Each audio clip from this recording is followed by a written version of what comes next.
This is the Jason Gregor Show. Going to the blue line. It's being shot. Took a turn and saved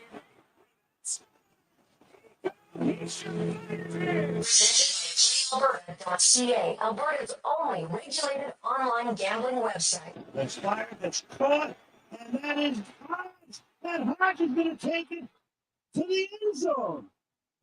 The most improbable win for the Atlanta Falcons. Force 1440. And the Oilers Nation YouTube channel.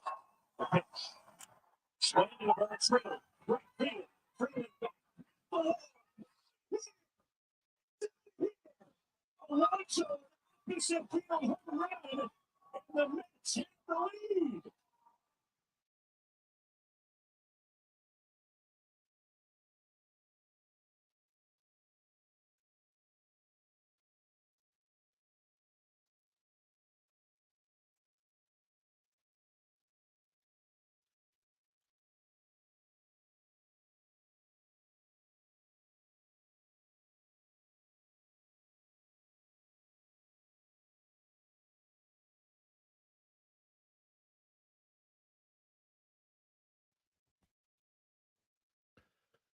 Oh, a little extra brass bonanza for you on a lovely Friday afternoon. It is Positive Friday. Welcome to the Jason Gregor Show on Sports 1440, Oilers Nation, YouTube, and Facebook. As always, presented by our title sponsor, PlayAlberta.ca, where you can get in the game.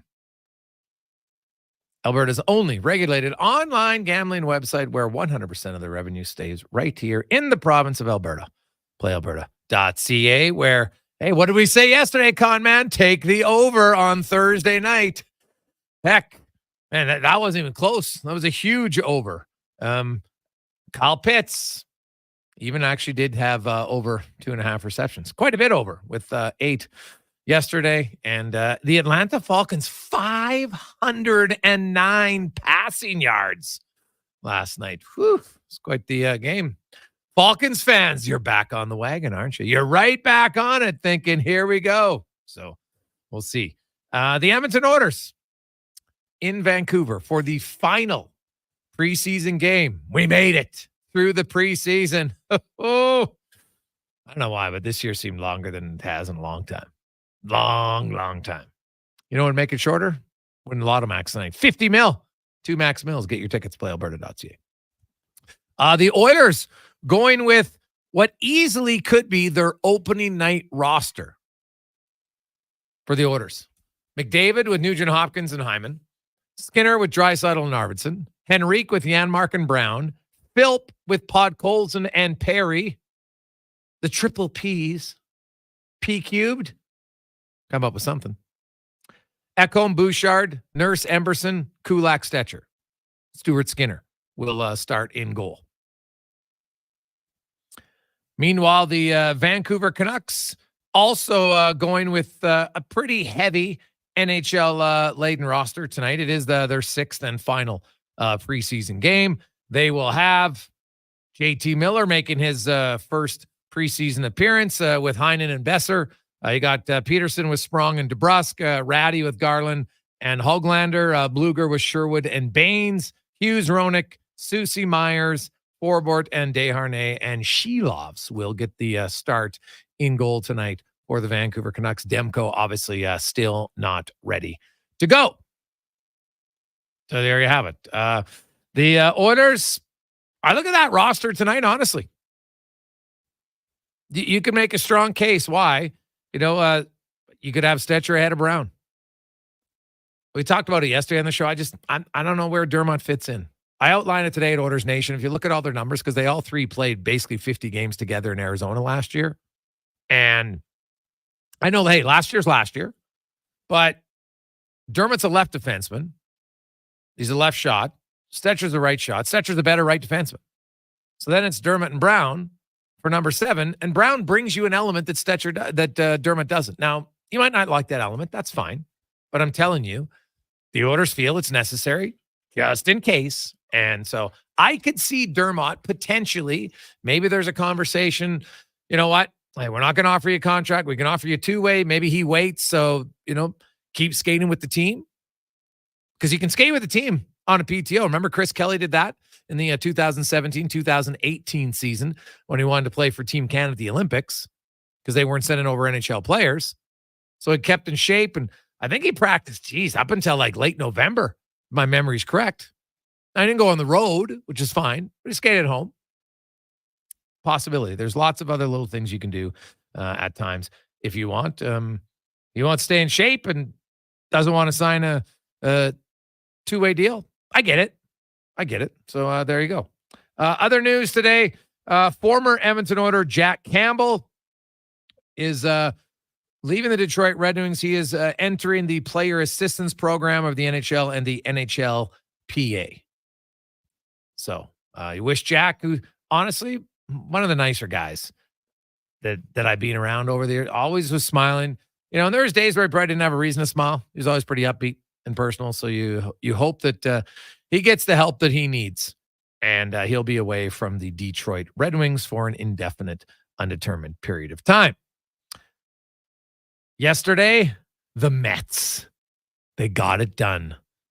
And I don't know if you heard, we might get Rose's call, Connor Halley. I don't know if his radio call was one of the best out there. As Pete freaking Alonso. That guy has hit some home runs in his career, none bigger than the one yesterday. They were 2 outs away from going home, and he hits a 3-run shot. They're down 2-1. They come back. They win 4-2, and now they have today off. And then they are moving on to the second round. They're into the ALDS and the NLDS. You'll have Detroit and Cleveland. How about this? Detroit and Cleveland, first time ever they're meeting in the playoffs.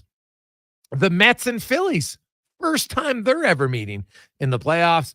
KC and New York, and then San Diego and the Dodgers. Those are the 4 games. Tomorrow, the first one gets going at 11 a.m. Edmonton time. The last one will get going at around 6:30 Edmonton time. So if you're a baseball fan, you got a quadruple header tomorrow. Not bad. 11 o'clock, 2:08, if you like to be very specific, which you know me, I love it. I know when the first pitch is going to be. I don't need to be there at 2 o'clock. I don't need to be there at 1 o'clock. I need to be there at 2:08. Nice. So 2:08, and then 4:38 and 6:38 Edmonton time for those games tomorrow. Also tomorrow, 5 o'clock, probably about 5:07 kickoff between the Elks and the Rough Riders. The Oilers, of course, wrapping up their preseason tonight in Vancouver at 8 o'clock. You also have the Crusaders and the Saints tonight in Sherwood Park, tomorrow in Spruce Grove. You got we'll look the junior football schedule. Man, there's lots going on. We'll get to all the games. It's going to be a busy, busy weekend. As always, you can get involved. You can text us at 833-401-1440, 833-401-1440 in our inbox. You're a partner in power since 1975. Ooh, it's 49 years, baby. We'll be celebrating the big 5-0 next year. You need electrical gear? No better place to get it. EWEL.ca. Now, by the way, low tide, I'm sitting there, it's positive Friday. I'm in my office. I'm doing some show prep, everything. And he just comes in, and I know what he's doing. He's just trying to get me fired up. I was laughing afterwards. You son of... Because I'm sitting there, and all of a sudden, he just brings up Trey Ford situation. Oh, God. Because it's true. Even Eddie Steele's come over. He recognizes that this is a very odd situation. So we'll see what happens tomorrow, 5 o'clock, Elks. By the way, we got a pair of seats we'll give away to that game later in the show if you want to go. So stay tuned for that. Connor Halley, how do we get in? Cons, man, and I think, I think we're gonna have a title sponsor for your fantasy hockey draft. Yeah, the pool's popularity is growing. If anyone does want to get in, very simple. The process, it does involve a cash payment. If you transfer $20 to Connor at sports1440.ca, in the comment, the memo section, include your email, because I already got one today with no email. Rookie. How the heck do I get to you? Kyle, if you're listening, send me your email, my friend. Connor at sports1440.ca. Obviously, we're going to have some prizing going on here, cash prize. But Gregor, the 1440 Classic, it's always got to have a charitable aspect to it. So we'll depending on how much money comes in, we're going to have a good chunk going to the winner, and the rest is going to go to a charity in town here. We haven't decided yet. I'm going to wait for Brandon to come back from his little vacation, checking out the island. When he gets back, we'll decide on a charity. But if anyone does want to get in on it, needs the information, of course, just text in 1-833-401-1440. I can provide all the info there. And I think we're already up to 15, 16 teams already, not including the 1440 guys, who I do want to get in because, hey, last year was fun. We've got to keep the trash talk going here. See who finishes atop the leaderboard. What's the strategy? What's the draft? What do you do? Just pick anybody you want? How's it work? So it's a very simple one. We don't want to make people overthink this. It's the boxed one where so you just have pick like one out of McDavid, 6. McKinnon, Draisaitl, Right. Matthews. Okay. Here's the thing. Goals and assists just worth 1 point. You don't have to overthink this. It'll be very simple. As it should be. Wins and So goalie shutouts. there's penalty minutes? No penalty minutes, no block shots, none of Okay. that stuff. All We just right. wanted it as easy as possible. I know some people really go hard on their fantasy pools. This one's going to be simple. Goals and assists. You're not going to take Matthews because he might score 70 goals. You're probably going to want to stick with Connor McDavid, a safe bet. You'll get a bonus point for a goalie shutout, but that's about it. All right. So you guys put all of like the best guys in one, eh?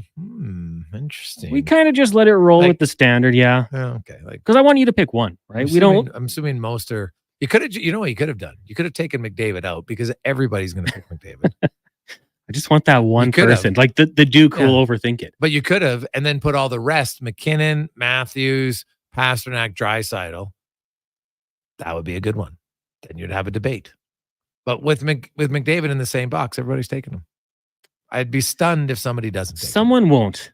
Come on. Someone's going to try to be different and overthink it. Don't overthink it. You got to take McDavid. You think so? I'll almost guarantee it. If no one else does, I'll do it just so I'm right. And then I'll lose the pool. Hey, guys, how many preseason games did the Panthers play? Vancouver only playing 6, Edmonton playing 8. Makes no sense to me, Rob.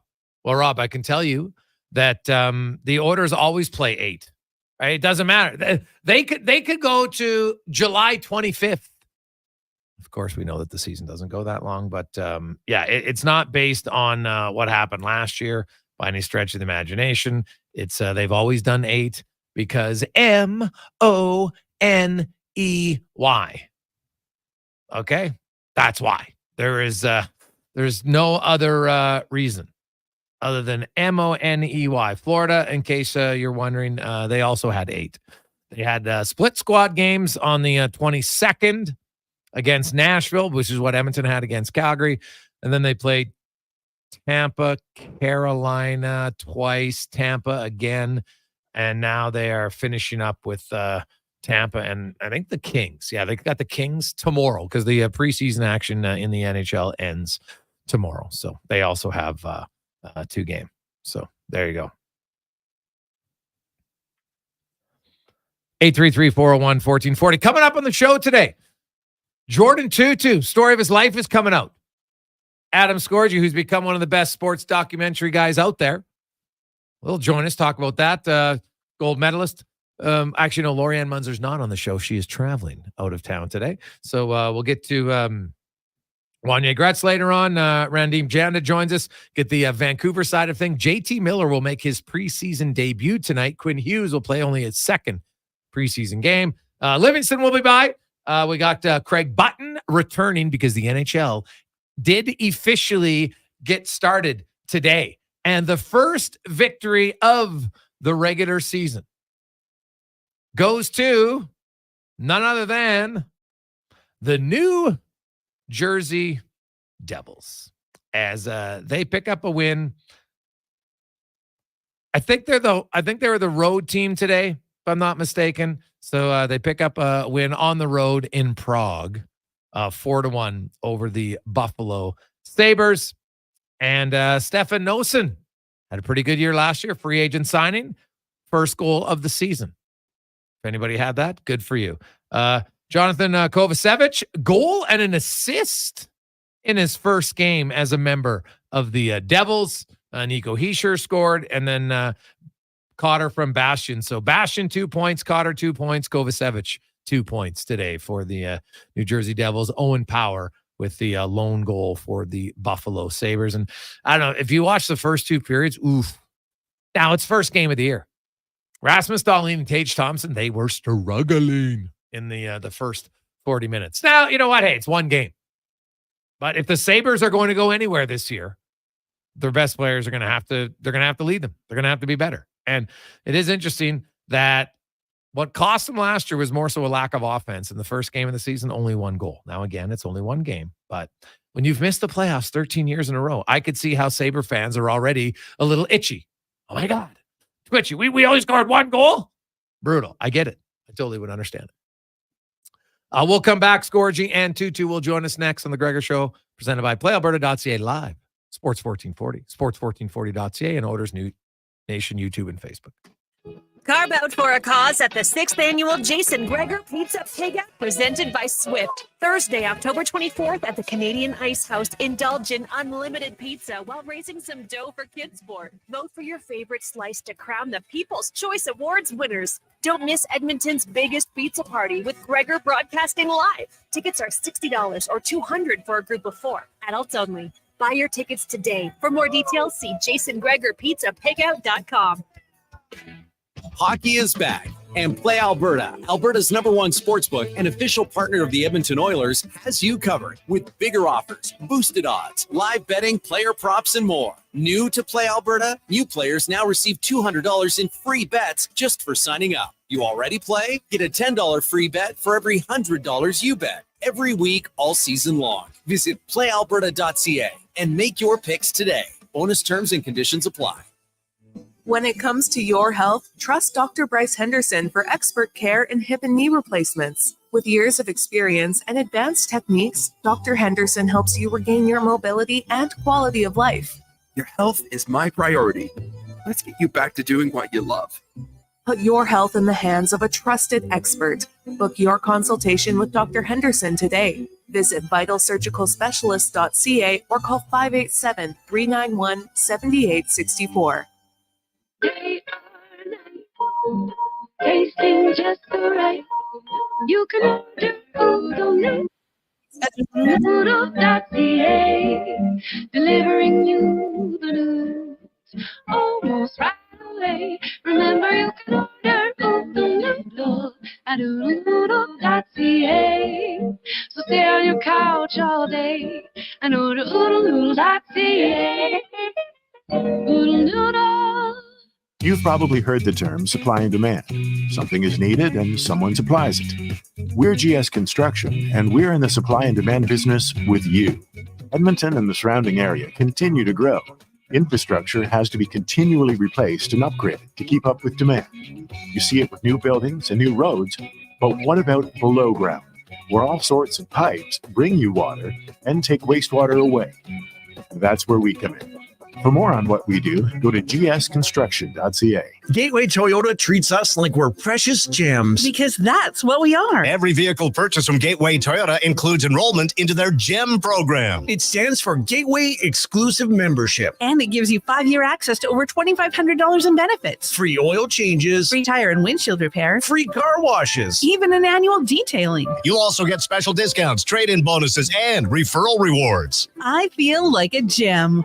At Gateway Toyota, just off Calgary Trail at Ellerslie Road. Some things just work together. Sticks and pucks, cleats and AstroTurf. Your love for the game and Papa John's passion for better ingredients. Better pizza. Nothing pairs with the game like Papa John's. Crafted with signature sauce, toppings, and original fresh dough. They're the champion of pizza. And now you're the champion of winning deals. Just order at papajohns.ca. Use promo code SPORTS20 and score 20% off any regular menu price order. Better ingredients, better pizza. Papa John's. That's SPORTS20. Diablo Boots in Canada West. 2 great names in work and cowboy boots. For over 60 years, Diablo has been selling the best-made Canadian boots. Diablo has boots from sizes 6E to size 15 EE, just for you. Why buy boots made in China like Ariat, Justin, or Red Wing when Diablo has the best made in Canada? Diablo has working cowboy boots with replaceable soles and heels for longer life. So, save on boots by Save On Foods. That's Diablo Boots, 3340 Gateway Boulevard on the east side of Save On Foods. Hurry in today for best selection.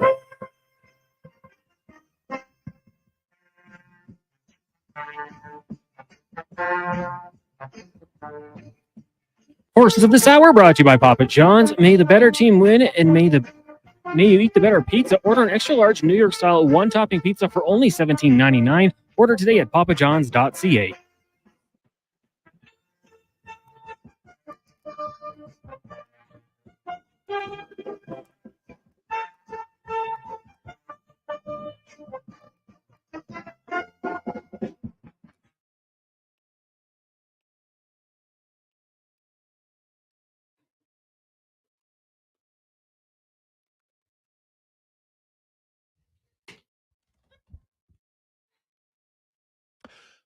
Positive Friday.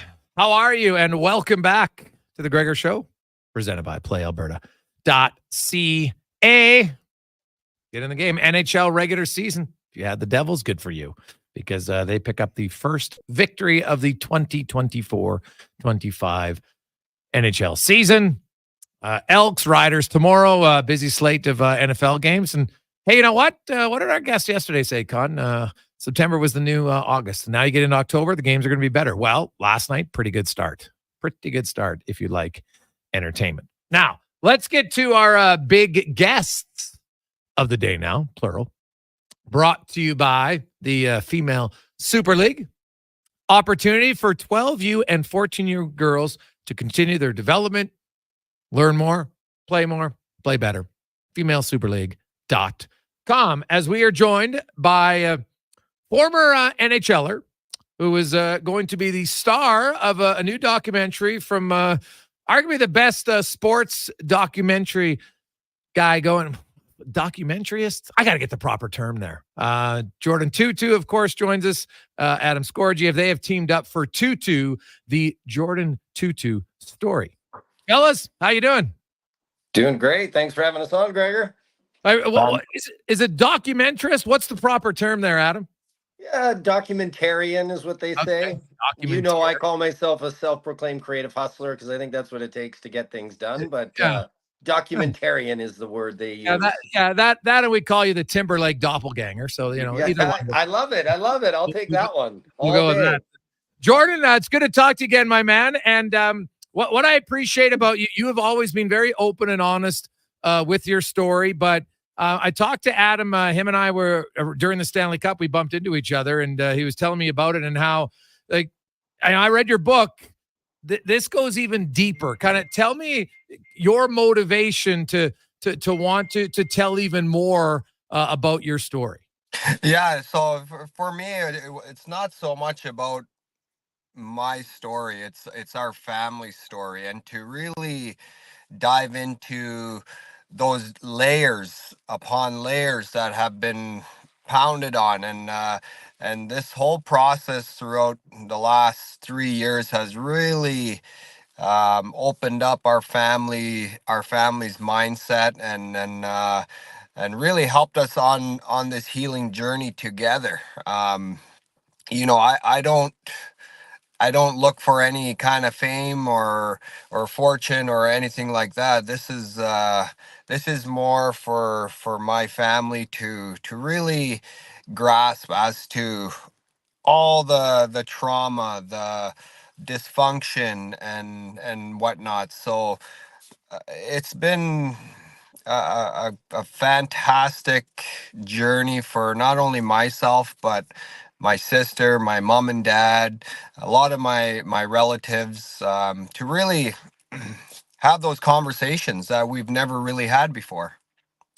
Obviously, for a lot of people who maybe don't know your story, you know, there's some alcoholism involved. Unfortunately, your brother took his own life, which was very hard. And I don't know, Jordan, how much my mom is, she's got her doctorate and into a lot of, human interest stories and stuff. And she taught me a lot about generational trauma and how we really, it impacts us more than we think. How much did you know about that beforehand? And maybe how much have you uncovered about generational trauma during this process? Yeah, there's a quite a few family history regarding the intergenerational trauma through residential schools and whatnot. And to be honest, my father Barney, who is a survivor, has really accepted and really has been mindful about the whole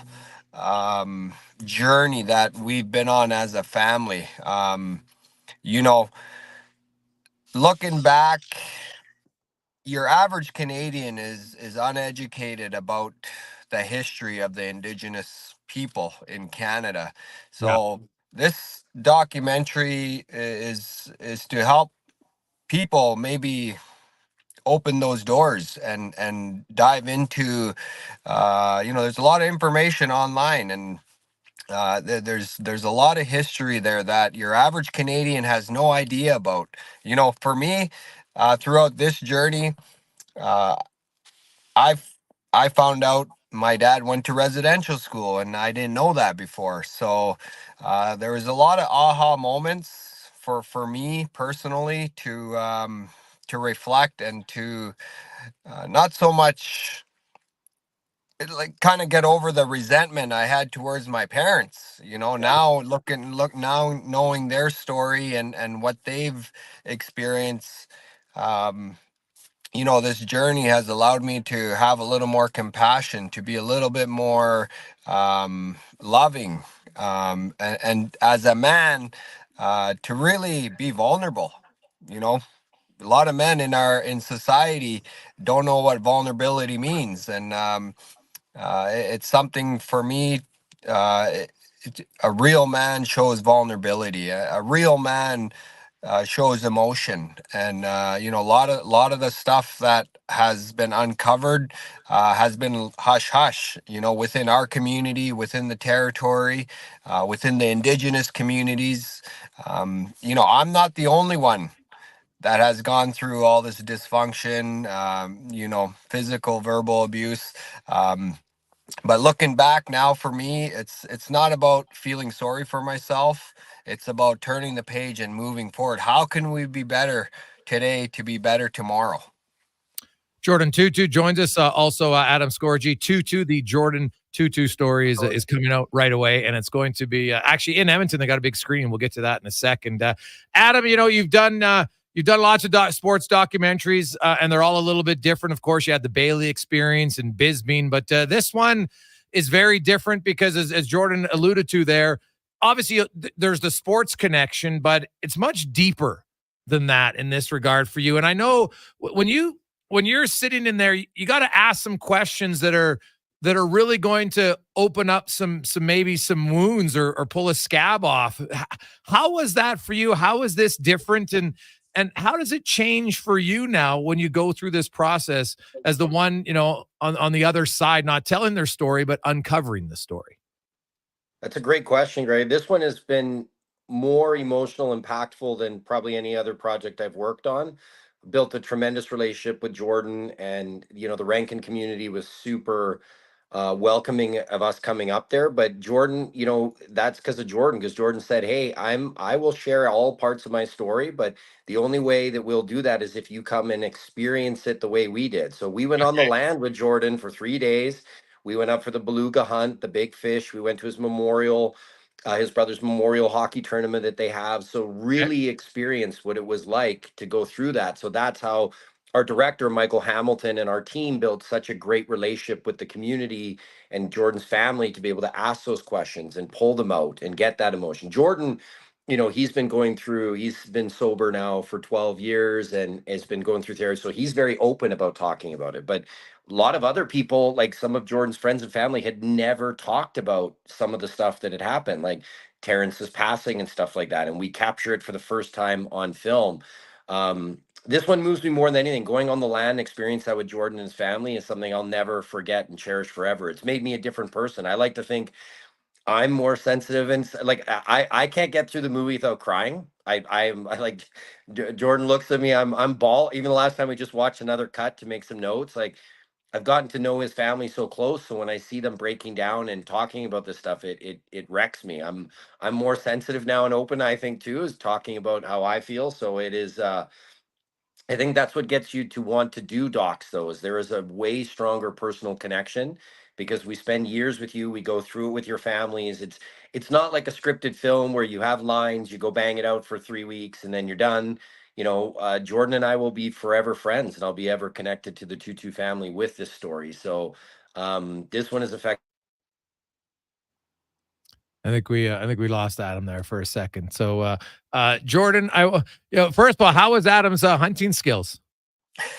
Very questionable. I think he needs a little bit more practice. But like Adam said, my community, Rankin Inlet, really has come together and has allowed the film crew to roam the streets freely and talking to other community members about their experiences and all that has truly been an eye-opener, not only for me, because of in sobriety I've done a lot of work. I still have a lot of work to do. I don't ever consider myself better than any other Indigenous person out there because of my sobriety or the work I've done in therapy. It's a choice, and I choose to live this way, and to stop one cycle and start a new cycle for my family, for my 3 daughters. Which is very good. I think it's hard to break a cycle, and so I give you huge kudos to do that. And I know, Adam, you're back with us, and I want to ask is, you've gone through this process now a few times. Do you get better at knowing how to keep uncovering the story or the angle that you want to find? Ooh, that's a great question. I don't know if we get better. I think we're just more experienced with how to navigate people and what we're dealing with. You learn how to solve problems, because every dock creates its own different kinds of problems. The main one here was figuring out how to shoot in Rankin Inlet when we were going out on the land. And sort of like, we were very dependent on Jordan and the family, because we were city folk that were not used to that, which was a new challenge of learning, having batteries and making sure the cameras don't get too cold. And I think we're always pretty good at pulling the story out, because we're in a fortunate position, my team and I, we don't take on a story unless we're really passionate about it to begin with. Like, we're in a spot, we don't need to take, let's do this doc just because it's paying us or whatever. So if we're not passionate about the story and the individuals, and when you're genuinely interested, I find it's easy to get in, because you want to know, we want to go through that journey with you. We want to have that emotional connection as well. So definitely, I'd say more experience. I don't know if better is the word, but you just know how to, handle all the different situations. And this one, other than just learning a new culture and going up there, that was because Jordan was an open book. Like he said, he's been going through therapy. He's always working on himself to be better. It inspired me and the director to be better people. So he's open. That's a key thing when you want to doc. If people are trying to put on a facade, there's only so much I can do with cameras and editing in our team. If you're not being truthful and you're not being honest, it will show, right? We can't pull. So with Jordan, he was an open book about that. And even I'll give his wife a little credit here, as Jen, when we had a cut that everybody was happy with, they were like, Jordan, so many people are getting emotional in the film and you don't. And Jordan was like, well, that's because I've been through therapy. I've been through this lots. I've talked about it. I know my emotions. And Jennifer was like, no, you're going to have to go there because you look crazy. Everybody else is crying and you're just stoic, right? And then we came back and Jordan opened right up like a thing and broke down. And it's another part that breaks me down the film. He talks about, just working on himself and how much he loves his family, and he's crying. And it's just awesome to see guys like Jordan, that was one of the most feared, body checkers, hitters, physical guys on the ice to ever play, express that. Because guys, we often hold that in as we can't show weakness, right? So to have someone that's so respected and powerful on the ice show that, hey, we're all going through battles you don't know, and don't be afraid to ask for help. Brian McGrath lends his hand in this very well too. He's excellent in the film as well. So I know I kind of long-winded the answer there, but I'm getting emotional just even thinking about the moments of the film and watching with a big audience. I look forward to it. Adam Scorgi, Jordan Tootoo joins us. Jordan Tootoo, the Jordan Tootoo story. Now, Adam, when there's an advanced screening, correct? Coming up here in Edmonton. Is it next? What day is it? It's October 11th. It's at Rogers and Ford Hall. It was really cool to see the Oilers and OEG jump in to support. They're big fans of Jordan as well. And the Boucher group put on this event. Without them, it wouldn't happen. They wanted to do something very big because they have a foundation for Indigenous youth. So they've put this whole thing on, and it's going to be. It really is. I know everybody's trying to say that when you sell tickets, but it's a once in a lifetime experience. Jordan's going to be there. You get to, see the film, but then also more importantly, meet Jordan and discuss with us afterwards.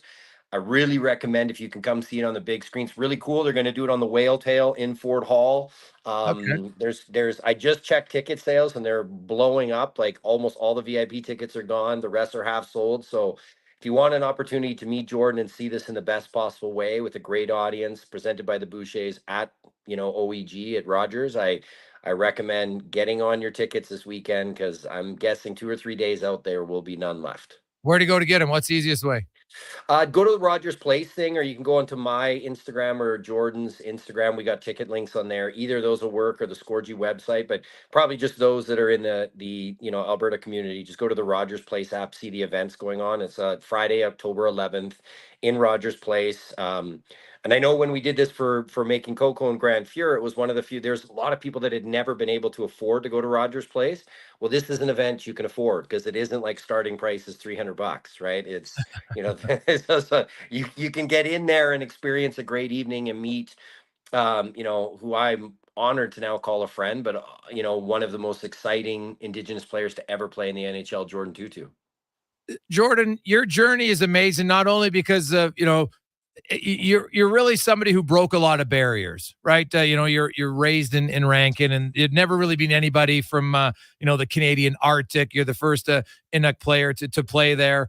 Grew up in Nunavut, and so that in itself was one thing. Then you come in and you were a ferocious hitter. People have seen all that on YouTube. If they Google it, they'll see some huge hits and some fights and some great goals as well. But it's been more so, I think, Jordan Tootoo, the person, that's been really inspiring here lately. Your path on sobriety is something, as you mentioned, it's a choice. But did it happen the first time that you chose? Like, was it just, okay, one day I'm done, or did it take you a few times to finally get completely on the road to sobriety? Well, I think it was a number of calls to Mr. Barry Trotz and David Poyle's office during my playing days in Nashville. And it just got to the point where, if I didn't accept the help that they were offering, my hockey career would have been done. I most likely wouldn't be here today. So I give a lot of respect and credit to the Nashville Predator organization staff who cared about Jordan Tootoo, the person, and not just the hockey player. Mr. Trotzy, was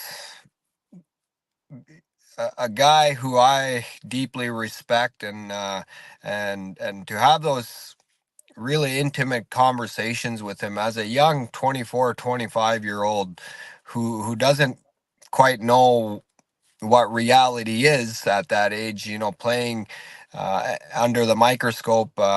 He really drove me into surrendering pretty much and saying, hey, and I knew deep down inside that if I didn't accept the help, that a lot of things would change. And I knew in order for me to keep my brother's legacy on, I had to fix myself first in order to share our journey as the Tootoo brothers, and to really capture my life, to have it in control. I knew going into rehab that there was a possibility I probably may never play hockey again, but I knew my life was far more important to be lived, and to be to be present. And it's been a journey that I wouldn't change a thing.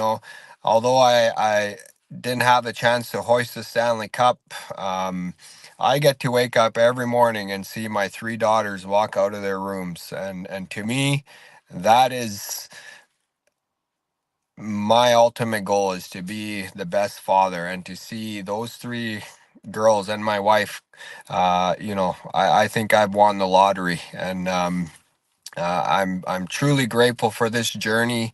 I definitely wouldn't have my wife and daughters if I didn't change my life. And you know what, Jordan? It's very powerful and very honest. And, sometimes you need someone who believes in you. Barry Trotz obviously saw more than just number 22, right? He saw the person in David Poyle and, probably some, a father figure in a sense, right? To just say, hey, man, I believe in you, but you're going down the wrong path here. And we got to get you on the right one.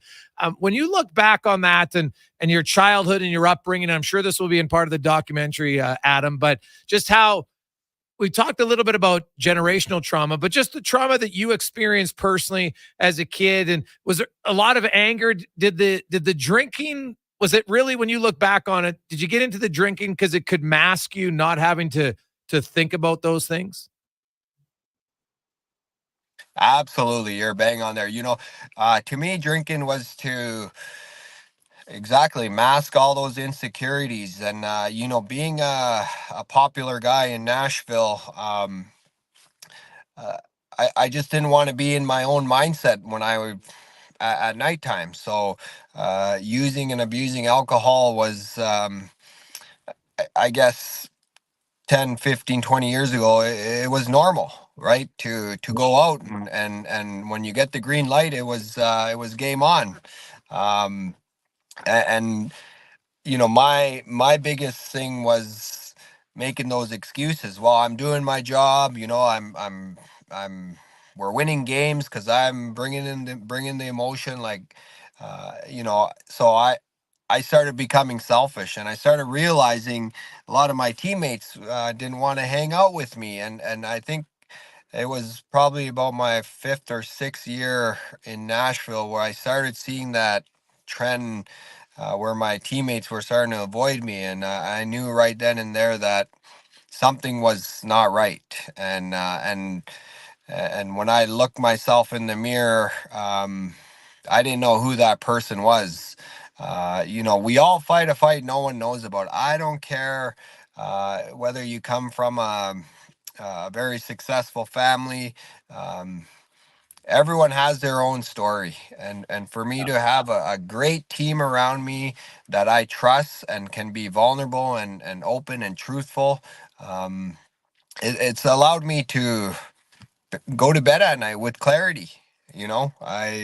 It's very humbling and nice to, once you put your head down, my mind ain't racing anymore. I'm relaxed. I have everything that I ever wanted in my home, in my 4 walls. And, I'm truly blessed and grateful to be living this life. And like I said, it's a choice, right? Like I'm not doing this for anybody else except for me, and to stop one cycle and to show my daughters how important it is to have a present father.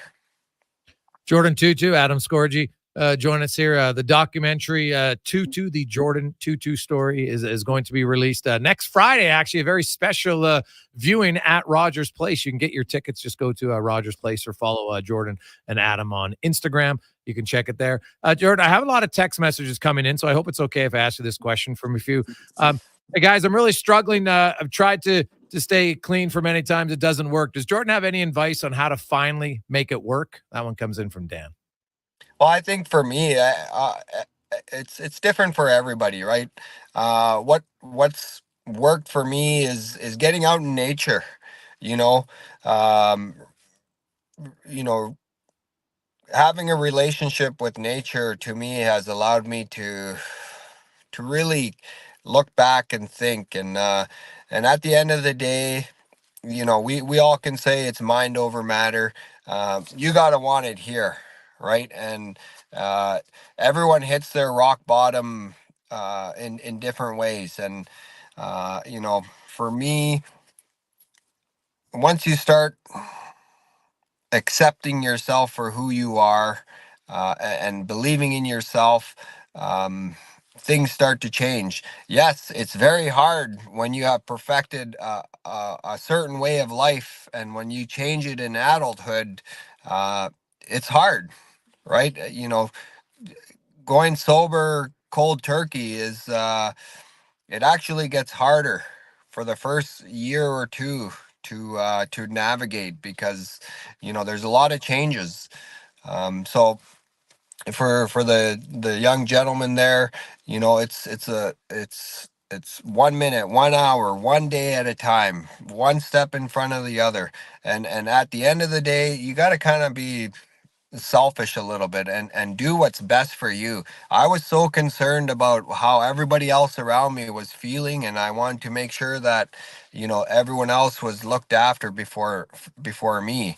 And once I kind of switched my mindset, it really allowed me to open those doors and to break down those barriers, to peel those onion layers back, and relive a lot of traumatic moments. But in order to move ahead in life, for me in sobriety, you have to put pen to paper and relive a lot of traumatic moments to move past. And I didn't realize how many people I had affected during my drinking days. For almost 2 years, on a daily basis, I was having people come up to me, and I was saying sorry for almost 2 years. But I don't look back and live in the past. For me, it's about today and onward. So reconnect with nature. Reconnect with nature. That's a good one. Adam, just listening to Jordan speak here today and yourself, but obviously, I've read Jordan's book. I really respected that. I've seen tons of your work over the years. I consider you a really good friend, and so I'm excited to see this documentary.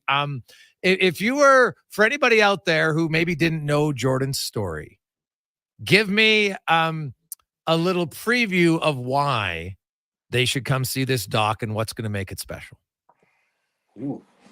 There's lots to make this one special, but as we kind of discussed there, this is much deeper than just a hockey story. Sure, we talk about what he accomplished in hockey, but what makes this special is you don't have to be a hockey fan. You get to see someone that had the greatest success and came from, literally the middle of nowhere, ranking and none of it, right, and have success. So it's got some deep moments that will move you as a human being and just connect you as a human, but it's got such an inspiring message at the end, because through this difficult journey Jordan went through and shares with you, I think everybody can connect on that personal level. It's like, oh, I go through similar things like that. I've been through battles. I've had highs and lows, but at the end, it's such a great message with Jordan and his girls and doing well that I think everyone can relate. So whether you're a hockey fan or not, if you want that true and inspirational story it's emotional, but it comes out on a high, I recommend you going to see it.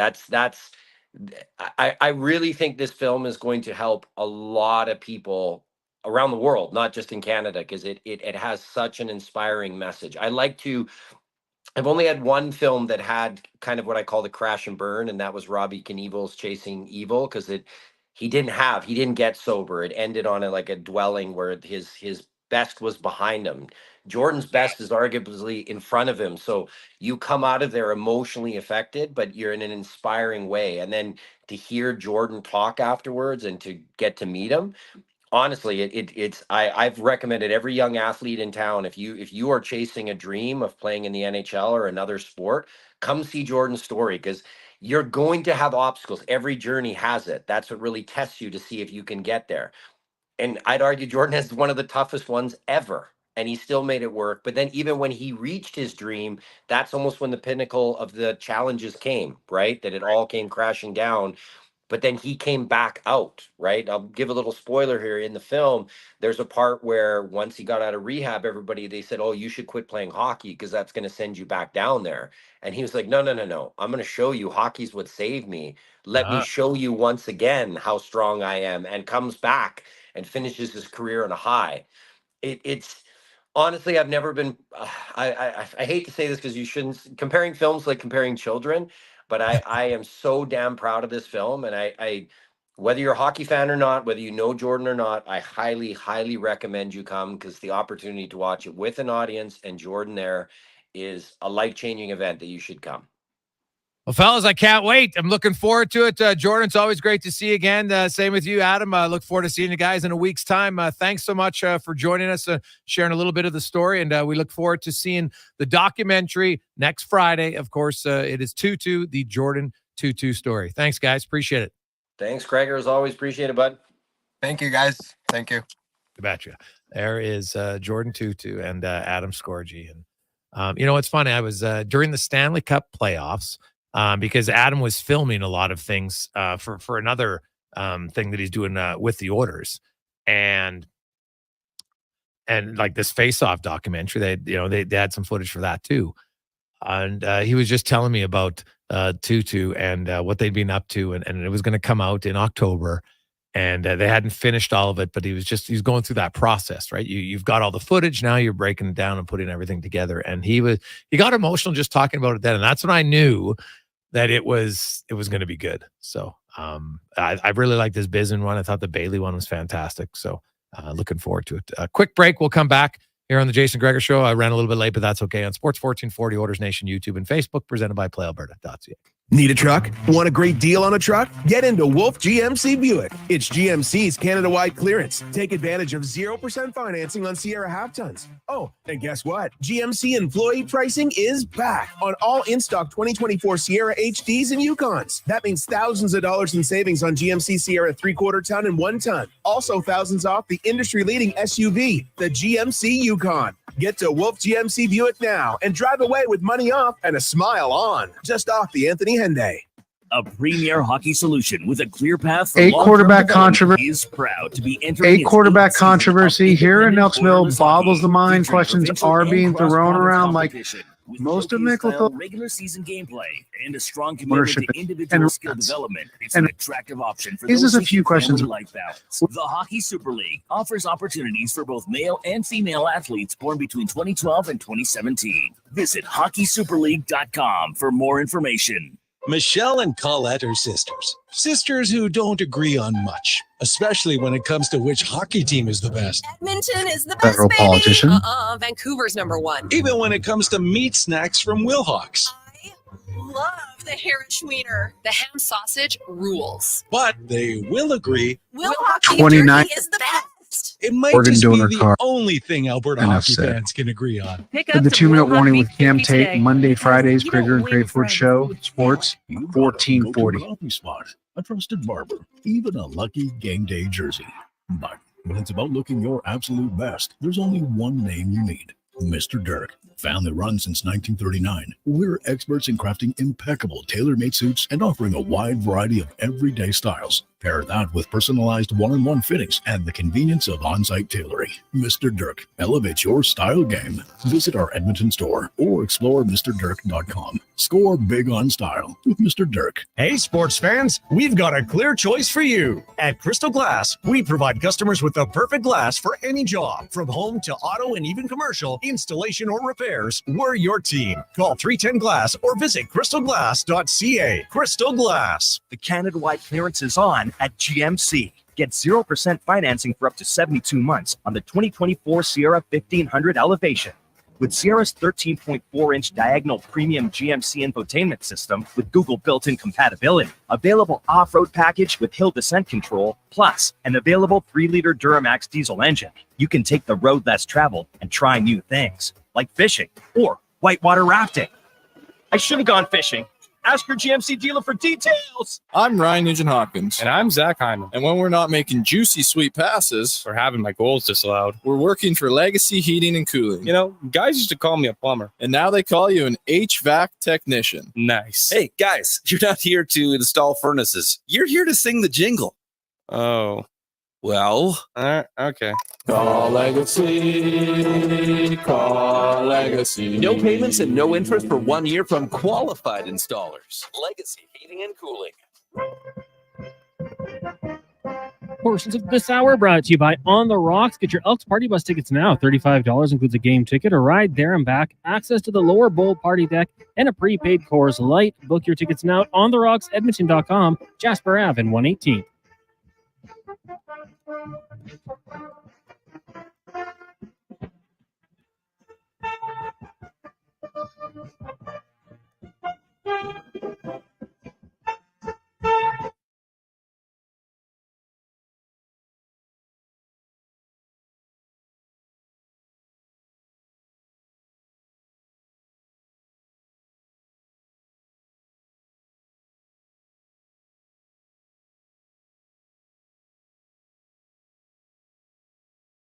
Positive Friday continues on. That's a positive message from Jordan Tootoo and Adam Scorgi. Anybody out there who is has gone through some trauma in their life, I think Tootoo's a great example. As he said, it's hard. It's hard to want to change your path, especially in adulthood, but it's worth it if you can do it. So good luck if any of you out there right now are on that path of transformation. Doesn't always mean there's addiction involved. There's lots of other ways that people deal with trauma, and intergenerational trauma is no joke. And there's so many studies about it.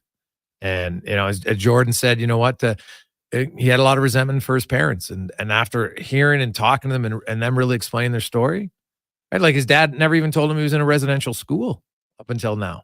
Like it's really painful. Like I don't think we know how bad it was till you had to live it. Like just imagine someone takes you from your home, tells you can't speak your language, beats you up, abuses you. You see kids die, and all you want to do is go home. And if you try to go home, they don't let you. Like when you think about it, it's quite horrific, really. Because imagine as a parent, someone came and took your kids. How are you going to react? Right? There's nothing you can do. Because I know it's easy to say, oh, I would do something. What would you do? Right? It's not that easy. So it's and there's good for Jordan. I love the breaking the cycle. I think there's, you know what? I was always proud of my dad. He broke the cycle. Not that, he had normal trauma, but just in the emotional connection to his kids that he didn't have with his father. Right? That was his. There's different levels of it. Thankfully I never had to endure what Jordan Tootoo had to endure, but he's breaking that cycle. And at least if you have an understanding of why things happen, it doesn't make them right. Just because something happened to you doesn't give you the right to do it to someone else. I understand that. But the trauma it's been proven. Certain trauma rewires people's brains, especially at a young age. And it causes you to go down some ugly paths sometimes. So I'm looking forward to this documentary very much. Let's get to the 2-minute warning now with Cam Tate, brought to you by Legacy Heating and Cooling. No payments, no interest for 1 year on your furnace as we get into wintertime. Not yet, but just in case, be prepared at legacyheating.ca. Cam Tate, longtime journalist in town, cerebral palsy, is in a wheelchair. Cam's always wanted to be on radio, but due to his disability, was never able to have until now. Through the wonders of VoiceBox, Cam's words come to life here in the 2-minute warning. A quarterback controversy here in Elksville boggles the mind. Questions are being thrown around like most of Mickelthel Thompson passes all over the place. A.S. Gregor has mentioned with more statistics why Trayford remember him. Number 2, Ina Stalmerall against the Saskatchewan Roughriders. Biggest freaking game of the season. And in your clipboard, Mr. Ford, NOL, enjoy the game. To quote Gregor, what? How does this make any sense? And raises a few questions about ownership and senior management. With Larry Thompson buying the Elks, we need to find out what kind of owner ISH going to be, the type of owner WHO calls the GM, and tells him WO should start AT quarterback. He can DO the owner, for crying out loud, a community-owned football team. They would need a weak Tootoo of every board member. And heaven forbid, what if IT has a tie? And importantly, WH protests that vote. Force Gump seriously owners, community, or private hire people to make such decisions. So the question becomes this: what happens when the general manager, that would be you, G. Roy Simon, make bad decisions? Simon, Gregor interviewed him a few days ago. Simon's answers to Auger questions like a seasoned federal politician, not a football general manager. 3 days from the biggest game of the season, Simon kept using the word development. When did the Canadian Football League become a developmental league? And are the Elks a development team for the Winnipeg Blue Bombers and the Montreal Alouettes? I don't get IT. Really, I don't. The only saving grace, and it's being extra generous, as we can afford to give the Elks season a little slack with the new ownership. Maybe that's development, but believe you, Emmy, if questionable decision on players continue, maybe the for sale sign shouldn't be packed too deep. 29 million Canadians haven't signed their organ donor card. Enough said. The 2-minute warning with Cam Tate, Monday, Fridays, Gregor and Treyford Show, Sports, 1440. Gregor and Treyford Show. Funny one, Tater. Funny one. We should get Ford on the show. That'd be good.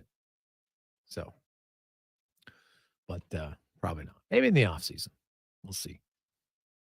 To me, it's the fascinating part is going to be what happens over the next 3 weeks to a month in the organization. They've already had some interviews for prospective presidents, CEOs. I don't know for certain if the Elks are going to do what Hamilton does, where they have a CEO and president of kind of their marketing and business side, and then one who's in charge of football side. Now, they work together, but there's still one's predominantly football, one's predominantly on the business side. Now, they're one of the few teams. Not everybody does that, but they do. So is that what Larry Thompson wants? Or does he want a president who, well, the good news is the next president's going to be hard-pressed to be worse than the previous two in Quee and Preston. They were not good at all. But I think there's a few things at play here. When I look at the organization, the Elks need someone who knows Edmonton and understands it. I'm a firm believer in that. Now, maybe more than ever. It's a private business now. You got to understand the market.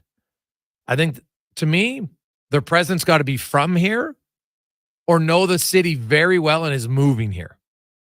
And their GM, same thing.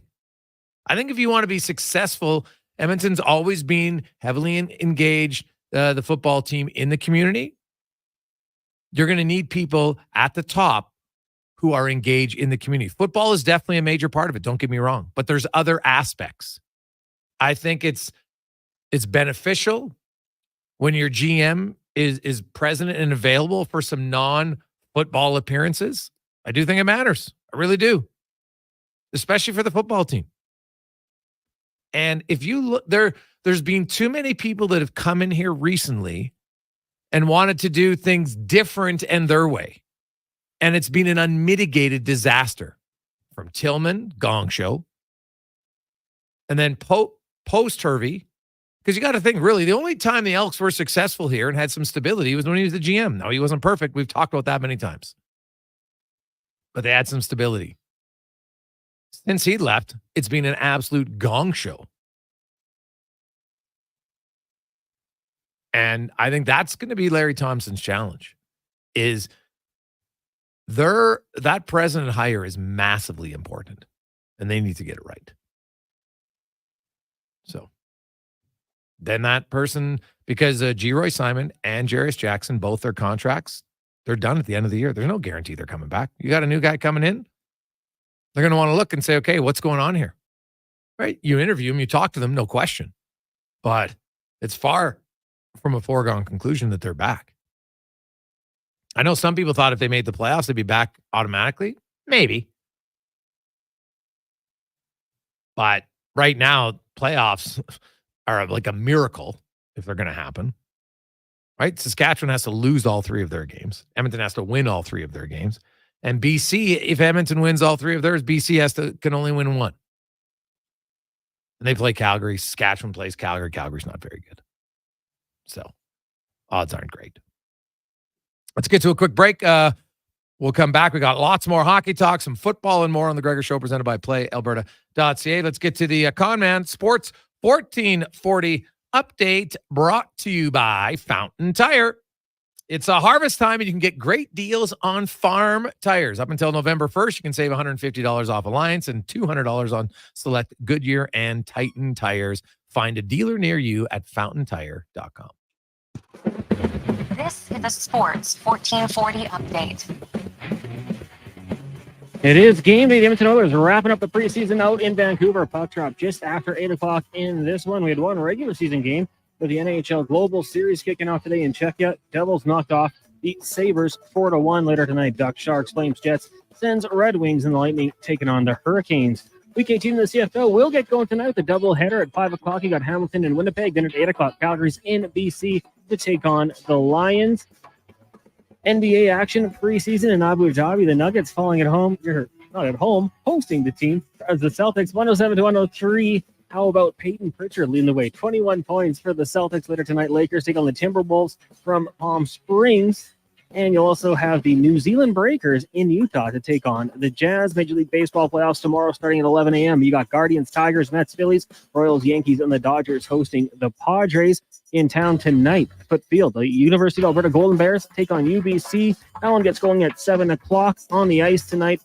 The Golden Bears taking on McEwen. That'll be the downtown community arena. Tomorrow, those two teams meeting at the Drake. And the Pandas taking on the Griffins as well tonight at the Drake, tomorrow at the downtown community arena. Coming up in hour 2 of the Jason Gregor Show, we'll be joined by Wanye Gretz of Oilers Nation, Randy Janda, Canucks analyst with Sportsnet, and we'll speed things up in the Cantor Racing Report with Colin Livingston. I'm Connor Halley. This has been a Sports 1440 update. Sports 1440, a Stingray radio station broadcasting on Treaty 6 territory. Download the free iHeartRadio app and listen to CKJR wherever you go. Ain't it beautiful? The inventory is unprecedented. Volvo Cars Edmonton is proud to boast an amazing selection of in-stock Volvo XC40s, 60s, and 90s. Visit Volvo Cars Edmonton today and experience the exemplary service you've come to expect and the affordable luxury only found with Volvo Cars Edmonton, Canada's only 12-time Volvo Excellence Award winners. Experience the difference. Volvo of Edmonton. Some things just work together. Sticks and pucks, cleats and AstroTurf. Your love for the game and Papa John's passion for better ingredients. Better pizza. Nothing pairs with the game like Papa John's. Crafted with signature sauce, toppings, and original fresh dough. They're the champion of pizza. And now you're the champion of winning deals. Just order at papajohns.ca. Use promo code SPORTS20 and score 20% off any regular menu price order. Better ingredients, better pizza. Papa John's. That's Sports20. I'm Ryan Nugent-Hopkins. And I'm Zach Hyman. And when we're not making juicy sweet passes or having my goals disallowed, we're working for Legacy Heating and Cooling. You know, guys used to call me a plumber, and now they call you an HVAC technician. Nice. Hey, guys, you're not here to install furnaces. You're here to sing the jingle. Oh. Well, okay. Call Legacy, call Legacy. No payments and no interest for 1 year from qualified installers. Legacy Heating and Cooling. Get ready to revolutionize your job site with Edmonton Kubota's game-changing compact construction equipment. From mini excavators and skid steers to track loaders, carriers, and utility vehicles, they have a model to fit every need. All powered by legendary Kubota diesel engines. These machines are built for performance and reliability. Transform your work with Edmonton Kubota's top-of-the-line compact equipment. Visit them today and see why they're the name you can trust for power and precision.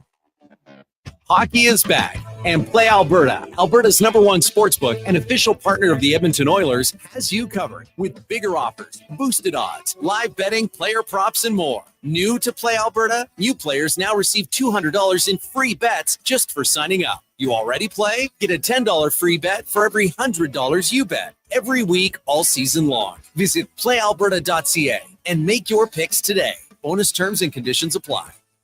In 1973, deep in the basement of an Edmonton family home, an elite team of specialized forces came together to form Action Electrical. Action Electrical Divisions, assemble. Projects team reporting. Service team reporting. Testing team reporting. Energy team reporting. Supercharged with skills in their electrical fields and grounded by strong family values. Facing an electrical menace? Call on the men and women of Action. Operating throughout Alberta at actionelectrical.net.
Positive Friday. How are you?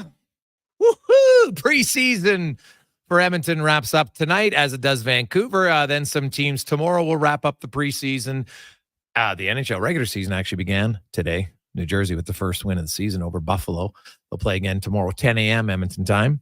And then next Tuesday, other teams start to get in the action. The Oilers will drop the puck on their 45th regular season on Wednesday. Opening up at home again. 34th time in 45 years. So Oiler fans don't have to wait very long to see their team up close and personal the first game of the season, which is nice. A lot of text flying in, 833-401-1440 in our E-Well inbox. 24/7 online store is up and running for all your electrical gear. EWEL.ca. Coming up later on in this hour, we are going to hear from Randy Janda out of Vancouver. We got Craig Button coming up later, Speck and Lotad, Colin Livingston, and more. Of course, big weekend in the National Football League. We also, we're going to stump Declan Kruger a little bit later on in the show. We'll see if he, a pretty good trivia for the college guy. We'll see if he knows the answer to it. We'll see. We'll find out in the 4 o'clock hour. Kind of side-eyed you there a little bit. Oh, yeah. Well, we'll see how much he knows about his college football. But that'll be coming up. Very tough question, though, I'm not going to lie. It's a difficult question, for sure. We keep getting texts, people asking, how do they get in the hockey pool? Just text Conman. He will reply, give you all the details. It's super easy. The deadline to get in is what, Tuesday? Or Monday? Tuesday at noon. Tuesday at noon. Okay, because, I get the games start Tuesday. Now, if some New Jersey guy, like, hey, if you want Bastion, get him. He got 2 points in the opening game. I mean, he's going to be on fire. Well, he might be. You never know. But Paul Cotter also a 2-pointer for the and Kovacevic, 2 points for the Devils in their opening game of the season. I would have not had him on my bingo card to have the first 2 points by any player this season. So good for him. Hey, Gregor, thank you for always talking about these hard topics because it's important to me since I lost my wife and the mother of my 2 children 2 years ago to mental health. Thank you for always talking about mental health from the Stair Farmer. Well, it is Stair Farmer. First of all, condolences on the loss of your wife and more important and just as important, the mother to your 2 kids. Hopefully you and them are doing okay. Can imagine it'd be very challenging at times, but you guys have each other and you'll push through it, hopefully. Hey guys, Jordan is bang on. I've been sober for 20 years now. I took up bow hunting and most days I can't wait to get out in the bush and it has nothing to do with hunting. He's right about becoming selfish. Everyone will like you, the selfish you, way more than the old fake you. From Jode's Junk. Hey boys, why search much further than Sean Fleming? Hand him the key and let him cook from Propane Ping. Well, I can tell you he has been interviewed. I can say that with certainty that he has been interviewed for the job. There's a few other names, but I don't have 100% confirmation on those yet, but pretty confident they would make sense. I know Fleming's name, he was in the running before, and this time I think they're going to go through a better process because what I learned, in fact, was the old head of the board actually went to school with Victor Cui. And that was people and I understand hiring people but if you hire people who are qualified, that's way better than hiring people who are unqualified. Then we'll see what happens. I think we saw what happened. It was not very good. The best part of the sale of the Elks is that the board, because their last 2 hires as the presidents were unmitigated disasters. Like not a little bad. Complete Fs, not a D-, not a C-, not even a D+. We're talking Fs. Those were awful hirings. And when you compound those back to back, that's why they're in the situation they're in. But the history of the organization, I think a real deep-seated appreciation by lots of people in the city is why I think they'll be able to recover. And, we've seen the fans coming back. Team's not winning a ton. They're winning a little bit. They've already won one more game this year than they won all of last year. So that's a step in the right direction. Small step, but it's always better. It's still better to be one step ahead than one behind. But yeah, they've got, it's not going to be an easy job. It's not just like, oh, they hire a president and woo, everything's going to be great. There's lots of areas of the organization that need to be looked at and improved upon. And I think there's some people in that organization right now that have been doing unbelievable work, considering all the noise around them. And in some cases, the ineptitude around them. Because if you don't have a really successful, good boss at the top, I'd expect the people in the middle or the bottom tiers to have success. It makes it way harder. And the last two presidents have been anything but. Anything but. So Sean Fleming could make sense, right? For a variety of reasons. He would definitely understand the football side. He's been very successful in business. Now, running a football team is still very different than what he's doing, right? And it's same with Larry Thompson. So, you'll then have to get good people. Any successful organization is very rarely just due to one person, unless it's a one-person business. Then, if it has success or failure, there's only one place to look. It's kind of how it goes. So, also the kickoff tonight for those of you, the pregame tailgate party. If you want to go to the Bears game, I'll say this. You know what? The tailgating in this city is really starting to pick up. Look at the Elks games, man. They got a waiting list to get in, to get one of the spots. Fantastic. The Golden Bears, they're taking on UBC tonight. And people come down there. It's still pretty decent weather, right? Wear a hoodie. Dress appropriately. You have a good time. Should be great.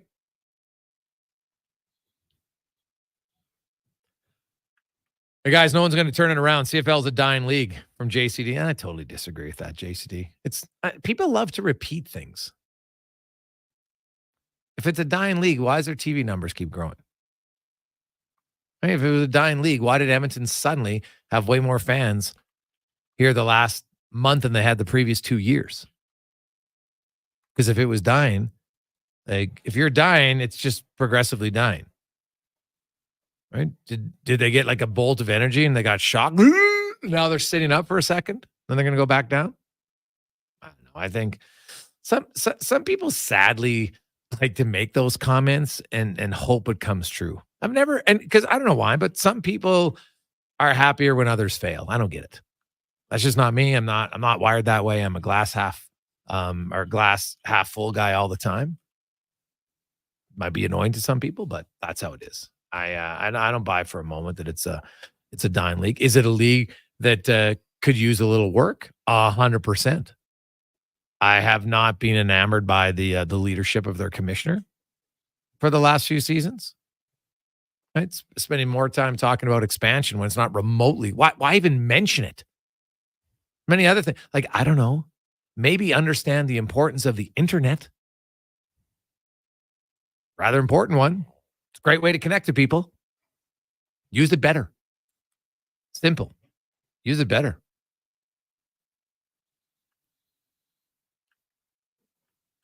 Hey, guys, the whole board needs to go, Carrie. Well, Carrie, the board's gone. The board has nothing to do with it now that it's private ownership. There'd be zero reason to, there's no reason to have a board. He's not going to have one. No, he might have people within that, he's going to talk to and lean on, but there'll be no board.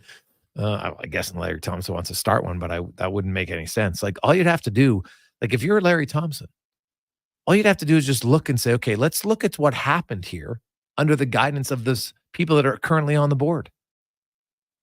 Why would we want them? What have they done that makes you a believer that they can help dig out of the hole that they've dug? I don't see any reason why I would even consider it for one iota of a second. When we return, Rick Tocchet saying, hey, that's a preseason game, but it's against the team that knocked us out of the playoffs, a team that went to game 7 of the playoffs. They went where we got to go. He'll be watching tonight to see how his team plays. Gotta love the fire from talking. Are we going to see that? Can you manufacture that type of energy? Who knows? But the Oilers and the Canucks pretty much running with their what looks to be opening night lineups for both teams. They're the odd one, right? Derek Ryan's not in. Noah Philp is in. And I think that means something. Stetcher, Emberson are the second and third pair right defensemen, who I thought they should be. They're there tonight with Kulak and Nurse. JT Miller's going to play his first game for Vancouver. Quinn Hughes is in. Some young guys there. Atu Ratty, Arshdeep Baines. The guys they've had good camps. I think they're going to make their team.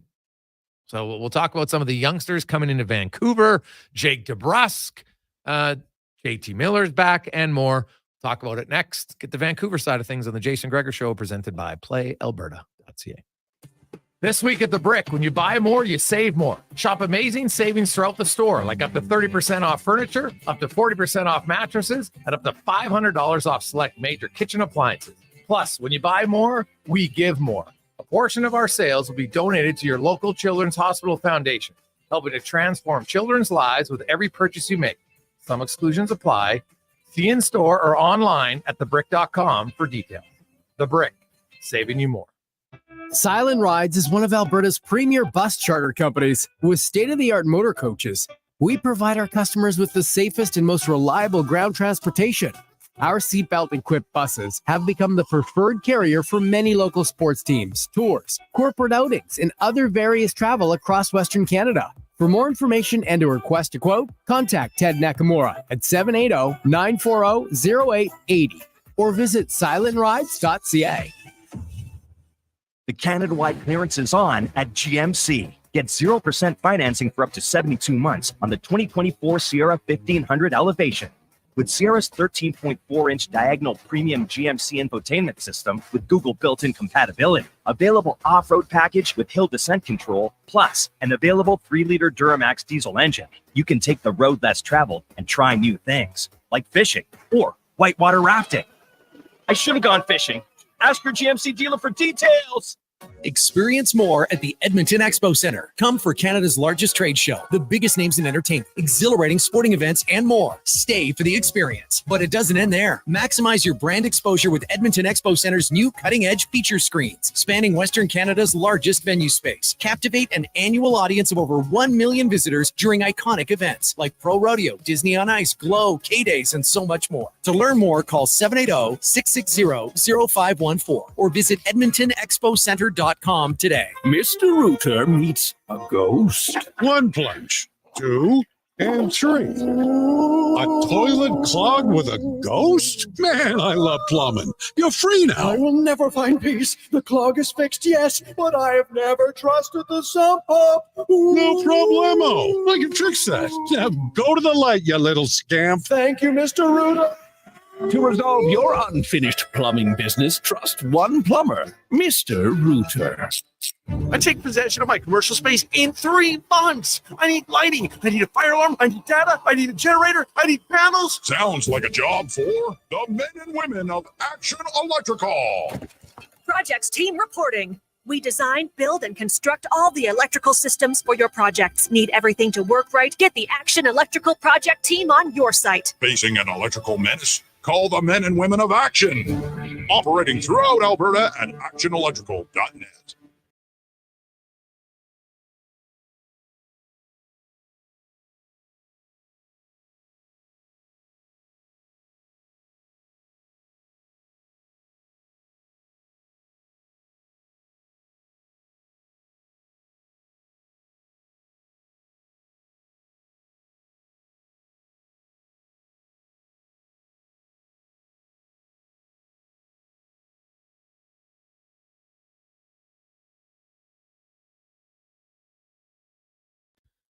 $324.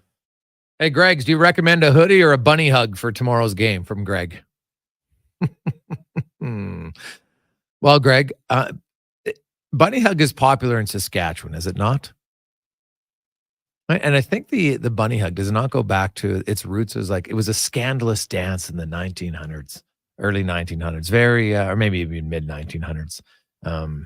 It a little bit of grinding involved. So it was very, very scandalous. So they called the bunny hug. What a scandalous name. And then that kind of somehow people call a bunny hug a hoodie. So I guess if you're from Saskatchewan, you'll wear a bunny hug. If not, you'll probably wear a hoodie. That'd be my guess. Either way, I would wear one. Probably it's going to be nice fall weather, but it's still going to be fall weather. Let's go around the NHL now, brought to you by McDonald's, and it's back, baby. Monopoly. One of your favorite games. So many big prizes to win. You can get free food, some cash, even bigger prizes. But it ends at the end of this month. So get in now, only at McDonald's. And tonight, what also is ending is the preseason Alleluia. As the Oilers' last of 8 games, the Canucks their last of 6 from Sportsnet 650 in Vancouver. Randy Janda joins us. Randeep, how you doing, my man? I'm doing well. I'm so glad that preseason is just about over. So we're almost there, Jason. We're almost there. Dude, you're speaking my language, man. You guys only had 6 games. There's 8 of them. It's painful. Now, is JT Miller just in the Darnell Nurse camp of skating? They're just being cautioned, and that's why he hasn't played, and he'll play tonight? Yeah, pretty much. JT's been pretty tight-lipped about it. He's in mid-season form in terms of not letting anybody know about the details. But he did say, hey, I'm dealing with something, and I don't want to play just for precautionary measures. That was a few days ago. He's playing tonight. This is a guy that plays the game really hard, like Darnell Nurse. There's a lot of miles on that body. He's trying to preserve that energy by the looks of it. So with, Danton Heinen on his line, Brock Besser, he's going to be going tonight. But this is a guy that plays the game hard. So I think a certain element of it is also protecting the body for when it's real, and it's real next week. So we'll see what he brings tonight. But JT tested second best on this team. He's up there in terms of, his fitness results. So being ready for the season is never a concern for him. I think we'll see JT Miller in fine form tonight. You look at their top 2 lines tonight. You mentioned Miller, Besser, and Heinen, and then Elias Pettersson's with newcomer Jake DeBrusk and Sprong. Then they got Ratty with Garland and Hoglander, Bluger with Sherwood and Baines. Do you think those are going to be the 4 lines on opening night? I think it'll be, I think when you look at those lines, really the only question is, do you put Niels Oman, who seems to be the extra for tonight, at the center position with Hoglander and Garland? I don't really see that, just based on the fact that Hoglander and Garland have offense. Niels Oman is really a 4th-line center, so you want somebody with a little bit of offensive pop. Aatu Ratu's played really well this preseason. He, in a lot of ways, has been the story of showing some maturity, a 21-year-old that people were high on when he was traded from the New York Islanders. But to be quite honest with you, in the AHL in Abbotsford, he was good, but he wasn't, popping off the screen, so to speak. This preseason, he's looked very mature. Beyond that, I think Archie Baines is another player that has shown that his first 4 or 5 strides are really fast compared to last year. So he's elevated his game. The question is, does Niels Oman feature in this starting lineup?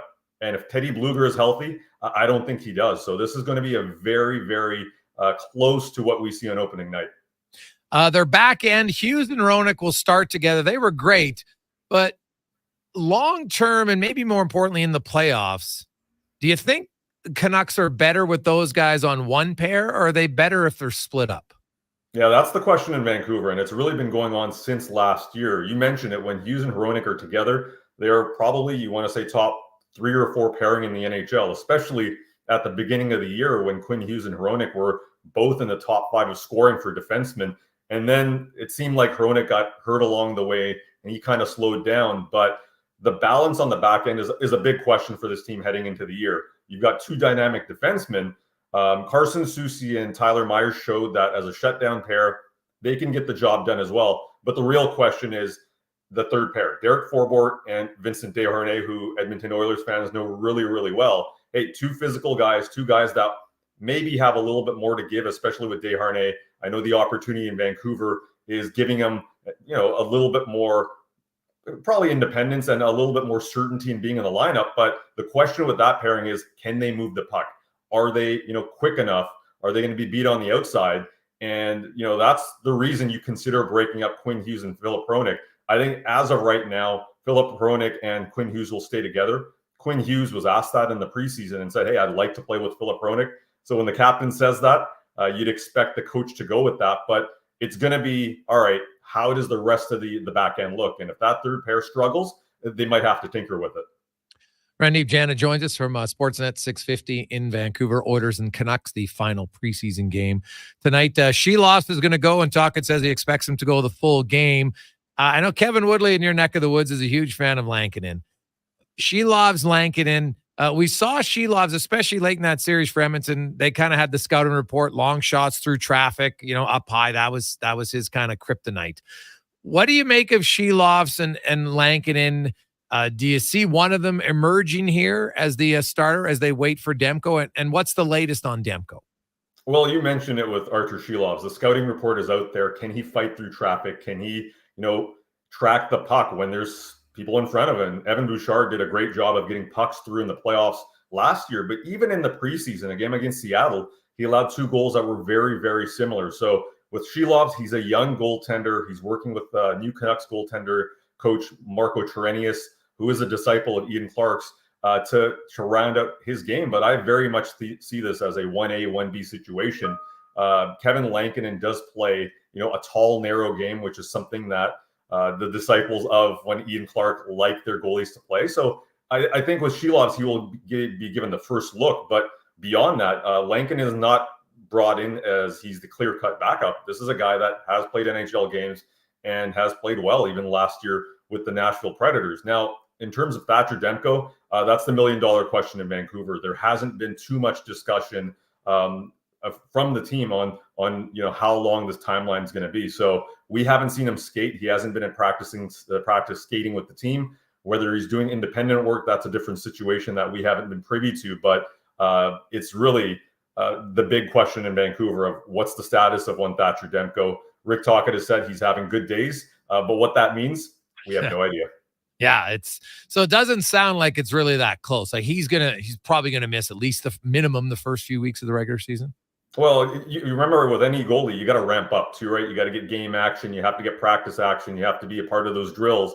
And the fact that he's not doing that right now does let you kind of lead you to believe that it's going to take some time. So I think the fact that Thatcher is not involved in those practices shows that there's probably some time to be here. But that could change any given day. But until we see him at practice, I think it's fair to assume we won't be seeing him in game action anytime soon.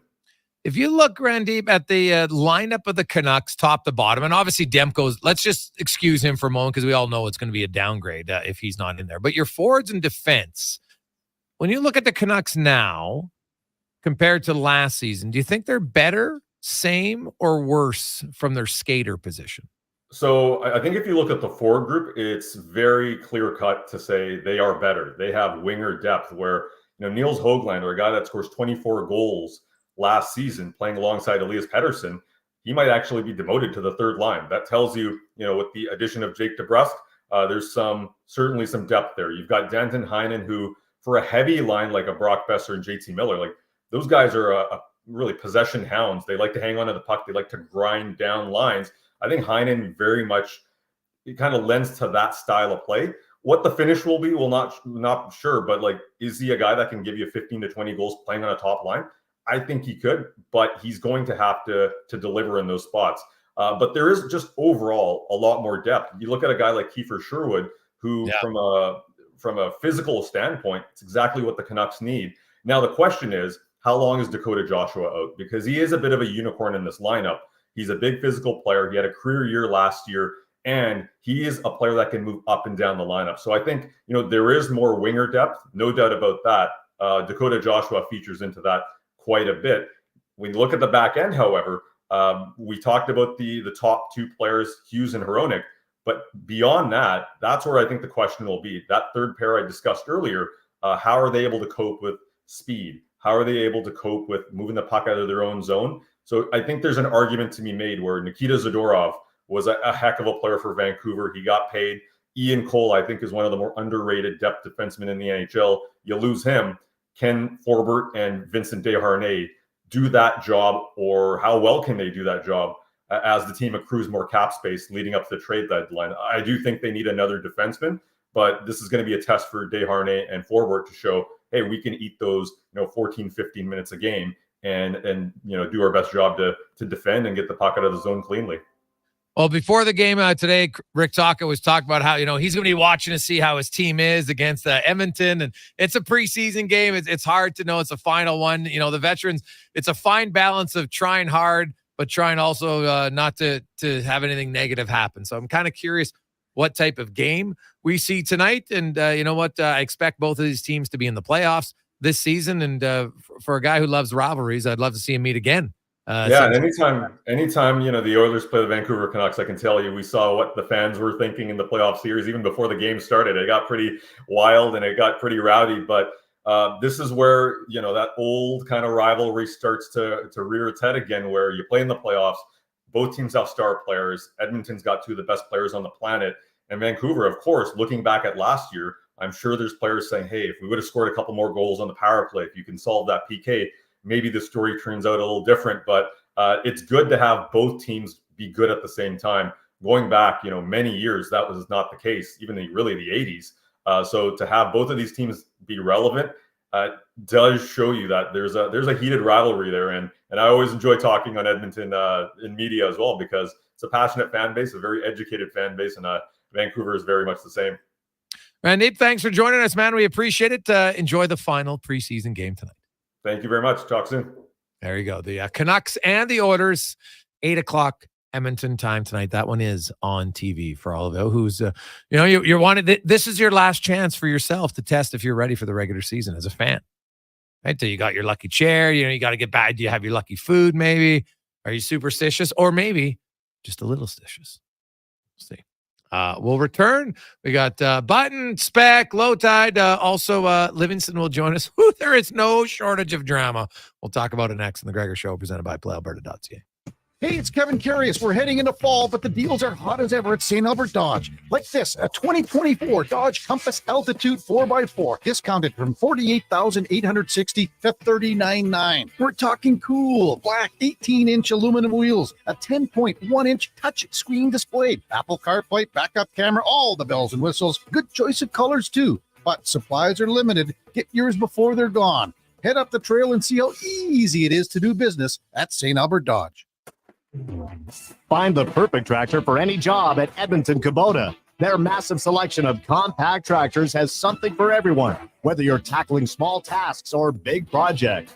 And right now, take advantage of 0% financing for up to 72 months. It's never been easier to get the power and reliability you need. Come down to Edmonton Kubota today and drive away with the tractor that's just right for you. Edmonton Kubota, where your perfect tractor awaits.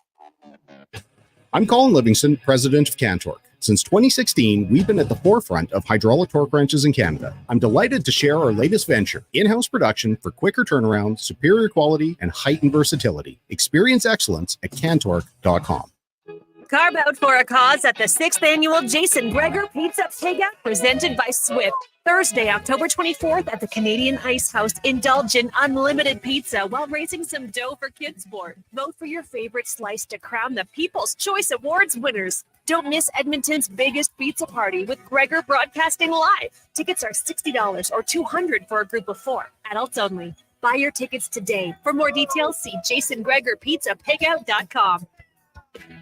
When it comes to your health, trust Dr. Bryce Henderson for expert care in hip and knee replacements. With years of experience and advanced techniques, Dr. Henderson helps you regain your mobility and quality of life. Your health is my priority. Let's get you back to doing what you love. Put your health in the hands of a trusted expert. Book your consultation with Dr. Henderson today. Visit vitalsurgicalspecialist.ca or call 587-391-7864. The locks are on a timer. They're going to get out. Sounds like a job for the men and women of Action Electrical. Service team reporting. With the remarkable reach of our bucket trucks and other equipment, we assess, service, and maintain your electrical lighting and automation systems. Facing an electrical menace? Call the men and women of Action. Operating throughout Alberta at actionelectrical.net.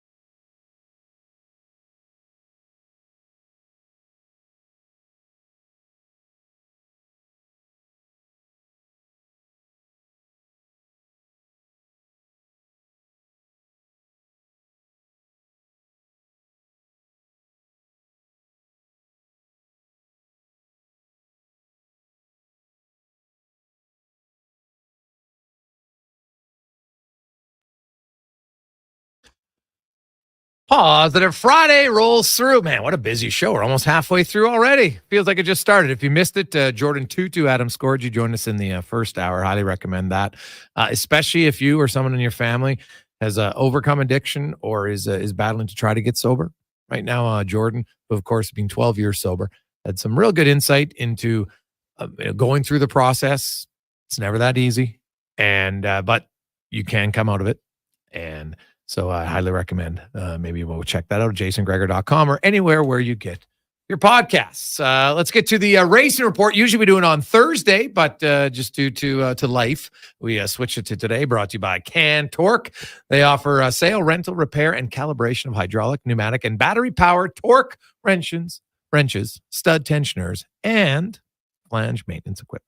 Check them out at cantorque.com. It's Colin Livingston joins us once again in studio. And there is no racing, but man, there is no shortage of stories right now. Red Bull, we talk about dysfunctional organizations at times, and Red Bull, they got, it's almost like the two guys who are battling for power are trying to blame each other, thinking that it's going to make them both look good, and end up makes them both look like idiots, in my opinion. Yeah, I mean, I have no problem picking on Red Bull, but they give us so many things to talk about. They give us so much material, and really there's probably three guys involved, two directly with Red Bull and one associated with Red Bull, being, the team principal, Christian Horner, their technical advisor, Helmut Marko, and then Max's dad, Jos Verstappen, former F1 driver who can't seem to let his kid, even though he's a, three-time champion, can't seem to let Max be free to make his own decisions. He's still advising, but yeah, they just keep making, they keep conflicting each other, and then they keep, one will throw a tidbit out about this, that, or the other thing. But yeah, I think they're going to keep getting worse before they get better. That's for sure. But when you look at it, Max talked about how there's some behind the scenes stuff. They're not as quick and they're not as productive. And hey, when you were as dominant as they were, it's probably unrealistic to think they were going to maintain that dominance, because somebody else was going to catch up and maybe you would fall back a little bit. So, and now there's some, maybe he's going to leave. Like, do you think there's going to be that much change? I think that the change is going to continue. I mean, yeah, everyone's dominating era comes to an end, but the last rule package that was out there, Mercedes put 8 championships on the board. Yep. This year, yes, they've put Red Bull's put 3 on the board, but they've pretty much conceded the Constructors' Championship. And whether the drivers is up for grabs or not, I mean, Max still has a pretty commanding lead. There's 6 races left. He could still be caught, but it's the fact that so many top level people are leaving that should be concerned to them. They seem to respond by promoting from within, but that doesn't really add anything to the pie. They've got all these great technical minds that have left. It's going to continue to hurt them.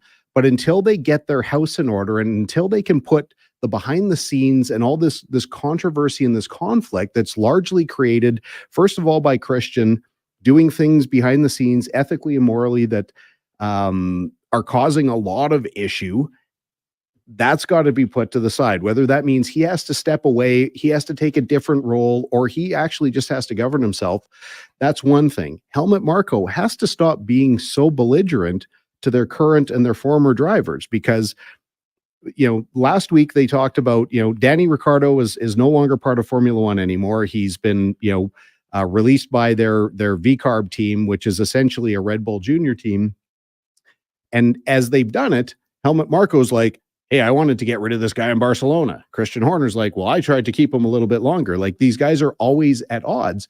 And if you're going to do that, you do it behind closed doors. You don't go on a bloody podcast and say, well, yeah, I know he said this, but as they're supposed to be on the same team. They're supposed to have the same goals. And, they just keep stepping in it. Now, Perez, the latest rumblings is he might retire. You believe that? it seemed like it had some legs up until kind of last weekend, where he jumped in and he used the part of the movie from The Wolf of Wall Street where the Jordan Belfort character says, I'm not going to leave. I'm not going to do it. I'm not going to quit. Like, and he, if you've seen the movie, you know what it's all about. Right.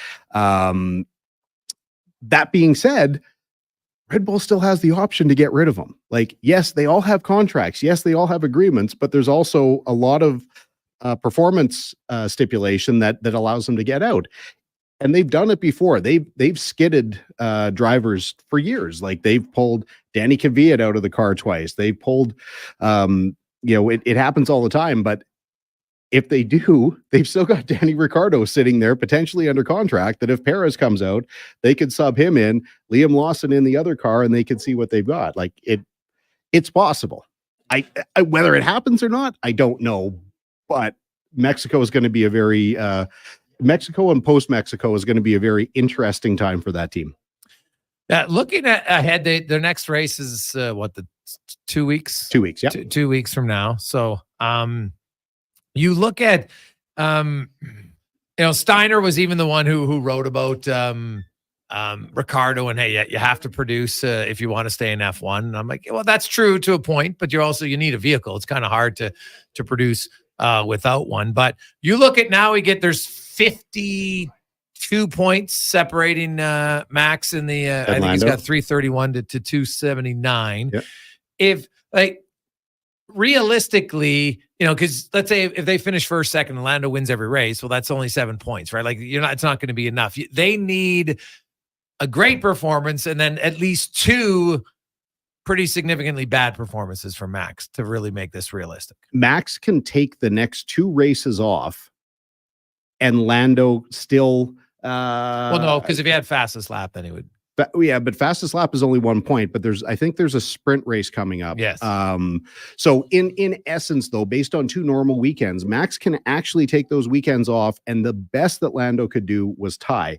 Max has to be aware that he's got to finish basically top 5, podium every kind of second race, and then no matter what Lando does, it's not within reach. The thing is, they're also getting to where they have to start pushing their equipment allotment. Like, Max is already into engine penalties. They're already into transmission penalties. So if they have to start subbing those parts and pieces out, those are 10, 12, 15 place penalties, depending on, what components get changed where. It's still totally up for grabs, and just a little bit of bad luck for Max brings the championship, the drivers' championship, well into Lando's grasp. Now, speaking of Max, he got fined for swearing. Had lots of the other racers kind of support him. He basically just said, in a press conference, we're bleeping bad, whatever it was. The head of the FIA comes out then, and it seemed like an odd response. Now, granted, I don't follow enough of the head of the FIA, and his name escapes me right now, Colin. But his response when I saw it, I was like, that doesn't come across as necessarily great leadership, but Formula One's different than the NBA or the NHL or the NFL. Like, they kind of like drama a little bit. So is he just playing the part? They're hyper aware of how much popularity there is and how many kids and how many families have jumped into the sport, largely, again, thanks to Drive to Survive. The FIA president, Mohammed Ben Sulayem. That's his name. It's kind of I think it's a fine line, because, Max dropped an F-bomb when describing, like, why weren't you able to get up to the front? What was wrong with your car? And that's basically what he said. He's like, the car's, essentially translation is the car's no good. He said it in a press conference where you're not really emotionally charged. You're not really. Yeah, he was kind of calm when he said it. Yeah. But they're also trying to mandate what the drivers are saying over the radio, because those radio broadcasts get televised. And it's like, okay, well, hold on a second. Like, if you mic'd up any sport, I don't care what heck, no, let's be real. If you mic'd up the Office at Sports 1440. You mic'd up the office in the teacher's lounge. You mic'd up the office at Oodle Noodle at Go anywhere we want Not here. at Cantor. Not at Cantor. Okay. No, heavens no. Yeah, heavens no. Like, you know my point. So it's not just in sports. It's so when I always, I can't believe they talk like that. And then you go back and that person's the same person in their backyard. Bleepity bleep bleep bleep. Like it, you know, I'm not saying it's right, but lots of people do But it. in the heat of the moment, these are athletes that are traveling at 340 kilometers an hour, and someone makes a move that potentially, if they hadn't reacted, was going to kill them. Your adrenaline is higher than you can possibly imagine, and you're not going to say, pardon me, fellows, if it would behoove you, I would really appreciate it if you could call attention to this present situation, because I believe that a transgression has occurred from the other driver. You get it out, you get it quick, you have that immediate outburst, which generally has, like, you know, most of the time the guys say, well, this guy's just an idiot, or this guy, you know, they always question what the other driver's doing. Yes, they're gonna swear, like as you say, it happens everywhere. You know, walking into the mall here today, there's two 14-year-olds, you know, hacking on a vape, and you know, it's language that we would probably be embarrassed to use at the racetrack. That was just in the 50-foot stretch that I had to get in here. It happens. Like, yes, when you're in mixed company and you're sitting in the waiting room of your doctor's office, probably not all that suitable to be, you know, talking on your phone, F this, you know, blah, blah, blah, blah, blah, in a sporting event. And again, the drivers should not be thinking about who's listening. They're not talking to the fans. They're not doing it for attention. They're communicating to their team. We get to be privileged to listen to that. So if there's going to be any action or any consequence, it really needs to come back to the broadcasters. If they're going to be putting that stuff out, they can delay it. They can censor it. But the whole thing is a little bit, you know, it's ridiculous. Now, that being said, to the FIA's credit, they didn't fine him. They gave him a penalty of community service. Yeah, which is, I didn't even know that was a thing. like usually you fine a guy $1,000. No, you're doing community. No offense. I think that's a way better fine. Yeah. So like, you're fining a guy $1,000. They make millions of dollars. That's nothing. You got to fine them their time. Now that's something that, like, okay, that one might hit. It probably would have been easier for Max to just pay a 50,000 euro fine and just laugh it off. Yeah. Quickly now, usually when they have the summer break, they're not allowed to do any work on the vehicles. Yeah, forbidden. Right, but now they are.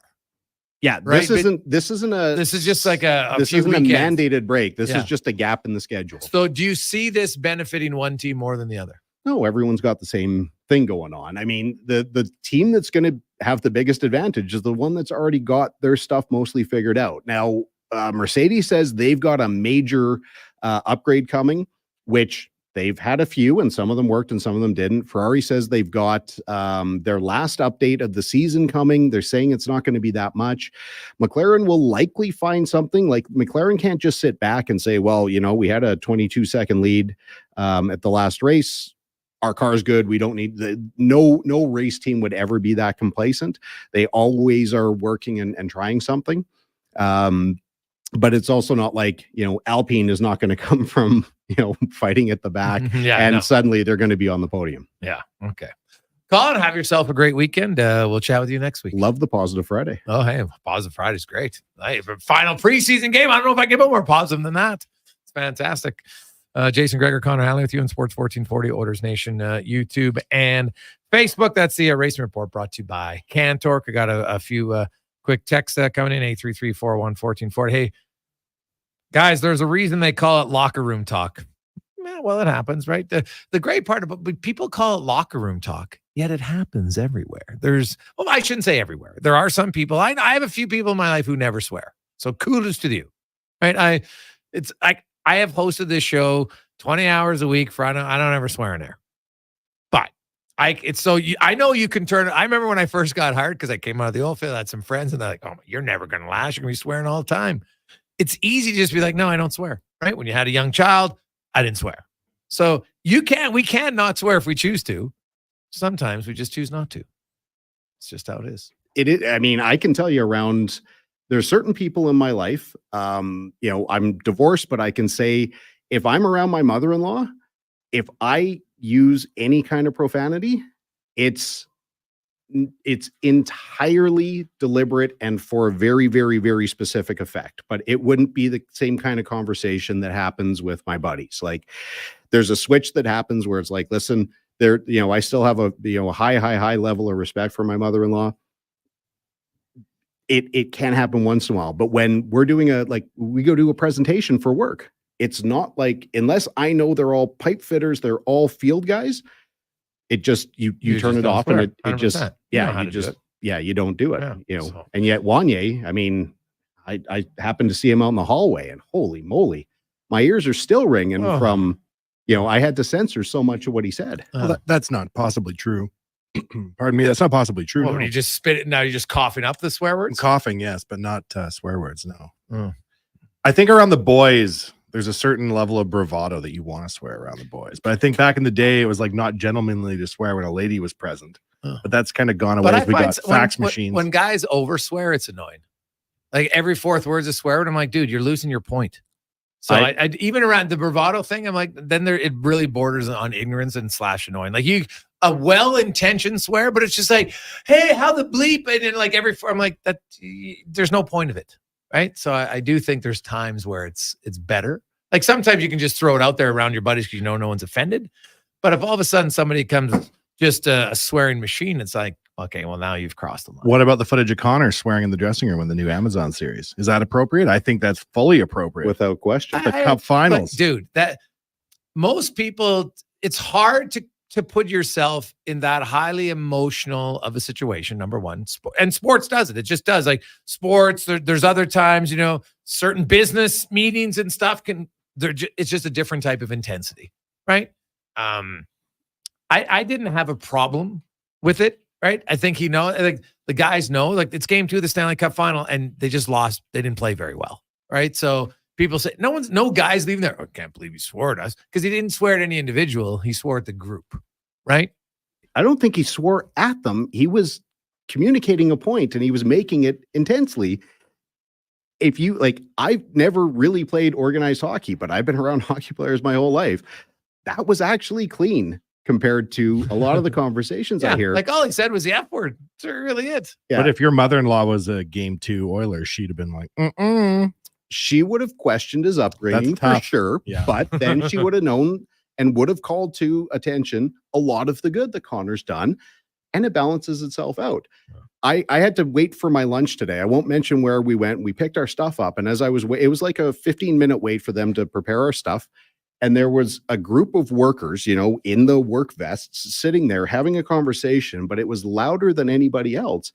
And it was as if it was like a stand-up routine of Alberta stereotypes, where it's like, the F and this, and then the that, and then the F, but it was so loud that the guy at the next table, he's having a phone call. He chose not to go outside to have his phone call. He's on the phone trying to talk over those guys who then in turn talk over him. And it's like, and I'm just sitting there like, I don't know if I should just get up and walk out or if I should record this and post it, because it's kind of hilarious.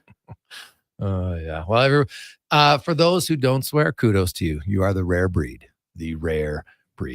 Like Connor Halley, who claims he never has cried at a movie. He's got no emotion. Let's get to the emotionless Connor Halley now in a Sports 1440 update brought to you by Alberta GMC dealers. The Canada-wide clearance is on now at GMC. You get 0% financing for up to 72 months on a 2024 Sierra 1500 Elevation. See more at gmcoffers.ca. This is a Sports 1440 update. Game day, the Edmonton Oilers are wrapping up their preseason out in Vancouver, taking on the Canucks. Puck drop just after 8 o'clock. Elsewhere around the league, you got the Sharks, the Ducks, Flames host the Jets, Wild in Chicago, and the Red Wings host the Sens. Earlier today at the NHL Global Series in Czechia, Devils defeat the Sabres 4-1. Week 18 in the NFL or CFL kicks off tonight. Hamilton hosting the Bombers at 5, then at 8 o'clock, Calgary and BC taking on the Lions. We had some NBA today in Abu Dhabi. Celtics get past the Nuggets 107-103. Later tonight, the Lakers host the Timberwolves from Palm Springs, and the New Zealand Breakers head to Utah to take on the Jazz. Major League Baseball playoffs tomorrow starting 11. You got Guardians, Tigers, Mets, Phillies, Royals, Yankees, and the Dodgers host the Padres. A couple of college football games tonight. Number 6, Oregon hosting Michigan State, and Syracuse takes on number 25, UNLV at Allegiant Stadium in Las Vegas. The Edmonton Oil Kings are in Brandon taking on the Wheat Kings. That gets going at 6 at 7 o'clock. Crusaders and Saints meet in Sherwood Park. And in the AJ, you got Devon and Fort Mac. Bonneville hosting Lloyd, and Whitecourt takes on Durham Heller. Golden Bears football hosting UBC. That gets going at 7 o'clock at Foot Field. And on the ice, you got a couple of home and homes. Bears and Griffins tonight at the DCA, tomorrow at the Drake, and the Pandas tonight at the Drake, tomorrow downtown Community Arena. Coming up in hour 3 of the Jason Gregor Show, we'll be joined by former NHL GM and TSN analyst Craig Button, plus 5 questions. I'm Connor Halley. This has been a Sports 1440 update. Sports 1440, Stingray radio station. CKJR broadcasts from West Edmonton Mall and Wetaskiwin. Download the free Stingray music app and listen wherever you go. Edmonton's premium live music and party venue is On the Rocks. Check out Bingo Tunes on Monday. Perform on the best stage in town with karaoke on Wednesdays. Learn how to salsa with Salsa Rocks on Thursdays. And every weekend, OTR goes live. With your favorite bands on the OTR stage and DJ Kenny K. For everything that's going on at On the Rocks, give us a follow. Facebook, Instagram, or Twitter. At On the Rocks, EDM. Eat well, party hard. On the Rocks. On the Rocks. On the Rocks. Open every day till 2 a.m. Ain't it beautiful? There's electricity in the air. Carrie Dahl here for Volvo of Edmonton, where the Volvo XC40 and C40 fully electric vehicle is now in stock, along with a great selection of Volvo T8 hybrid models. Experience the trusted Volvo quality and technology to power into tomorrow at Volvo Cars Edmonton, Canada's only 12-time Volvo Excellence Award winners. Experience the difference. Volvo of Edmonton. You'll see us digging holes. No, we're not looking for buried treasure. You'll see us digging trenches as well. And no, we're not building a fort. We're GS Construction, and you'll see us in neighborhoods throughout the Edmonton area. So what are we doing? GS Construction provides rehabilitation and upgrade services to Edmonton and surrounding communities. Some of our underground utilities have served us for years and are past their useful lives.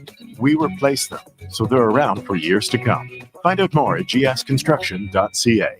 Hockey is back, and Play Alberta, Alberta's #1 sportsbook and official partner of the Edmonton Oilers, has you covered with bigger offers, boosted odds, live betting, player props, and more. New to Play Alberta, new players now receive $200 in free bets just for signing up. You already play? Get a $10 free bet for every $100 you bet every week all season long. Visit playalberta.ca and make your picks today. Bonus terms and conditions apply. Some things just work together. Sticks and pucks, cleats and AstroTurf. Your love for the game and Papa John's passion for better ingredients. Better pizza. Nothing pairs with the game like Papa John's. Crafted with signature sauce, toppings, and original fresh dough. They're the champion of pizza. And now you're the champion of winning deals. Just order at papajohns.ca. Use promo code SPORTS20 and score 20% off any regular menu price order. Better ingredients, better pizza. Papa John's. That's SPORTS20. The Canada-wide clearance is on at GMC. Get 0% financing for up to 72 months on the 2024 Sierra 1500 Elevation. With Sierra's 13.4-inch diagonal premium GMC infotainment system with Google built-in compatibility, available off-road package with hill descent control, plus an available 3-liter Duramax diesel engine, you can take the road less traveled and try new things, like fishing or whitewater rafting. I should have gone fishing. Ask your GMC dealer for details. No matter where your potential customers live, no matter what they watch, read, or listen to, you need a marketing plan that connects with them. Let the marketing experts at Stingray Media Solutions create a turnkey advertising strategy for your business, including radio and TV and out-of-home advertising, social and search ads, plus the creative and production. Find out the most cost-effective ways to reach your target audience and grow your business. Get started now at stingraymediasolutions.com. Raise a smoothie to any friend you've had since 1999. That's a good friend. And Booster Juice was there, now celebrating 25 years in Canada and more than 450 locations from coast to coast. A silver anniversary splashed with lots of oranges. Celebrate 25 years of Booster Juice with the return of OG favorite smoothies like the Orangesicle, the Marathon, and the Original, made with oranges, bananas, strawberries, strawberry sorbet, and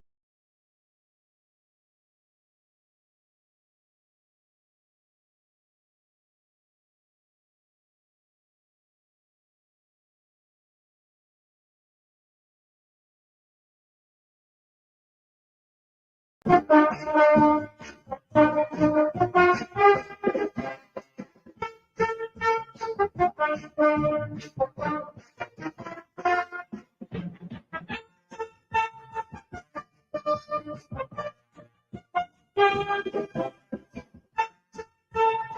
Jason Gregor Show, the best of Edmonton sports talk and beyond. This is Sports 1440. Presented by PlayAlberta.ca, Alberta's only regulated online gambling website.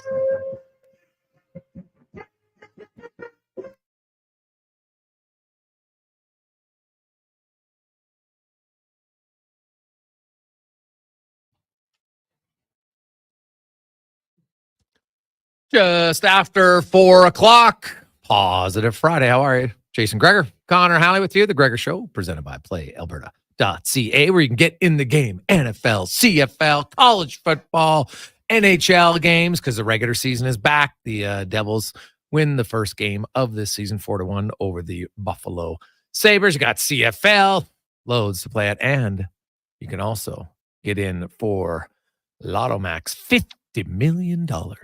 2 max millions at PlayAlberta.ca. We welcome in Wanye Gretz. Technically was already on, but now officially welcomed. How you doing? Well, Colin brought me in there on the fly. I didn't think I was talking. Yeah, well, I know. Well, that's why you're coughing. Well, that was it. I just had a drink. Oh, geez. That was on the fly. Yeah. You know, I love a good swear talk sesh. Yeah, exactly. Yeah, So, all about it. You're not actually a big swear.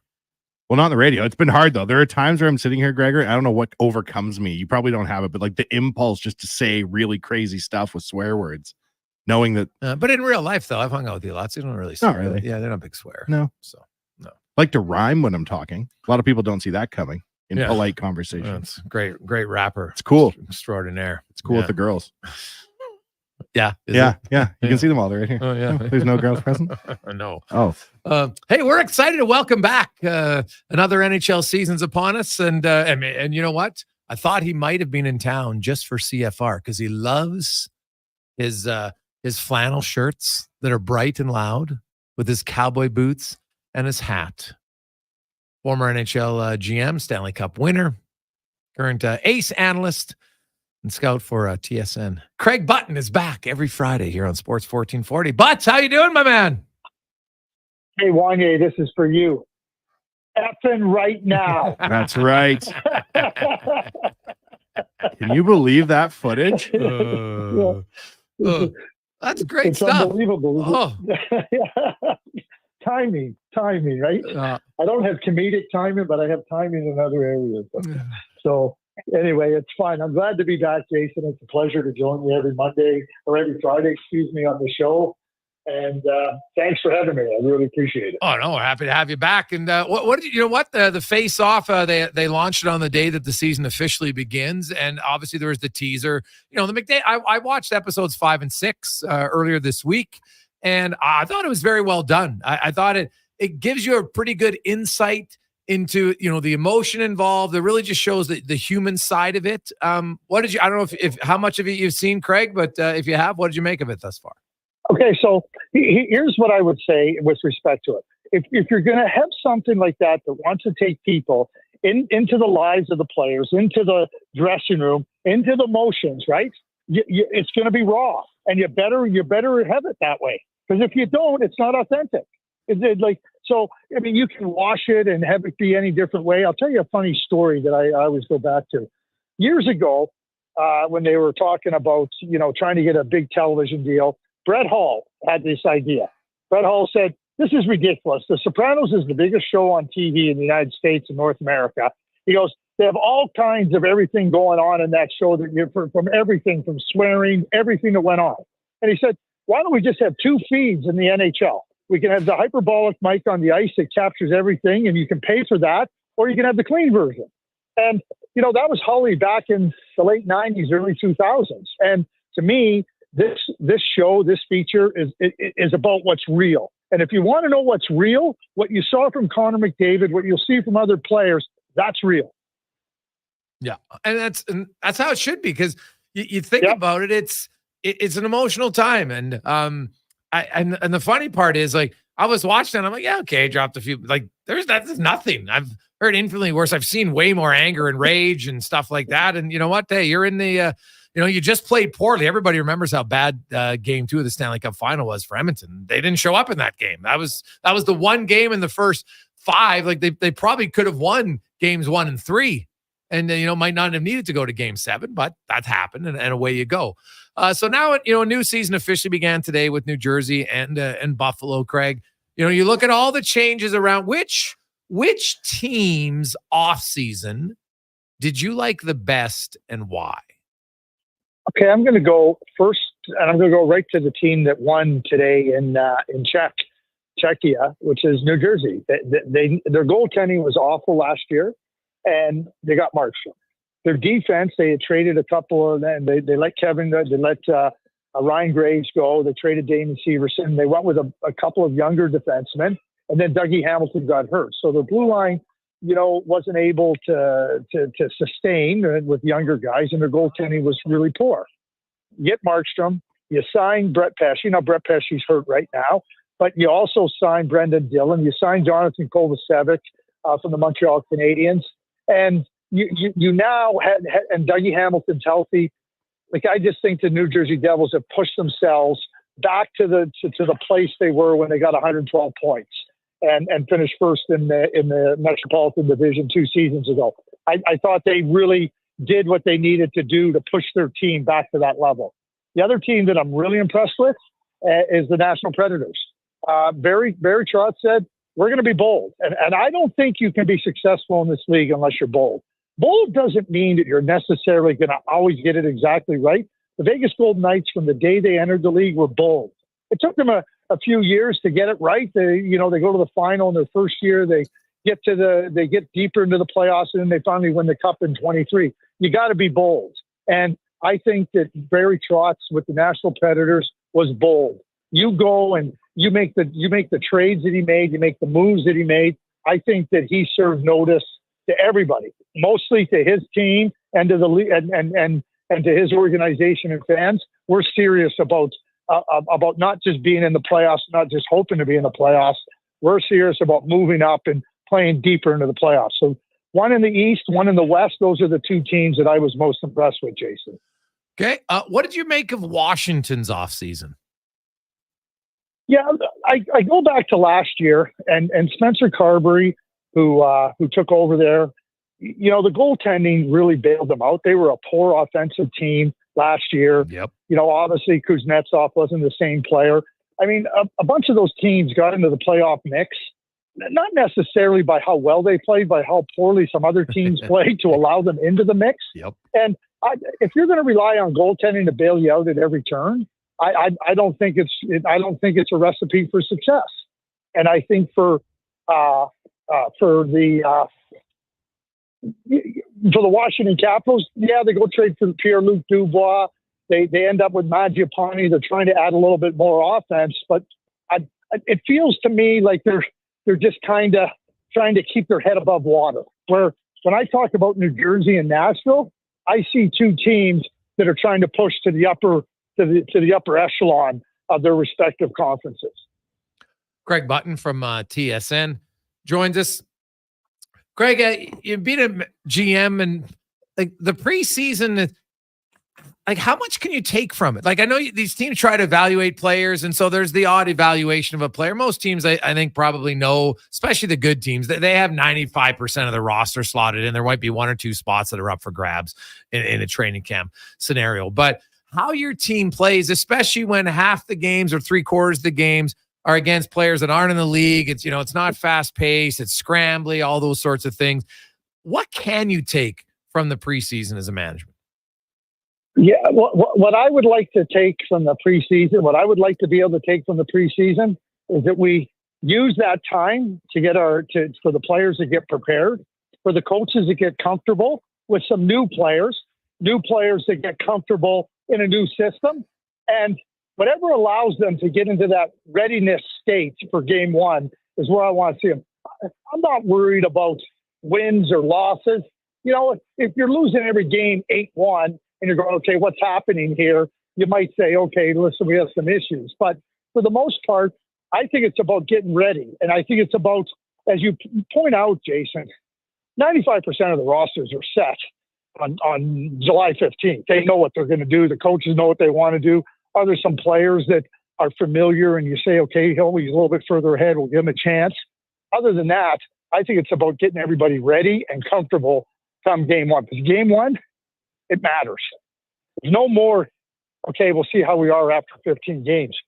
You waste the beginning of the season, you lose points at the beginning of the season, it could harm you at the end of the season when you're trying to make the playoffs. So game one matters. I want to see players and teams, coaches get comfortable all around. Craig Button joins us.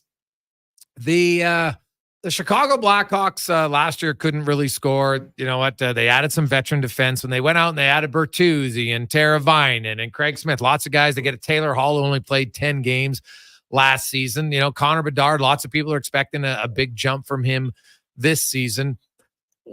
Like they had 52 points. Like, you know, maybe they jump up to 75 points, which is a pretty significant jump at this point. But where do you see Chicago? I noticed that they sent some young kids down, Craig. So it almost seems like they went to say, hey, we're going to develop our players, but some of the young guys are going to develop in the American League, which is probably the best place for them to develop.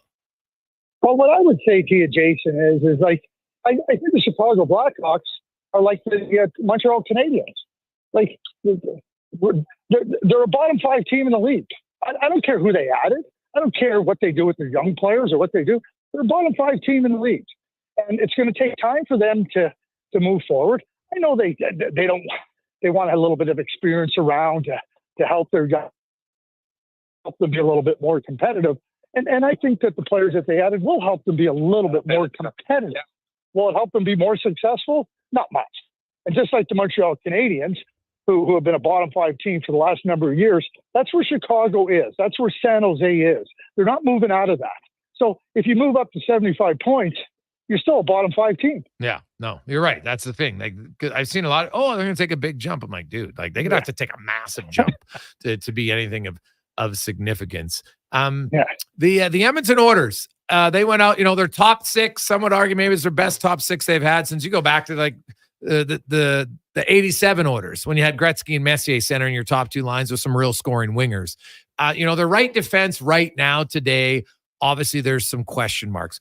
What's your expectation for Emberson? And how concerned do you think the Oilers should be about the right D, or are they good enough to get to the point where they can make the acquisition that everyone's expecting them to make at some time before the deadline? Yeah, and let me start with Ty. I've watched Ty for a lot of years. Ty's an outstanding competitor. He dives into the hard areas of the game. He doesn't make it easy or comfortable for opponents. And I think that right away becomes really significant for how your team wants to play, how your team wants to compete defensively. The Edmonton Oilers last year took massive strides in that area, just saying plays are going to matter by everybody. And I think Ty only adds to that. I think whether he's a number 4 or whether he's a number 5, I think that he can contribute to the Edmonton Oilers. Now to your second question. The reason, in my view, listen, Philip Broberg and Dylan Holloway are good young players. Yep. And teams don't want to give up on their first round picks, especially when you've spent that amount of time being patient with their development. But this isn't about Philip Broberg or Dylan Holloway, you know, what they could do. I think that what Stan Bowman, Jeff Jackson established was this is about right now. By having cap space, we're going to be able to find players that are going to help us to a greater extent come playoff time. Now, I think there's going to be a lot of good defensemen available, and I think that the Edmonton Oilers, with their cap space, are going to be able to take advantage of that. I have the Stanley Cup favorites as the Edmonton Oilers, not based on how they're constructed right now on the blue line, but how I feel that they will use their cap space to strengthen that blue line and become a really stronger team heading into the playoffs. That's how I see this all setting up for them. And I think they'll be able to execute on it. Yeah, I would agree. What about Vancouver, and how concerned are you about the Demko uncertainty? So maybe this will come as a little bit of surprise. Last year, Demko got hurt. He wasn't able to play. Arthur Silos went right in there and helped them get right to Game 7 of the second round of the playoffs versus against Edmonton. And the problem was their power play was terrible. They couldn't score. And yes, the Edmonton Oilers played really well. But Arthur Silas went in there and played excellent. I think he's a very competent goalie. And so, yeah, like I'm not here to dismiss or denigrate Thatcher Demko, but I believe that with Arthur Silas in the net, that the Vancouver Canucks are still going to be a very competitive team and fighting for first place in the Pacific Division. Yeah. Well, I like their additions. I like the returning guys. Sheloff's, the thing is, I think Lankinen might end up being the better goalie there, to be honest, Craig. And but that's a pretty good duo, isn't it, Jason? A tandem? That's not bad to have a good tandem like that. Yeah, I'm. My only concern on Shelovs is at every team now, you get your scouting report on them. We saw it in the playoffs, the Oilers, late in that series, they found out ways to beat them through traffic. And early in the preseason here, Seattle did the exact same thing. So that'd be my one concern is he going to find a way to improve to be better on shots through traffic? Because that right now seems to be his one glaring weakness.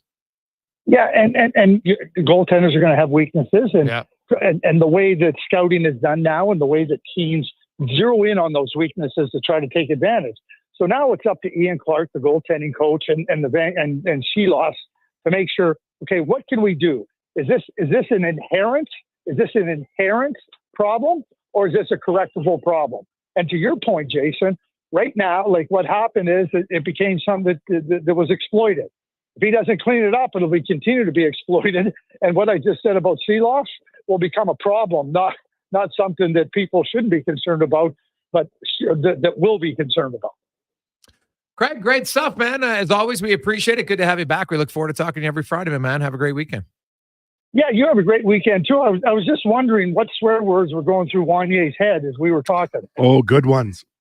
Pardon me, good ones. I was thinking about he's very nervous that you're back. Very, very nervous. Didn't want to ask a question today. No. But we will force him next time. You know what? The one thing I know about Wanye, he'll find his level of comfort. I'm not worried. Yeah, he's in preseason form right now, Craig. That's what it is. He's just trying to get comfortable, right? Still preseason for him. So we appreciate it. Have a great weekend. You too. There you go. That's Take care, Craig Craig Button from TSN. Yeah. Well, there's times you get revved up, Gregor, and I'm a listener of the show. I'm like sitting here listening to Craig Button breaking down the season. I have nothing to add to this conversation. I want to hear what experts have to say. Well, there you go. Jason Gregor, Wanye Gretz with you on Sports 1440, Oilers Nation, YouTube and Facebook. We'll return. We got we'll get to Wanye's World. We got Spec and Low Tide. The Oilers lineup, if you missed it, we will update you on that. And by the way, the debut today, Sports 1440's pregame show right after ours. Andrew Walker will be hosting that. So that comes in at with Donovan Paulson.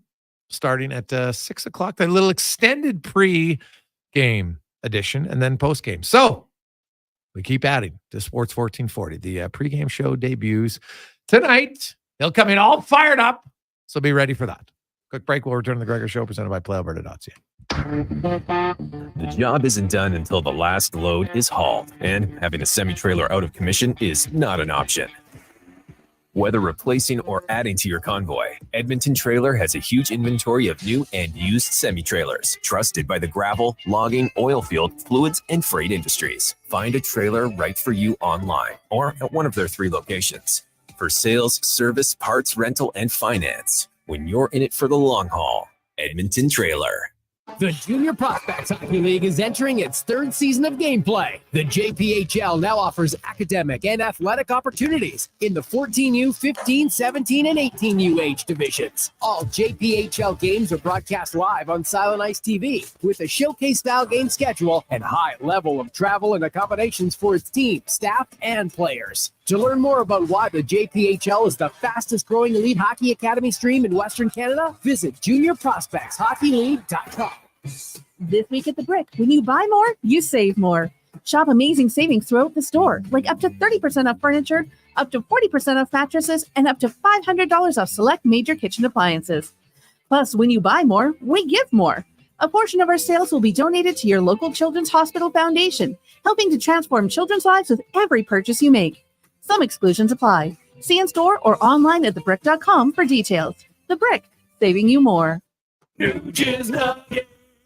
This is Nuge's Nuggets, brought to you by Legacy Heating and Cooling. What nugget of heating and cooling advice does Nuge have today? You can save a lot of money by bundling your new furnace and AC with Legacy. It's kind of like saving money on an endorsement by bundling me, Ryan Nugent-Hopkins, with someone like, I don't know, Zachary Martin Hyman. Thanks for suggesting me, Nuge. Get no payments and no interest for 1 year on your new AC and furnace from Legacy Heating and Cooling. Proud sponsor of Nuge's Nuggets.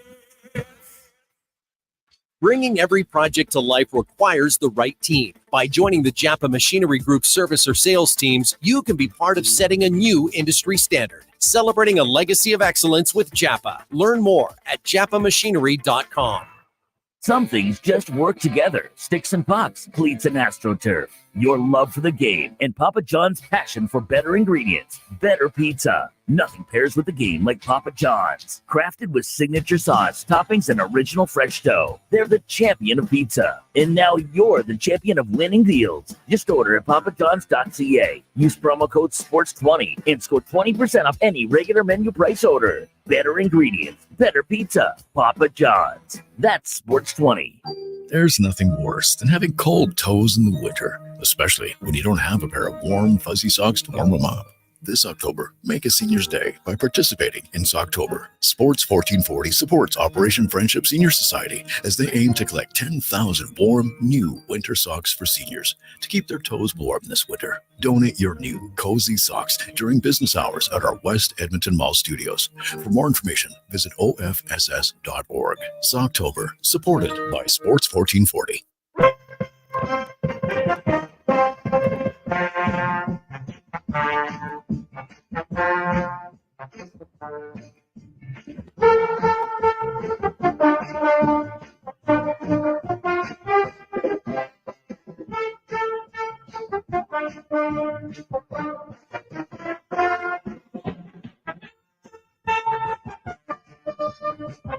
The Jason Gregor Show, the best of Edmonton sports talk and beyond. This is Sports 1440. Presented by PlayAlberta.ca, Alberta's only regulated online gambling website.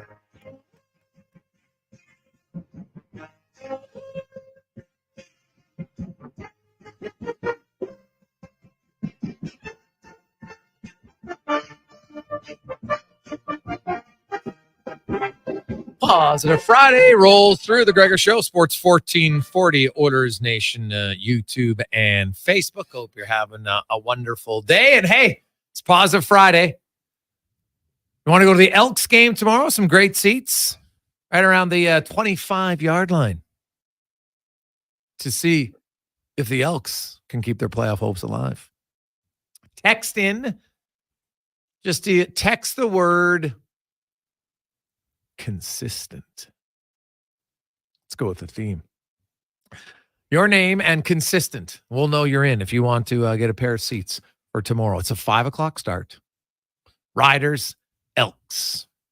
Your word to get in the draw. Consistent.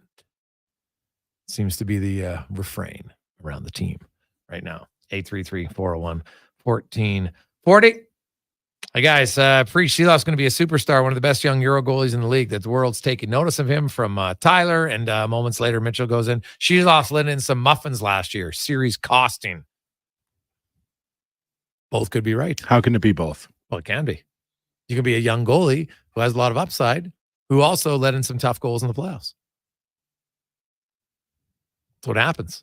It's like, remember Oiler fans wanted to write off Stuart Skinner? I do. Right? Remember Stuart's he's brutal. So I think it's always better to exhale and be like, do I really want to say the guy's junk is never going to be good? Because that's that one can come back on you rather quickly. You can say, hey, he's a young guy who's battling some consistency issues right now. You got to think last year, the Oilers season is as up and down as it can be, Gregor. I can recall sitting in this chair, the Oilers were 31st in the league, and it was free fall panic. Then they rattled off 16 wins in a row and were one period away from winning the cup. You can't really have a more up and down season than that, can you? No. Well, hey, there was lots of roller coaster of emotions last year for the Oilers, and you know what? Do I think it's just going to be a smooth sailing all season for the Oilers? Well, I don't think they'll have a stretch of 12 games where they only win 2 of them. Now, that's not a very bold take. It's kind of like a cold take, but I don't because really that's kind of been their MO. If you go back for a few years, it always seemed to happen in December. That was their month of suck. And then they had one year where they avoided it. But they had that stretch, even in the shortened season. I think they lost in a 56-game season where, remember, they had that stretch against Toronto. It was 3 consecutive losses. I think they scored 1 goal. They'd lost some games prior to that too. So they had a little run there. I think for this, to me, the one thing that they're going to want to do this year as a good team is avoid any lengthy level of suck. And now you can go 5-5. That's fine. What's the most you can lose in a row before you're starting to veer into? Well, to me, for the Edmonton Oilers, there's no reason for this team to lose 4 in a row. Honestly, 3 in a row might be stretching it, and I mean 4 in a row in regulation, because you could lose 3 in a row in today's NHL, and 2 of them are in overtime, and it's like, meh, did you necessarily play that bad? And especially if you're losing them in shootout, I'm like, that's not even a loss. So, right, not in hockey terms anyway.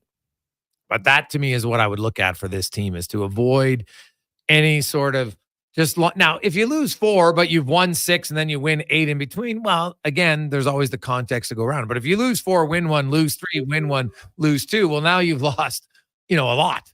So, or even if it's like win 2, lose 1, win 2, lose 1 for a month, well, that's not good either, right? Then you're going to end up being like, 4 wins and 8 losses. Not good enough. So I think the Oilers are a team that should be able to avoid, they should be good enough to avoid any sort of lengthy slump. Are you going to do predictions on the Jason Gregor Show? Next week, probably. Yeah. Have you given any thought prior to these predictions about, like, is this the year the Oilers are going to take it further? Well, it's hard to go further. Like, there's one thing you could do. I don't even want to have the words leave my mouth. There's only one thing the Oilers can do, and predictions are fun, but I do them because some of the places that I get them I'm working with the daily face-off, I have to do it. So of course, I don't love doing a Stanley Cup prediction in October because there's so much unpredictability that no one knows. No one knows. I don't know. You don't know. Listener doesn't know. No one knows. Connor knows. So no, he doesn't know. When I look at, because injuries are such a major part of good teams, and now if you get injured to Corey Perry, that's a lot different than an injury to Evan Bouchard, right? So specific injuries matter more to every team. And the guy might get injured, and if he comes back, like Evander Kane, I know people in the utopia world, it's like Evander Kane's going to be out all year. The Oilers are going to be able to put him on LTIR. They're going to get the extra space. Then he's going back to the playoffs, and it's going to be great. Yeah, in a utopia world, that works. But Evander Kane going 10 months between games and expect him to come in and be a difference maker, because I know people will say, well, Kucherov did it. No, he didn't. They won the Cup in October that year, right? And then he was back in April.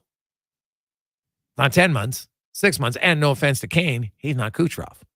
Winning the Cup in October. What a time. Yeah. So it's, even Mark Stone, he was out. Yeah, but he was playing. He played hot. He wasn't out for 10 months. He played the first 43 games of the season, then was out from, what did he get? I think it was January 27th when he had that injury, and then came back for the playoffs, right? So now the key thing for Kane is there is the unique rule in the CBA where you're on LTIR for that long that he can go to because usually if you go to the minors on a conditioning stint, you count on the roster. So that means you're active, except if you come off lengthy LTIR. So they could, in theory, Kane comes back April 1st, for argument's sake. This is just a theory I'm painting the picture for Oilers fans, for those who don't know the rule. He could come back April 1st. And they're like, you know what? We're going to, maybe even April 7th. He's going to go on a conditioning stint to the AHL. He can play 3 games. You can then apply for an extension. They'll give him another week, so maybe another 3 or 4 games. Never counts on the cap. Get some games in, and then boom, oh, look, regular season is over. Now we activate Kane. In theory, they could do it. Do I think it would be looked upon with a raised eyebrow? Yes, very much so. But I'm just saying, by the wording of the rules, it is a possibility. And even then, you play 5 AHL games, at least it would be better than none. Because if Kane plays no games and then comes back in the playoffs, now I know adrenaline there, you're going to be fired up and everything's great, but I would look at Kane and say, okay, he's still probably an addition to my third line. At worst, I'm like, hey, he's probably an upgrade on our third line. And that's fair. But I'm not expecting him to have top 6 production after that long a time off. If you're the team like the Oilers and he had such a relatively short off season, one of the things that struck me in the finals, Gregor, was how injured Connor and Leon appeared to be, right? And how they had to lean on Brown and Janmark as much as they did. How much can those guys, can they fully recover in an off season this short? You know, I've talked to a lot of players about it. Tampa Bay went to 3 consecutive cups, so I think you can do it. But if you're like nagging injuries in the cup final and you have, you know, they talked about it. It's funny. Like I got conflicting reports on guys they were banged up, but you know, Connor McDavid said he was able to train how he wanted to all off season. Leon Draisaitl said, in theory, I would have liked 2 extra weeks of lifting, but nothing that's, you know, that egregious. So if those players say they're not hurt, that's who I'm going to trust. Would they tell us though? Well, 4 months later, you would. Why wouldn't you? What's the point? Lots of guys will. Usually, you get an injury report pretty long of guy. Hey, this guy played with a broken finger. This guy played with that. So why wouldn't you? I remember talking to somebody about who's injured come cup finals, and they said at this point in the playoffs, everybody's injured. Mm-hmm. Every single player on both teams is injured. I wonder sometimes, like Connor mentioned last summer, training too hard and coming into the training camp. What do you say? Tired? Yeah, he felt like he trained. In his words, yeah, he felt like he was a little sluggish at the start of the season. Glad he had that wedding this summer, Gregor. Little time off. Yeah, worry about wedding stuff, not training. No time for a honeymoon, and he doesn't have time for a honeymoon next summer because I already talked to him about it. You know why? Because his brother's getting married, and Leon Draisaitl's getting married. So he's already got it. He's at that age. Most people, you get to that 26 to 30, depending on how big a circle of friends is. It's like every summer. You've got like a list of weddings to go to. Most people go through that, and it's fun the first summer. The second summer, it's like, it's still kind of, but then it's like, oh my God, we got more weddings to go to. It almost can become a little bit too much, depending on the weddings, for sure. But there can, like when you have 5 weddings in a 7-week span, I don't care how fun they are. Part of you is like, oh my God, I got to go to another wedding. While we're on the topic of the captain, did you see this bit about the ketchup? Connor McDavid apparently is scared of ketchup. And this was revealed on the Amazon show. And Lauren Kyle said the chef sneaks her ketchup when he's not looking so she can have ketchup, which to me seems impossible to hide. That part was funny. Is Connor scared of ketchup? Well, scared of ketchup, it seems like an odd word to use because ketchup can't move, right? Like it's stationary unless you grab it. Now, unless he has like a phobia of how it looks. So yeah, it's a fair point. It's a weird thing to make up on an Amazon show. I'm not saying that it's made up. He has to be scared. If he doesn't like ketchup, that's I understand. what she said. I know that's not what she said, but that's what I'm saying. Like, I think it to me is somewhat humorous. Like it's a little bit of a chirp there. Like, you know how it is with you're in a relationship and healthy relationships, you chirp each other. I think there was a little bit of a chirp going on there. It was very subtle, but it was going on like, yeah, he's scared of ketchup. Like, what are you scared of? The first half. But you know what? Inquiring minds want to know. So we'll have to ask. The first half of it's a diss. He's scared of ketchup. And then the second half of the story, our private chef sneaks it to us. I'm like, well, diss undid itself. Mm-hmm. You have a private chef. Diss not allowed. Like when you like that is, there's certain things in life that would be great to have. Chef might like if money was never an issue and I look at things. Because I do like I wouldn't want a chef for breakfast. Funny enough, I like making breakfast. But I'd want a chef for lunch and dinner.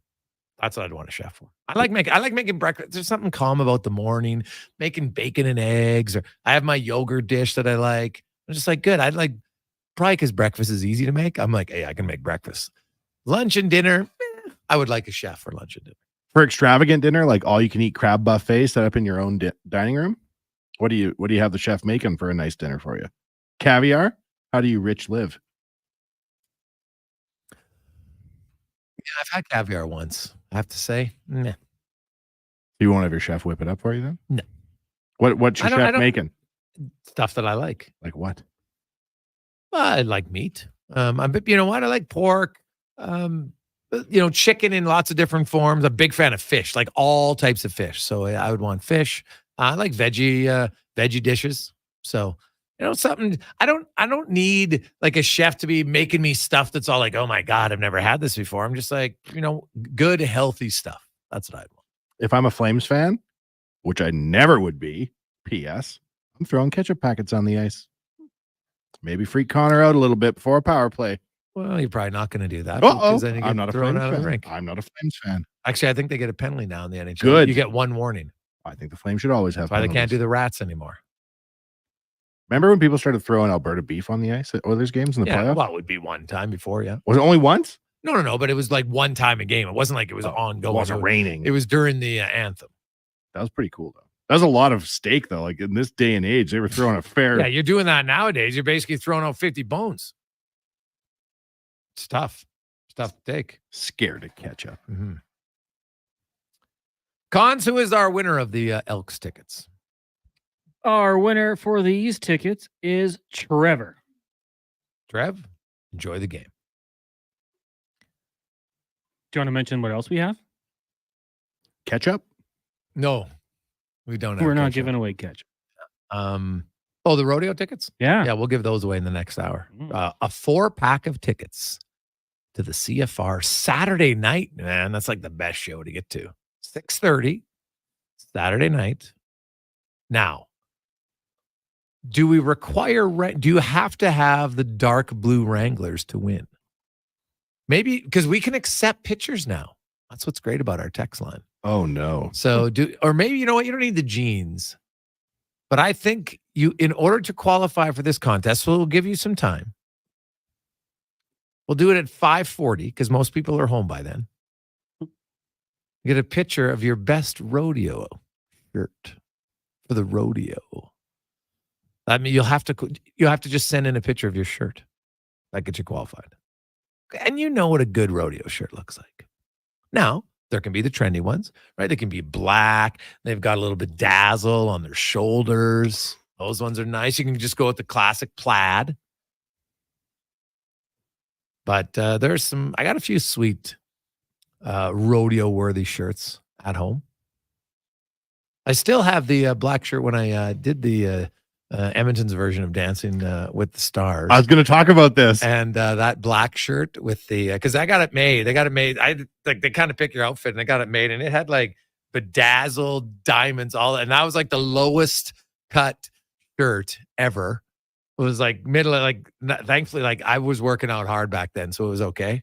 But God, that was like, that was not like, it's a tough one to have to wear that shirt. One of the greatest things I've ever seen was you going directly from Dancing with the Stars to OTR in full regalia and showing up covered in rhinestones. And I said, this is a guy who's got it by the tail. Yeah, I think I wore a shirt. No, I was wearing a shirt over the shirt, but then at some point in the night, yes, the shirt. But it was funny. Like you were proud of it. It's a good conversation starter. Dancing with the Stars. Proud might be a stretch. For charity? Yeah. No, that part was great, but I meant the actual shirt. Right. Especially because for people that don't know, the dancing shirt, it's like you almost pull it on. It has the buttons in your crotch. Yes. So it doesn't bunch up because it can't move. It's not just like a normal shirt that you tuck in. So you had like it's buttoned up under the old crotch. That keeps it in place. Things I didn't know until, because I remember when they are, I'm like, what am I supposed to do with this? So what's going on the back end? You have a thong on? No, kind of, yeah. Whoa. No, not a thong. No. Like the shirt comes down. It's almost like it just stretches underneath. Oh, I thought you said snapped at the bottom. Well, it does snap underneath. That must create some sort of thong. No. But it's not a thong. Oh. It's kind of like you're wearing briefs. Could you thong it up? Not brief. Could I thong it up? Just bring it no. together? No. Well, then you're dancing free. Are you saying could someone give me a wedgie? I guess they could have, yes. But I never, like you would never tell anybody that evening that this is what the shirt was like. So all the male dancers at Dancing with Stars were looking at each other going, you're dealing with this thong situation? No, because everybody had different outfits, right? Like McIntyre was dressed as a cowboy. He didn't have to do it. So it depends on the outfit you got. Who picked your outfit? My partner, because we were doing salsa. Oh, that's cool. Yeah. So those are the days, Gregor. Yeah, and like she's the salsa dancer. So Yep. I can't question her. So, in hindsight, maybe she's just screwing with me. I don't know. I'll never know. But she wouldn't do that. She was too nice. So 4:45, we'll get to 5 questions when we return to the Jason Gregor Show on Sports 1440, Oilers Nation, YouTube, and Facebook.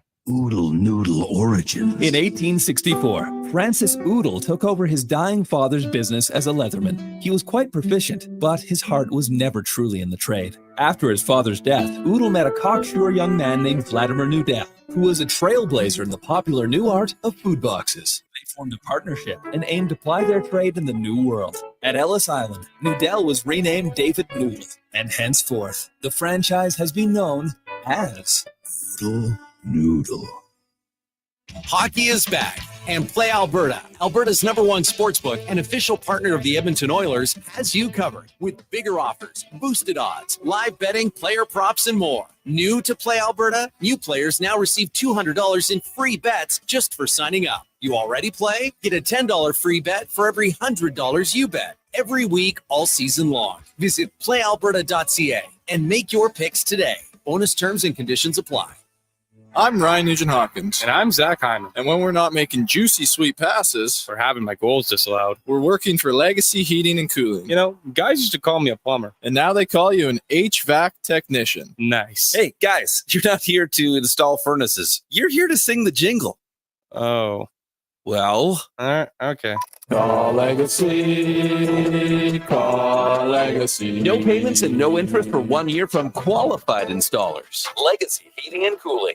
We've finished construction of our gamma radiation containment facility. Is it up to code? Is it going to be safe? Sounds like a job for the men and women of Action Electrical. Testing team reporting. We test your commercial operations using tools like infrared to ensure safe operation. Trust us to prevent potential calamity before it strikes. Facing an electrical menace? Call the men and women of Action. Operating throughout Alberta at actionelectrical.net. At Fountain Tire, we love jingles. Get up to 25% off select tires. Until October 19th. Plus a bonus $50 off any service of $150. Restrictions apply. Book online today. Fountain Tire. We're on this road together. When you want to recognize the top performer on your team, come create memorable and customized trophies and awards with Elite Promotional Marketing. Elite's in-house design team will help you achieve your corporate award goals. Head to elitepromomarketing.com. Often when I meet people at a party or I'm hanging out at my favorite restaurants, I'll introduce myself and they'll say, "Oh, you're Grant Fedoruk from Leading Edge Physio. What can I do about this sore knee? It's been bugging me for months." First, I was thinking, when I'm out like this, I should just tweet my location so people know where to come for a consultation. But then I thought, I'm spending all this money on advertising Leading Edge. Maybe you could come by one of our clinics. That's where we have the technology and really smart physiotherapists who can give you all the advice and treatment you need. Have your people call my people, leadingedgephysio.com.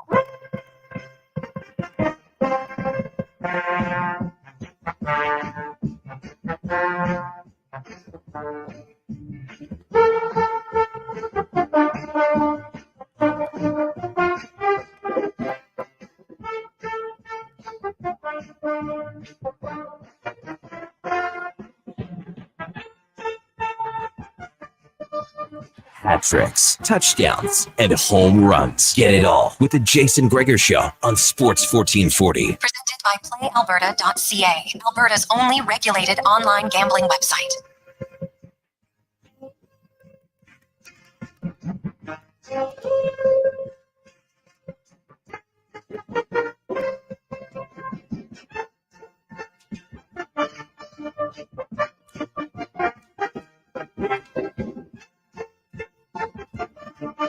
Positive Friday. Hey, I hope you have a Friday night like Kirk Cousins last night. 509 passing yards for Kirk Cousins and Atlanta with an offensive explosion last night. Very entertaining game between the Falcons and the Bucks. And hey, maybe Kurt's back. Maybe Pitts, for those of you who've been waiting.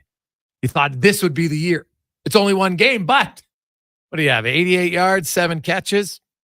He was involved consistently. Maybe they finally figured it out. But I'd need to see it for more than one game before I'm a true believer. But we'll see.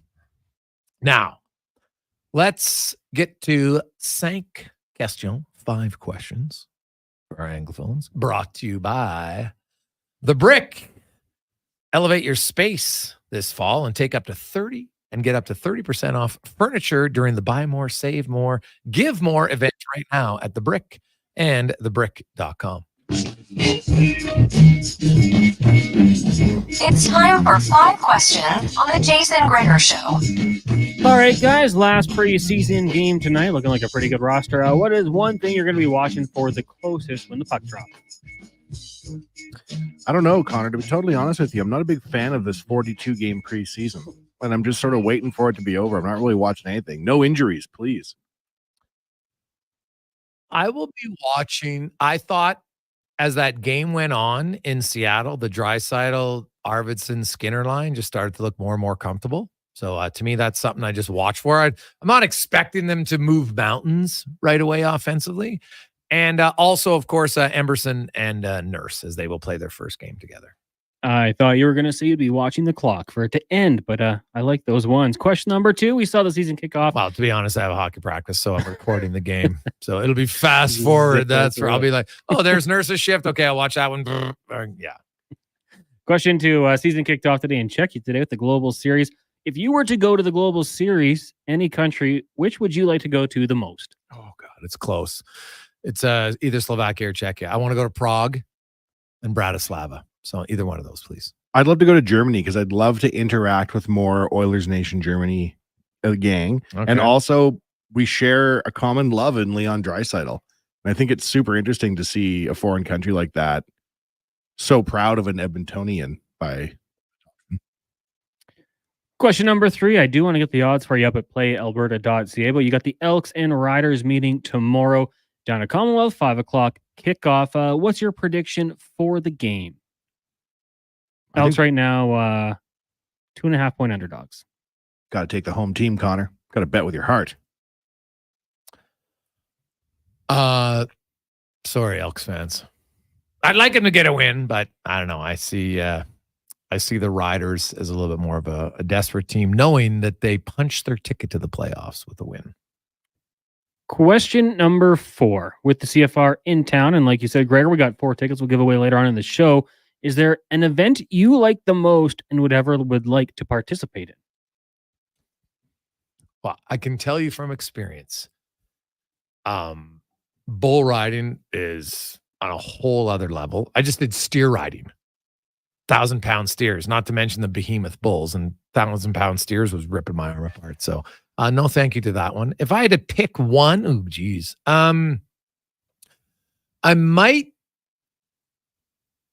I'd probably pick steer wrestling. I think, even though I'm probably not thick enough to be a good steer wrestler, but I've wrestled down many steers in my life. I would do that rather than get on the bucking broncs or a bull, and I definitely don't like calf roping. So I would out of process of elimination, that's the one I would pick. The one I like watching the most is the bulls, just because it's so unpredictable. It's phenomenal. I truly enjoy it, and yeah, if I had to pick one, it would be steer wrestling, knowing full well that I wouldn't be very good at it. One time I was at Cowboys and they had a temporary mechanical bull. And I'm not going to say they didn't fill the padding up around it enough with air, but I went on it and very quickly flew through the air and landed directly on my hip. And you're not supposed to be able to. There's supposed to be some sort of cushion. And my first thought was I would never participate in the rodeo. That wasn't even a real bull. And that hurt. Those bulls they get on, I've been down at a rodeo and saw kind of eye level how big those things are. There isn't enough money in the world to get me to participate in something like that. Final question for you two today. It is Kids Music Day. So kind of a two-parter. Did you play an instrument growing up? And if you could go back in time, do it all over again, is there an instrument you'd like to learn? I used to play all sorts of things: guitar, drums, saxophone, piano. Did you ever did you do a recital or anything? Oh yeah. Was in a band, Gregor.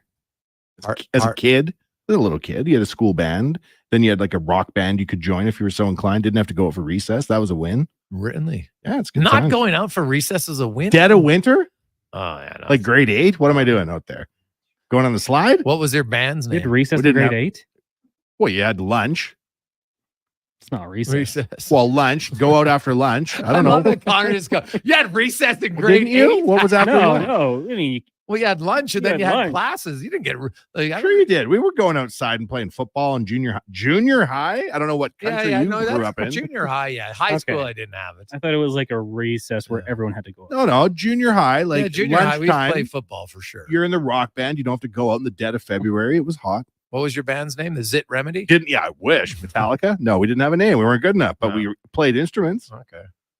Point is, I'd play the sitar, Connor, because that's a conversation starter if you're playing the sitar. How you doing, lady? Sitar. Okay. Piano I did play. Went to a few piano recitals. Like I regret giving up piano. Like now that I'm an adult. Why? Would you want to play now? Oh yeah. I've actually been looking. I think I'm getting I've talked about it enough that I finally just the other day actually I was talking to my wife and said, guess what? I've always wanted a baby grand piano. And I used to play it. And I was looking online at kind of teaching yourself again piano. Like I still know the basics.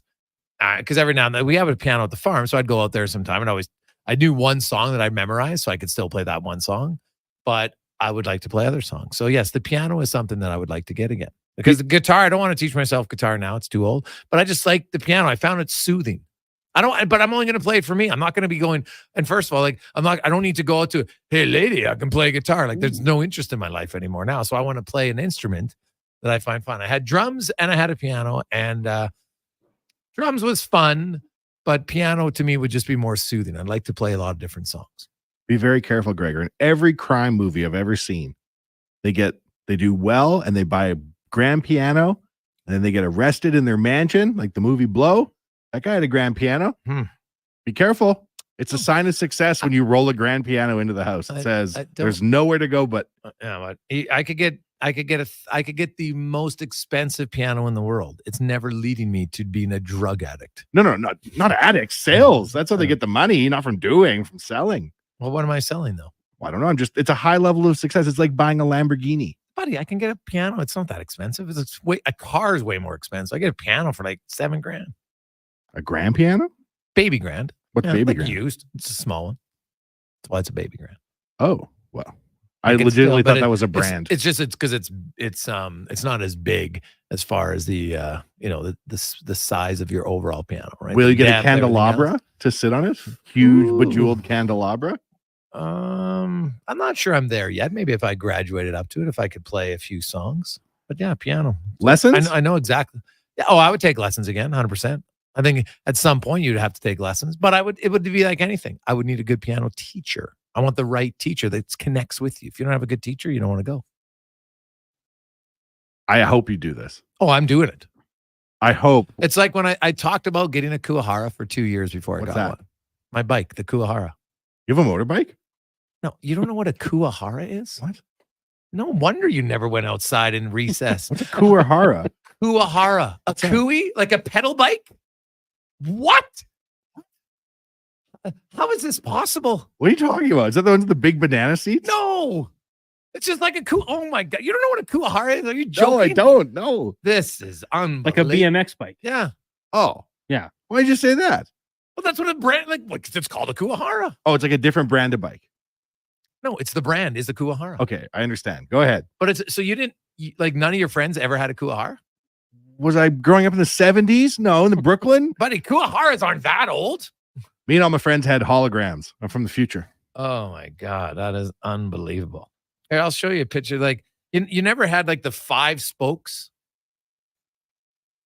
No. Oh my goodness. Did you even have it? No, you never had a bike. That's it, man. Lost my bike in grade 3. No wonder. I told you this story. Yeah, but in grade 3. That is amazing. I still can't believe you don't know what a Kuahara is. Like you've never heard of a Kuahara suit? Like I thought it was like a motorcycle or something. No. I'll confess, I didn't know what one was until you talked about yours, Gregor. Seriously? Yeah. Wow. Jeez, maybe I'm really dating myself here. We had a lot of younger people on the show texting in about their Kuaharas, man. I don't know if they're younger. Oh, they were. I don't think you can tell that in the text. Declan knows what a Kuahara is. He's younger than both of you. But he's a weirdo. And he knows a lot of weird stuff, like college football and how to do karate. Oh, yeah. Hey, you know what? We'll get... let's ask Declan this trivia question, Cons. He'll get it. I don't even know what sport it is. I already know he knows. Okay, I wanted to right now. Yeah. Declan, run over here. Yeah, get him on the mic. I'm just curious. Deck, he can hear me right now. Deck, there's the 2 FBS teams with 700 losses in school history. Do you know who they are? It's a great question. I don't off the top of my head. I will guess naturally. Are any of the service academy schools? Army, Navy, Air no, Force? Okay. no. I will guess. I'll give you a hint. I would love a hint. Thank you. They're playing each other this weekend. It'll be the first ever matchup between two schools with 700 losses. I don't want to take up too much mic time here. I will say Indiana and Rutgers. Well, you got one right. Indiana and Makes sense. Northwestern. That's who's playing. Rutgers, by the way, third most losses at 695. So you were close. It's pretty good. Now, I have a close. question. What sport are you talking about? College football. Yes, there you go. It was very close. I like it. Like it a lot. Yeah, so that's just a funny stat that came. I was like, I got to ask Declan about it. I just thought it was kind of comical. The first ever matchup between two schools was 700 losses. Oh, what a weird stat. We'll come back. Mark Spector. Low Tide will join us. Bet you those two know what a kuahar is. That's for sure.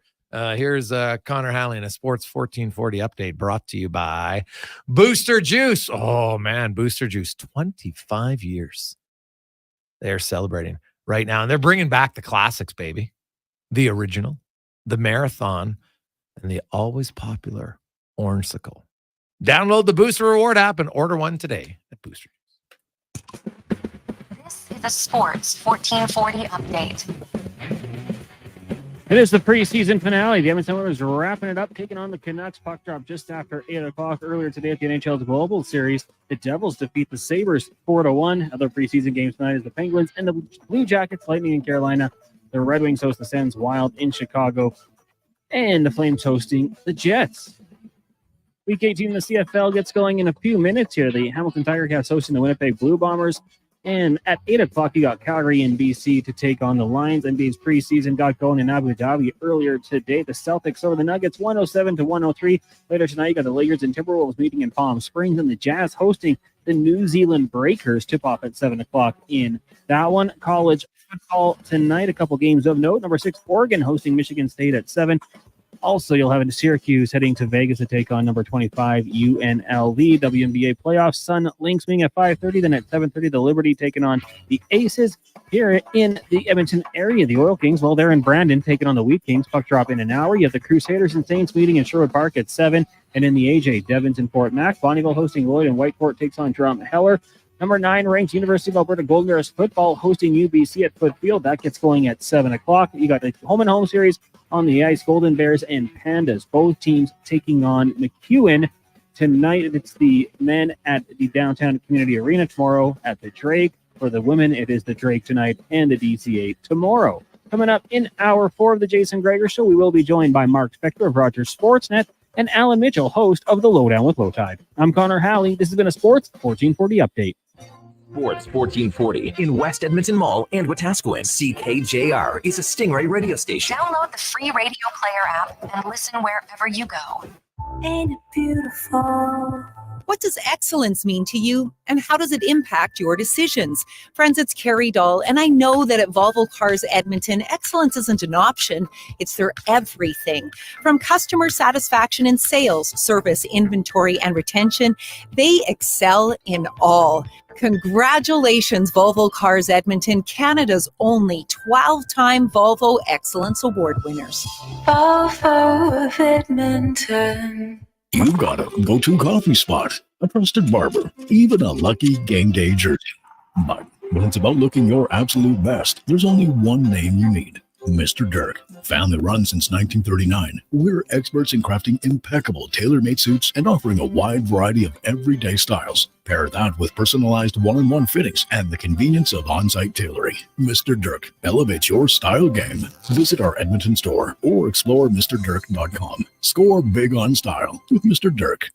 Silent Ice Sports and Entertainment is an innovative market leader across Western Canada, with sports and entertainment properties including the Spruce Grove Saints, the Junior Prospects Hockey League, Silent Rides Charter Company, the Hockey Super League, and the newly launched Female Super League. Silent Ice also owns the Western Hockey League Seattle Thunderbirds and operates the Morinville AAA Arena. The Silent Ice Center, a new state-of-the-art entertainment facility, is open in Nisku, which features 2 sheets of ice, including a 1,600-seat arena and a restaurant with a viewing area. Raise a smoothie to any friend you've had since 1999. That's a good friend. And Booster Juice was there, now celebrating 25 years in Canada and more than 450 locations from coast to coast. A silver anniversary splashed with lots of oranges.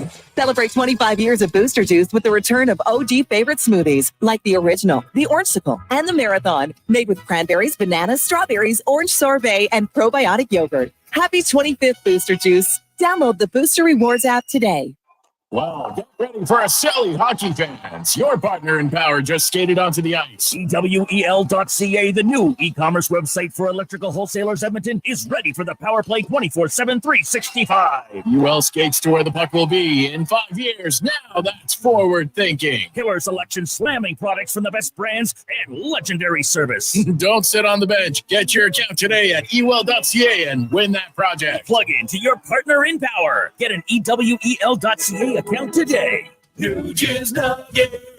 This is New Jizz Nuggets, brought to you by Legacy Heating and Cooling. What nugget of heating and cooling advice does Nuge have today? You can save a lot of money by bundling your new furnace and AC with Legacy. It's kind of like saving money on an endorsement by bundling me, Ryan Nugent-Hopkins, with someone like, Zachary Martin Hyman. Thanks for suggesting me, Nuge. Get no payments and no interest for 1 year on your new AC and furnace from Legacy Heating and Cooling. Proud sponsor of New Jizz Nuggets. Portions of this hour brought to you by Crystal Glass, your clear choice for residential windows, locally manufactured and installed. Crystal Glass provides a beautiful product and incredible customer services for all of your residential needs. Call 310 Glass or visit crystalglass.ca for a quote. The Jason Gregor Show, the best of Edmonton sports talk and beyond. This is Sports 1440. Presented by PlayAlberta.ca, Alberta's only regulated online gambling website.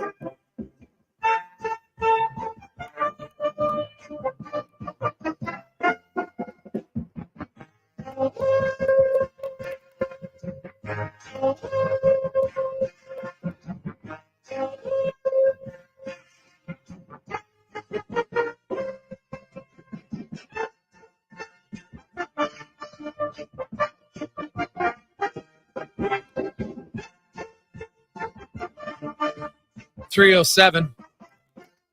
Sorry, 507. Don't want to scare you there. You're like, what? What are you doing? 507. Your work week, you officially made it. You're through, baby. Big plans for the weekend? You got football tonight. Football tomorrow. Bears playing tonight. You got AJHL and Devon. You've got BCHL and Sherwood Park with the Saints. And then tomorrow in Spruce Grove, home and away between the Crusaders and the Saints. You got Oilers tonight at 8 o'clock. You have Elks tomorrow at 5 o'clock. You got NFL on Sunday. You have the start of the NHL regular season was today, but 10 a.m. tomorrow, in case you're just like, I got to watch a game. Well, New Jersey and Buffalo will play again tomorrow at 10 a.m. That's a regular season game. So lots and lots of, the only thing maybe that we're having more of is people texting about their Kuaharas right now, which, hey guys, I'm 41. I know about Kuis, but Norco Kawasaki, yeah, those are good, right? Mongoose, remember the Mongoose? Red Line, that was a pretty popular name. Yeah, well, you don't have a bike. What? So, yeah, I can't believe you don't know any of these. So I can't believe you really missed out on when they had the wheels where, because obviously you know what spokes are in your tire, right? That I'm familiar with. Yeah, well, so you used to have the big on the BMX bikes, and they would have just 5. It was plastic, and it was 5 thick ones, and it looked awesome. They were unreal, man, because it was like you had mags right on your bike. Sick. I'd like to go back in time to grade 3 when my bike was stolen and say, do you understand that I'll be ridiculed on Edmonton Sports Radio in 700 years from today? Mm-hmm. Yeah. Hey, boys, I saved up forever to buy a $300 yellow Kui. Someone cut my bike lock at school and stole it. Devastated from Muzz. Oh, it's true, man. Like, stealing your bike or having your bike stolen is one of the worst. Well, you would know. Well, this It's I can one of the speak to. worst. Yeah. It haunts you forever. Oh, be brutal. Hey, guys, Wanye was probably more of a rollerblader than Stu. I know what that means. It's funny because it's true. It's a Gregor Show presented by PlayAlberta.ca. A Lotto Max tonight, $50 million. Get your tickets at PlayAlberta.ca. Hey, gentlemen, was he a rollerblader? Probably not. You're walking that back? No, not you. Our next guest. Oh, no, you're definitely a rollerblader. Oh, I see. But I would like to believe he had a BMX bike. At least he would know what a Kuahara is. I would think he rode one, maybe a red line, maybe a mongoose. We'll find out. Maybe Norco, a little bit thicker. The Spec Report now brought to you by GS Construction. Well, I can tell you right now, lots of the fellas and the ladies at GS, big Kuahara fans. Huge Kuahara. Now, the problem is Turan might have been one of the kids who stole the Kuahara. The only problem. But he matured and now runs a great company at GS Construction. Mark Spector joins us. Spec, do you have a Kuahara? No way, man. I'm way older than that Kuahara stuff. A red line? We didn't even have BMX bikes when I was a kid. Right? Didn't have them. They didn't exist. What? We had Mustangs, right? We drove Mustangs with a big sissy bar, often made by CCM or Norco. Okay. And the best 10-speed that I ever had, that I loved that 10-speed, man, is this light blue. It was a Cicchini, which is an Italian brand. It was awesome, man. Ooh. I think I bought it at Klondike Cycle. Ooh, okay. Yeah. All right. So we didn't have BMX. We did our jumping on Mustangs. So you'd build a big ramp in the back lane and jump till you crush that poor old Mustang. Oh, buddy. We had it. I lived in Leduc from grade 3 to grade 8.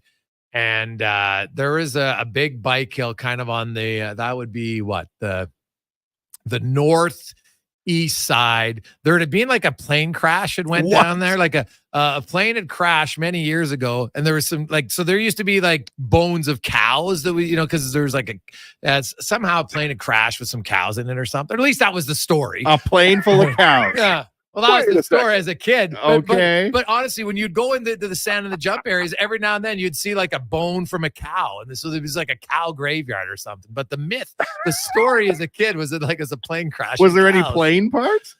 Yeah, there was a plane. It looked like a plane. Yeah, there was like a few wings. So there's a lot going on in one spot. But it was unbelievable. I gotta know what the truth is. This is like I gotta find somebody in Leduc would know the real story. But that was like as a kid, you're in grade 3. Someone tells you, "Oh yeah, this had to happen." Like totally believe. Oh it. yeah, It was unreal. God, super. And it was an unreal bike place, though, man. Like unreal. So fun. Like there was not a lot around and great hills, man. You could bike in there forever, and it was awesome. So there was lots of lots of Kuaharas, Spec, a few red lines. It was unreal. So those are all BMX bikes. Is that what we're talking about here? Yeah. Okay, yeah, that's way. Boy, the summer of 1927 sure sounds like a good time. Well, no, Spec's saying he didn't even have it. He's older than me. I'm stunned at jeez. We never had BMX bikes. We did everything you guys do in a BMX. We did on a Mustang. Okay, all right. Like is a Mustang what does a Mustang look like? Did you have a banana seat? Mustang had the banana seat, had the big sissy bar. You had the high rise handlebars. Okay, yeah. Oh, now right, the way up. Oh yeah. My brother had one of those bikes at the farm. I think a green one. Of course he did. Banana seat. Okay. Anyone and it would have. Oh yeah, you put that's the one where you put the clothespin with the hockey card so that it made lots of noise. And your spokes, right? You put the hockey card in your spokes. Just so you guys who are mocking me, Marcelo just texted in. Hey, Gregor, you're right. We live in Leduc, and that area has lots of mountain bike, and they have a plaque up there talking about the plane and the bad weather. And you're right. It was a cow special that were being brought in from somewhere. What? Boom. I knew it. Full of cows? Yes. Crashed? Yes. What the hell? What do you need plain cows for? Hey, there were special cows that were being imported. Were they flying the plane? Is that why it crashed? Well, who knows? I don't know. But Marcelo, there's a plaque up there, so you know it's real. A plane full of cows that crashed. Well, do you guys think animals have never been transported by a plane? Well, I don't know. They drive around in trucks where I come from, but what do I know? Got to get them across the ocean somehow, Spec.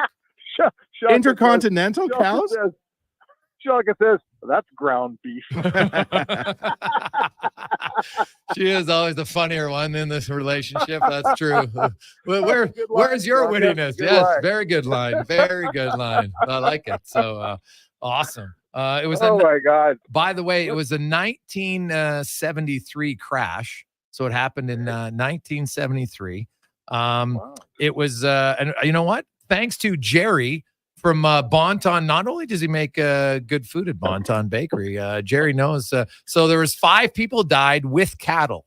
in the Alberta plane crash in 1973. It was a Boeing 707 cargo plane that crashed and burned in a blizzard 2 miles short of the runway. Well, so it was going to land at the Edmonton International Airport and crashed. And that's where we used to ride our bikes. Unreal. I knew it wasn't made up. Ooh, so there you go. Wow, man, that's a hell of a story. Yeah, a crew of five people from Pacific Western Airlines had flown from Toronto with 75 head of cattle. Wow. Yeah, there's many of the cattle strewn around, dismembered. I do remember that because I remember sometimes you hit a jump and all of a sudden you'd be just like random bones, and so you go searching for them. What's next? A helicopter full of chickens? What do you need a plane full of cows for? Hey, buddy, it's 1973. You're We're moving flying them quick. everything. Right, moving them quick. Yeah, so there you go. Well, see things. Hey, we're a very educational show. We learn stuff. Yeah. Well, I just learned something today. That's for damn sure. There you go.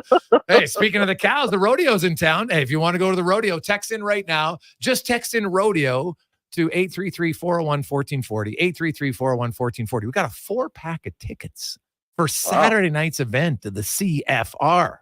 And by the way, don't just text in. Also, you need a picture of your best rodeo shirt. Nice.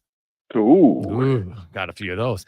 Now, Spec, the Oilers lineup tonight. The top 3 lines, same as last game. Philp, Podkolzin, and Perry, the triple Ps are aligned. Nurse and Emberson will play together for the first time. Stetcher and Kulak, Bouchard and Ekholm, Skinner starting. You can make a pretty strong argument this is opening night lineup for the Oilers, including Noah Philp. Yeah, the only question is Noah Philp. I mean, basically what you're telling me is he just stole Derek Ryan's job. And I'm not saying that's going to happen at some point here. I'm not going to tell you that it has happened until I see that lineup on Wednesday night. I'm not trying to pour any water on anything, but I got to see that with my own eyes for a guy that didn't even play last year, came to camp just looking to play in Bakersfield. It's one thing for him to make this team. It's another if they're going to carry 13 forwards. And it's another if he's going to knock a popular veteran out of the job in game 1 of the season. I'm not saying it can't happen, boys. I'm saying I got to see with my own eyes before I'll tell you it will happen. Yeah, I think he's played really well. And I think like Derek Ryan's 38, man. I think him and Corey Perry are kind of platooning is what I think this season. Okay. I'm all for it. Like your team, if Philp can be a good player and play every night, he's faster, he's bigger, he's a right-hand shot. If you're telling me you're going to platoon a couple 38-year-old guys, I'll sign up for that right now. But you know what? I got to say this, guys, and I'm going to sound like an old fart. I've seen a lot of hot young kids come along and have good training camps that look awesome. And by November, we're going, oh, yeah, that guy's not as awesome as we thought he was. So good for Noah Philp. He's had a great month, right? Now they start shooting bullets for real. Let's see him do it in October, November, and December. That's fair, right? Like, hey, just because you start there doesn't mean you're going to end there. But if you've earned it, then hey, it's good for him. What's your expectations for Emberson and Nurse? Well, my expectation is that's the 6 you're going to see start the season here. Is the 6 you just named. Emberson has played well enough. Nobody else has knocked him out of that second pairing job, right? You know, Stetcher's been okay. Who's the other guy? Dermott's been okay. I see Frank Cervelli thinks he might get a contract. He's a real smart guy. I got to see that one to believe it too. But no one's taken Emberson's job away. He's going to start the season next to Nurse, and then what the Oilers hope is that by about November 20th, they're not going, this guy's not good enough. Like they just need him to be good enough and to start to grow and start to get better. I think he can do that. But again, the bullets are going to fly, and we're going to see if that really happens. Yeah. The Dermott one, could he get a 2-way deal? I could see that. Or even a 1-way, I guess, on league minimum if the owner wants to pay another guy to be in the minors, right? Yeah. Right. Maybe. A 2-way makes more sense for sure. But I look at Dermott and for depth, okay, fine. If he's in the American League, but I don't see it being other than insurance for injuries. Oh, listen, Dermott can be my eighth defenseman all day long, ninth defenseman sitting in the farm. If I'm the Oilers, I'll take him this second. But if I'm Dermott, I'm going, whoa, wait a second here. I'm not signing the two-way until my agent shops me around the league a bit. I'm in no hurry to start my season in Bakersfield because I may never get out of there. So this is a one-way, in my opinion, a one-way street. Do the Oilers want Dermott in a huge depth role that you just described? Damn right they do. Does Dermott want to be that guy? I'm not so sure he wants. At this stage in his career, if he signs a two-way, man, oh boy, you may never get another one-way again. Yeah, potentially. But you know what? A two-way is better than a no-way. Well, hey, you got that straight, buddy. So he's got to figure out if there's a one-way out there. Like, here's what happens traditionally with this player is the Oilers go, hey, man, you know what? We like you down the road, but we're going to want you to sign a two-way deal. And he says, give me a week. Give me a week. Give my agent a week to shop me around, find a one-way somewhere else. And if the week ends, then they say, hey, you still got that two-way for me? And sometimes the team says not anymore, but usually they say, yeah. Yeah. Also, Spec, I don't know. It sounds like, did you see the story that's coming? NCAA is going to vote to grant Canadian major junior players eligibility within the next 30 days. And so that means players from the Oil Kings and others will have the option, if they choose, to play in the WHL, OHL, Quebec Major Junior League, and then go NCAA if a school wants to take them when they're 19 or 20. Yeah, I mean that's a cataclysmic change in NCAA hockey. That's going to change everything down there, and it's going to change a lot up here. For instance, you'll see a guy like, I don't know, give me a guy, Dylan Guenther shows up as a 17-year-old. He's really good. Boom, Wisconsin takes him. Some hot shot even an 18 or 19-year-old. He's really good. In the past, there was no option to go to the NCAA. Now the Oil Kings are going to lose that guy like that because he's going to go to Notre Dame or he's going to go to Michigan. But remember, the player signs a WHL contract, right? And so you can get out of it to go to the NHL. But that would be an interesting one. Would they just let guys at 18 and 19 out of it? That's a fair question. But currently, they technically have a contract that you're allowed to get out if the NHL team keeps you. I don't know how it would work for NCAA. It's a fair point. Well, it's all going to change, right? It's all going to. This is a massive change. What about the 18-year-old that used to try to be a freshman in the NCAA? Is there going to be a job for him? Or what about all those like former WHL guys that come play for the Golden Bears, right? They're done. They're using their education money. They're going to go play for the Golden Bears now. Well, now maybe they don't. Maybe some of them go play for Michigan Tech and all those schools down there. Like if this goes the way they're talking about it, I don't know that it is. This isn't my bailiwick here.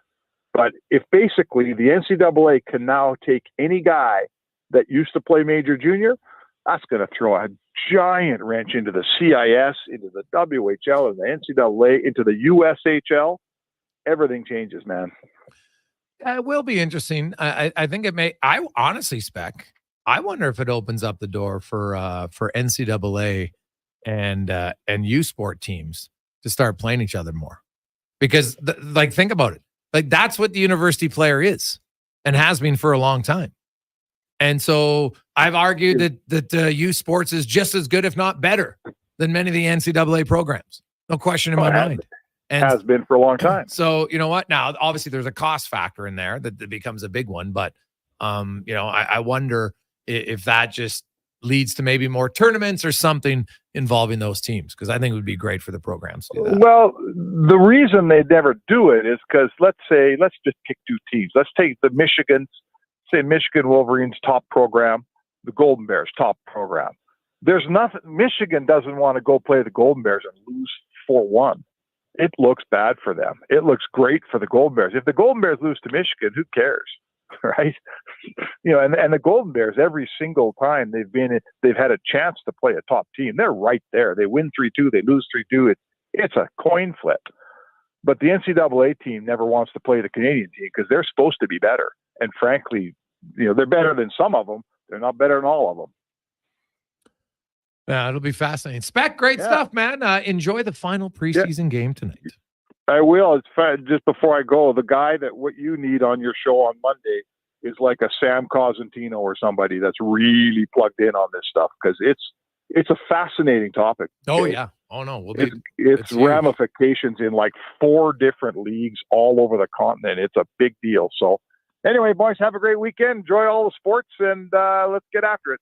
All right, there you go. Take it easy, Spec. Mark Spector, the Spec Report brought to you by GS Construction. I don't know if it's going to be a mass exodus, to be honest. Why don't you think this is as serious as Spec does? I don't understand the difference.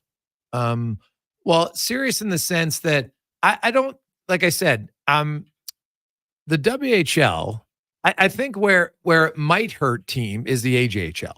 That's the league, and even the BCHL, because lots of times guys who wanted to go the NCAA route wouldn't go to major junior at 16 or 17 because they would lose eligibility. They could never go.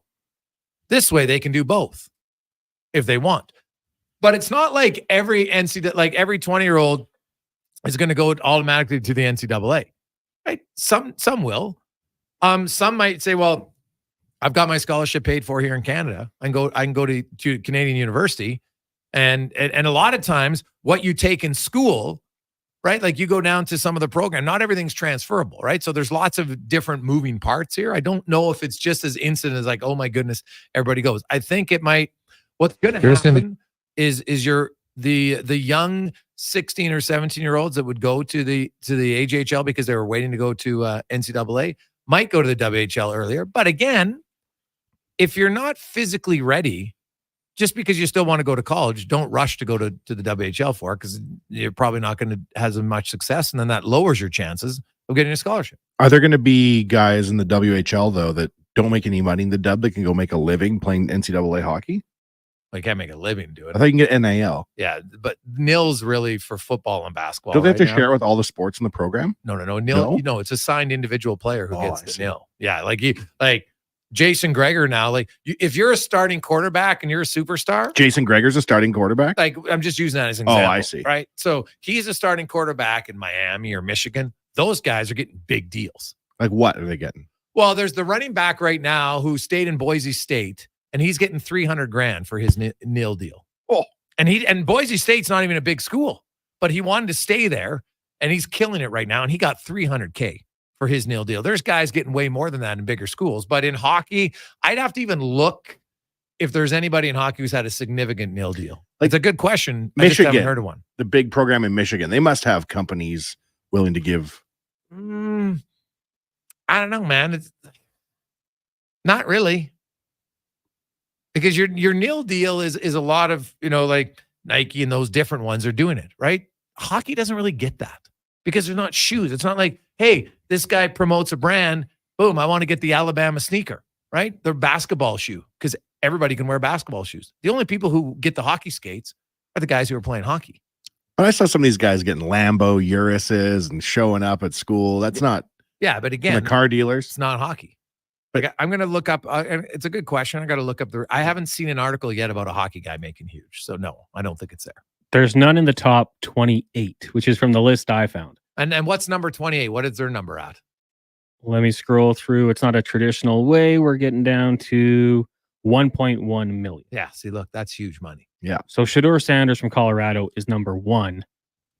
Livy Dunn, the gymnast, is number 2. Okay. And so what's his NIL deal? He's 5.1 mil. Over 4 years or 1 year? I think just this year. Yeah. And what is he doing? Like, what is he doing? That's for he's selling basically his likelihood for Yeah. I'm sure there's a lot of companies that want to use them. 5.1 mil. Holy cow. Like Livy Dunn, who's doing it as a gymnast. Yeah. She's never going to make more money than this as a gymnast. No, of course. Yeah. So good on her for really taking advantage of it. Mm-hmm. The Texas quarterbacks, Travis Hunter's 3, and then the Texas quarterbacks 4 and 5, Arch Manning and Quinn Ewers. Wow. That's huge money. Quick break. We'll return to the Gregor Show presented by PlayAlberta.ca. Hockey is back, and Play Alberta, Alberta's #1 sportsbook and official partner of the Edmonton Oilers, has you covered with bigger offers, boosted odds, live betting, player props, and more. New to Play Alberta? New players now receive $200 in free bets just for signing up. You already play? Get a $10 free bet for every $100 you bet. every week all season long. Visit playalberta.ca and make your picks today. Bonus terms and conditions apply. The job isn't done until the last load is hauled, and having a semi-trailer out of commission is not an option. Whether replacing or adding to your convoy, Edmonton Trailer has a huge inventory of new and used semi-trailers, trusted by the gravel, logging, oil field, fluids, and freight industries. Find a trailer right for you online or at one of their 3 locations. For sales, service, parts, rental, and finance, when you're in it for the long haul, Edmonton Trailer. Edmonton's premium live music and party venue is On the Rocks. Check out Bingo Tunes on Monday. Perform on the best stage in town with karaoke on Wednesdays. Learn how to salsa with Salsa Rocks on Thursdays. And every weekend, OTR goes live. With your favorite bands on the OTR stage and DJ Kenny K. For everything that's going on at On the Rocks, give us a follow. Facebook, Instagram, or Twitter. At On the Rocks, EDM. Eat well, party hard. On the Rocks. On the Rocks. On the Rocks. Open every day till 2 a.m. This week at the Brick, when you buy more, you save more. Shop amazing savings throughout the store, like up to 30% off furniture, up to 40% off mattresses, and up to $500 off select major kitchen appliances. Plus, when you buy more, we give more. A portion of our sales will be donated to your local Children's Hospital Foundation, helping to transform children's lives with every purchase you make. Some exclusions apply. See in store or online at thebrick.com for details. The Brick, saving you more. Jizz Nuggets. This is New Jizz Nuggets, brought to you by Legacy Heating and Cooling. What nugget of heating and cooling advice does Nuge have today? You can save a lot of money by bundling your new furnace and AC with Legacy. It's kind of like saving money on an endorsement by bundling me, Ryan Nugent-Hopkins, with someone like, oh, I don't know, Zachary Martin Hyman. Thanks for suggesting me, Nuge. Get no payments and no interest for 1 year on your new AC and furnace from Legacy Heating and Cooling. Proud sponsor of New Jizz Nuggets.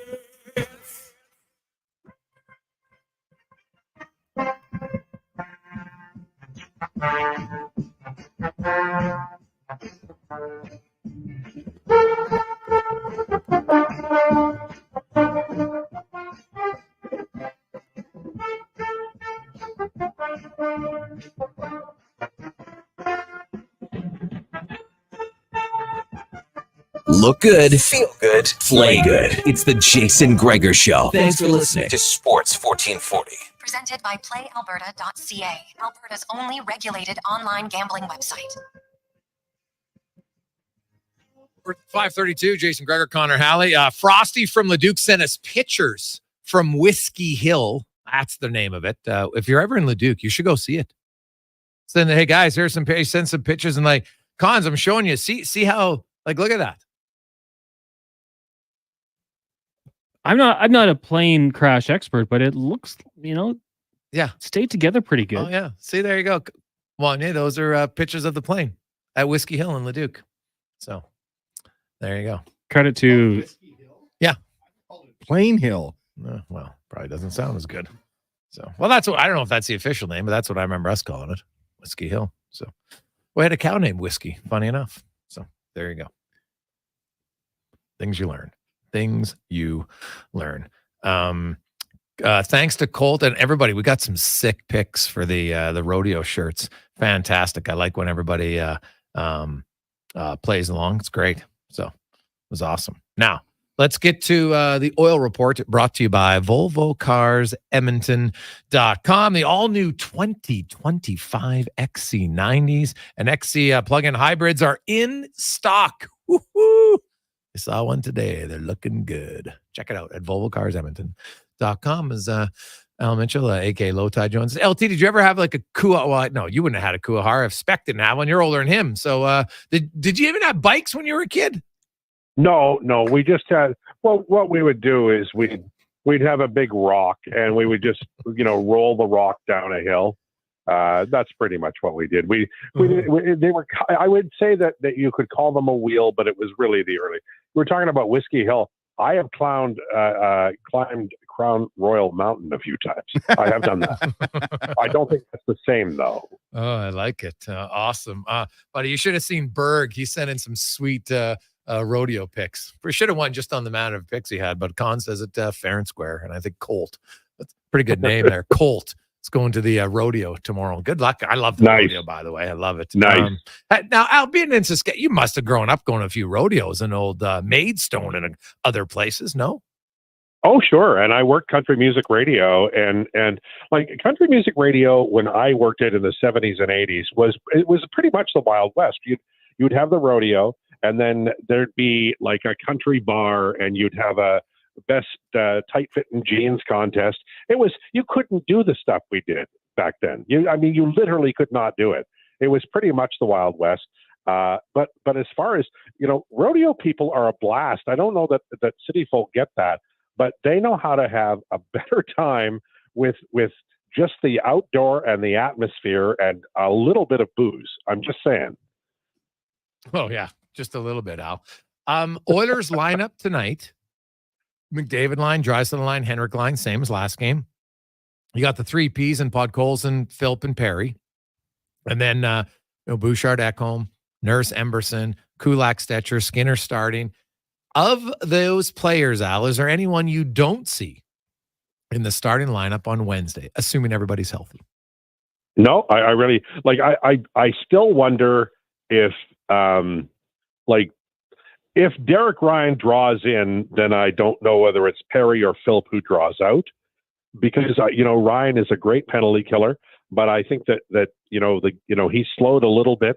I love Philp in the middle. I think Perry's a guy he and Ryan might platoon. So I mean that's possible. And then you mentioned it yesterday about Stetcher. He hasn't played that much.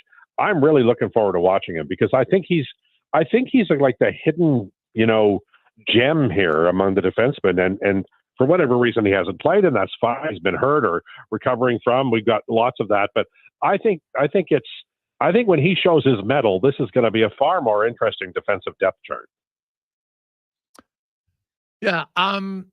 You look at the orders tonight, Al, and I know that the result ultimately doesn't matter, but the process can matter. And they've allowed 6 goals in 4 games. They've allowed 4 goals in another game. And I know that it's not all NHL players. I understand all that, although it was quite a few of them, just not their goaltender the last game. Do they need like a solid defensive performance in your eyes, or is the preseason so irrelevant that it doesn't matter? Oh, it matters. Like I really think this game is important because they haven't, and there's reasons for it. I'm not bitching at the team. Darnell Nurse has been hurt. Stetcher has not been 100%. But I would say, Josh Brown's expected goal share is identical to Vincent Desharnais a year ago. Like they're 44%. The difference is the entire defense and the structure of the forwards and the defense and everybody is out of sync because they haven't had time together. So, I think if Josh Brown had played with a more structured defense and people more established and everybody healthy, we'd be talking about him in a different way right now. It has been, hell on wheels for this defensive group because there's chaos everywhere and they're pinching in the wrong places. Kajula missed a check. Brown almost got to that pass up front on the second goal in Seattle. There's a lot of ifs and maybes, but I think it's important. I think they really have to show that I know they can play a button-down defensive style, but they have had changes, and it's time to dig in. I mean, if they need any inspiration, just watch that damn McDavid video from after game 2. I mean, holy mackerel! Like, I don't question these guys' passion at all, but there is a structure that I think they're not familiar enough with each other, or at least they haven't been. Tonight they should be familiar. These are all guys who, or at least mostly guys who've seen each other and been around each other. Have you had a chance to look at the Amazon documentary at LT? Just a little bit. I'm saving it for when I'm lucid, which is like about an hour a day. So, but I have you. I've seen bits. I haven't. This weekend is my plan. But just the key that Connor McDavid and the octave and the pitch he yells at, I think that's really going to pull back the curtain, and we're going to get to see a different Connor here on these episodes. Everybody, like when I first time I watched that, because McDavid is so soft spoken, like your sphincters actually tighten and you're not even in the room, like that. And credit to everybody who was listening to that. They came back and made that a hell of a series. They damn near won the thing, folks. So, if you're looking for a guy who can be inspiring, if you're looking for, some kind of representation of what kind of captain he is, they responded to him. And after all is said and done, that's all that really matters. It doesn't matter whether he's the soft sell or the, rage in the cage. Is what happens after you let loose the hounds and release the fires of hell. And the Oilers played really well after that. It's incredible to me that Connor doesn't come out after Game 7 to accept his trophy, and there's a camera crew in the room with him as he stays in there. Like, I really want to watch that footage. Yeah, we don't, the NHL, they do a lot of things weirdly because it's 32 guys basically. And like any club, it's like a men's club where you go in and smoke whatever and you read the paper and, somebody brings you your scotch. But they do a lot of things that are just kind of wonky. This is not one of them. People want to get close and find out feel the tension and the rage and the upset and the elation. And, you rarely get that. I mean, I would pay actual cash money to watch, to be behind the scenes at a draft, like a team drafting. Yeah. This is even better because it's the Stanley Cup, man. And I think it's brilliant that they did it. I kudos to the NHL. I criticize the hell out of them because they do weird stuff, but this is a home run. I agree. I watched the 2 episodes out. I think you'll really enjoy it. Actually, they give you a really good insight to lots of different things about the team. I think Oiler fans, I know some are like, I can't watch it. I'm like, well, the ending. It's not like it's a surprise. So no. And like I said, I'm like, every part up until you could shut it off once Florida wins if you don't want to see that part of it, because up until that part, there's nothing in there that's that devastating to watch. And obviously seeing them after Game 7, to me, it just shows you raw human emotion is the best thing to show. Yeah, and everybody, we knew how the Titanic was going to go, and we still watched the movie. There's detail, and there's passion, and there's crossroads, and there's dilemmas, and there's all the human things that we know about, and we assume, and maybe we even project onto these players, and now we see it live. It's for me. This is the ultimate reality show because any Oiler fan knows the suffering of losing Game 7. We've seen it twice in this century now. And so as badly as I felt in 2006, I'll never forget when the camera rolled down that row in Carolina and I saw Pisani and Smith and all of those guys watching Carolina celebrate.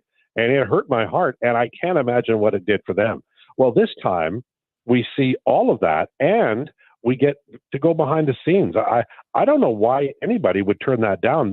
For me, it's I've been a fan since the 60s. I remember Gordie Howe in 69 playing hockey. I've never seen anything like this where they're actually like the NHL, the old-time NHL. Do you think Bill Wirtz or Harold Ballard would have let this out? There's no damn way you would have seen this. Yeah, that's very true. Yeah, you're right. So Al, what's Noah Philp? He's he's played very well. Speck still isn't 100% sold he's going to be here.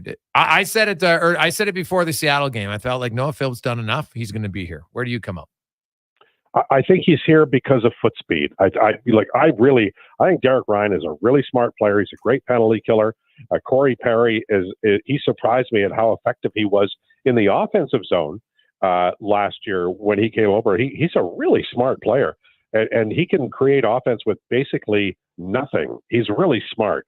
But I also think on the fourth line, you've got Podkolzin and Philp, and they just give you more speed, and they need it. The Oilers lost some. I'm not saying that Holloway's going to be a brilliant scorer in the NHL, but they lost some speed. Podkolzin helps them, but so does Philp. I think Philp's faster now than he was, and if that's the case, then I would put him in. I think Philp makes the team. I think Lavoie gets waived or is traded, and I think Perry is still here, and so is Ryan. Yeah, Raphael Lavoie's injury couldn't have come at a worse time for him. Yeah, it happens. But you know what? He wasn't. He's not. You said this. He's not a center. He's not a penalty killer. Yeah. And if you're going to play on this team, hell, is the top two lines are as gifted as I've ever seen. Since the '80s Oilers. Yeah, these guys are really good. He was never going to play on either of those lines. No, I totally agree with you. Al, do the Elks stave off elimination this weekend? Well, I'm trying to think of what would make you more angry for Monday, and I'm going to go with they get close, but then they lose, and they lose on an interception late that was a badly thrown ball, and I'll let you guess who throws the ball, and then you come in Monday and just wreak havoc between 2 and 6. Oh, yeah. Al, I like Al. I'm sitting there, I'm all calm before my show. Al just comes in. Hey, have a good week. By the way, what do you think of trade for? Just to fire me up. Unbelievable. It's funny. I can't help myself. It's God. just, if it's there, I'm going to just, true. I'm going to stir it up, man. I respect that, Al. I respect it. Nice. Have yourself a great weekend. Enjoy the final preseason game. You two boys, enjoy. Take care. There you go. That's Al Mitchell, a.k.a. Low Tide. We'll come back. We got Wanye's World and more. Jason Gregor, Connor Halley, Wanye Gretz with you on Sports 1440, Orders Nation, YouTube, and Facebook, presented by PlayAlberta.ca. 50 mil Lotto Max. Get your tickets today. Japa Machinery Group knows that XCMG may not roll off the tongue, but Japa's team will help keep your construction jobs rolling on time and on budget with heavy equipment sales and rentals. Visit japamachinery.com to find out more. Nuges Nuggets. This is Nuges Nuggets, brought to you by Legacy Heating and Cooling. What nugget of heating and cooling advice does Nuge have today? You can save a lot of money by bundling your new furnace and AC with Legacy. It's kind of like saving money on an endorsement by bundling me, Ryan Nugent-Hopkins, with someone like, Zachary Martin Hyman. Thanks for suggesting me, Nuge. Get no payments and no interest for 1 year on your new AC and furnace from Legacy Heating and Cooling. Proud sponsor of Nuges Nuggets. Ready to tackle your toughest tasks? Edmonton Kubota has you covered with the all-new M8 Series tractor with powerful 181 and 201 horsepower engines, Cummins power, and loader readiness. It's built to handle any challenge. And now, for a limited time, get a free 4-year extended warranty when you drive off with an M8 Series tractor. Don't miss out on this unbeatable offer. Visit Edmonton Kubota today and power up your productivity. Edmonton Kubota, where power meets performance. This week at the Brick, when you buy more, you save more. Shop amazing savings throughout the store, like up to 30% off furniture, up to 40% off mattresses, and up to $500 off select major kitchen appliances. Plus, when you buy more, we give more. A portion of our sales will be donated to your local Children's Hospital Foundation, helping to transform children's lives with every purchase you make. Some exclusions apply. See in store or online at thebrick.com for details. The Brick, saving you more.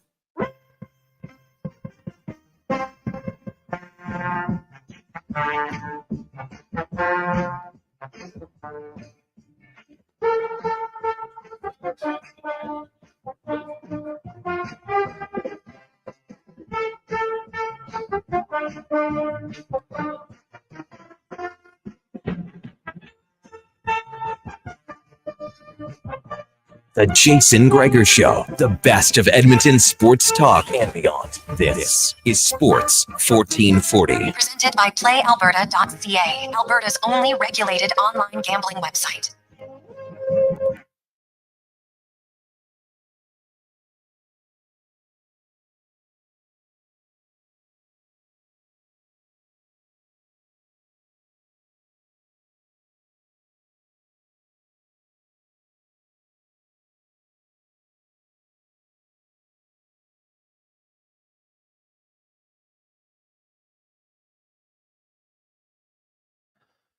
$5:48.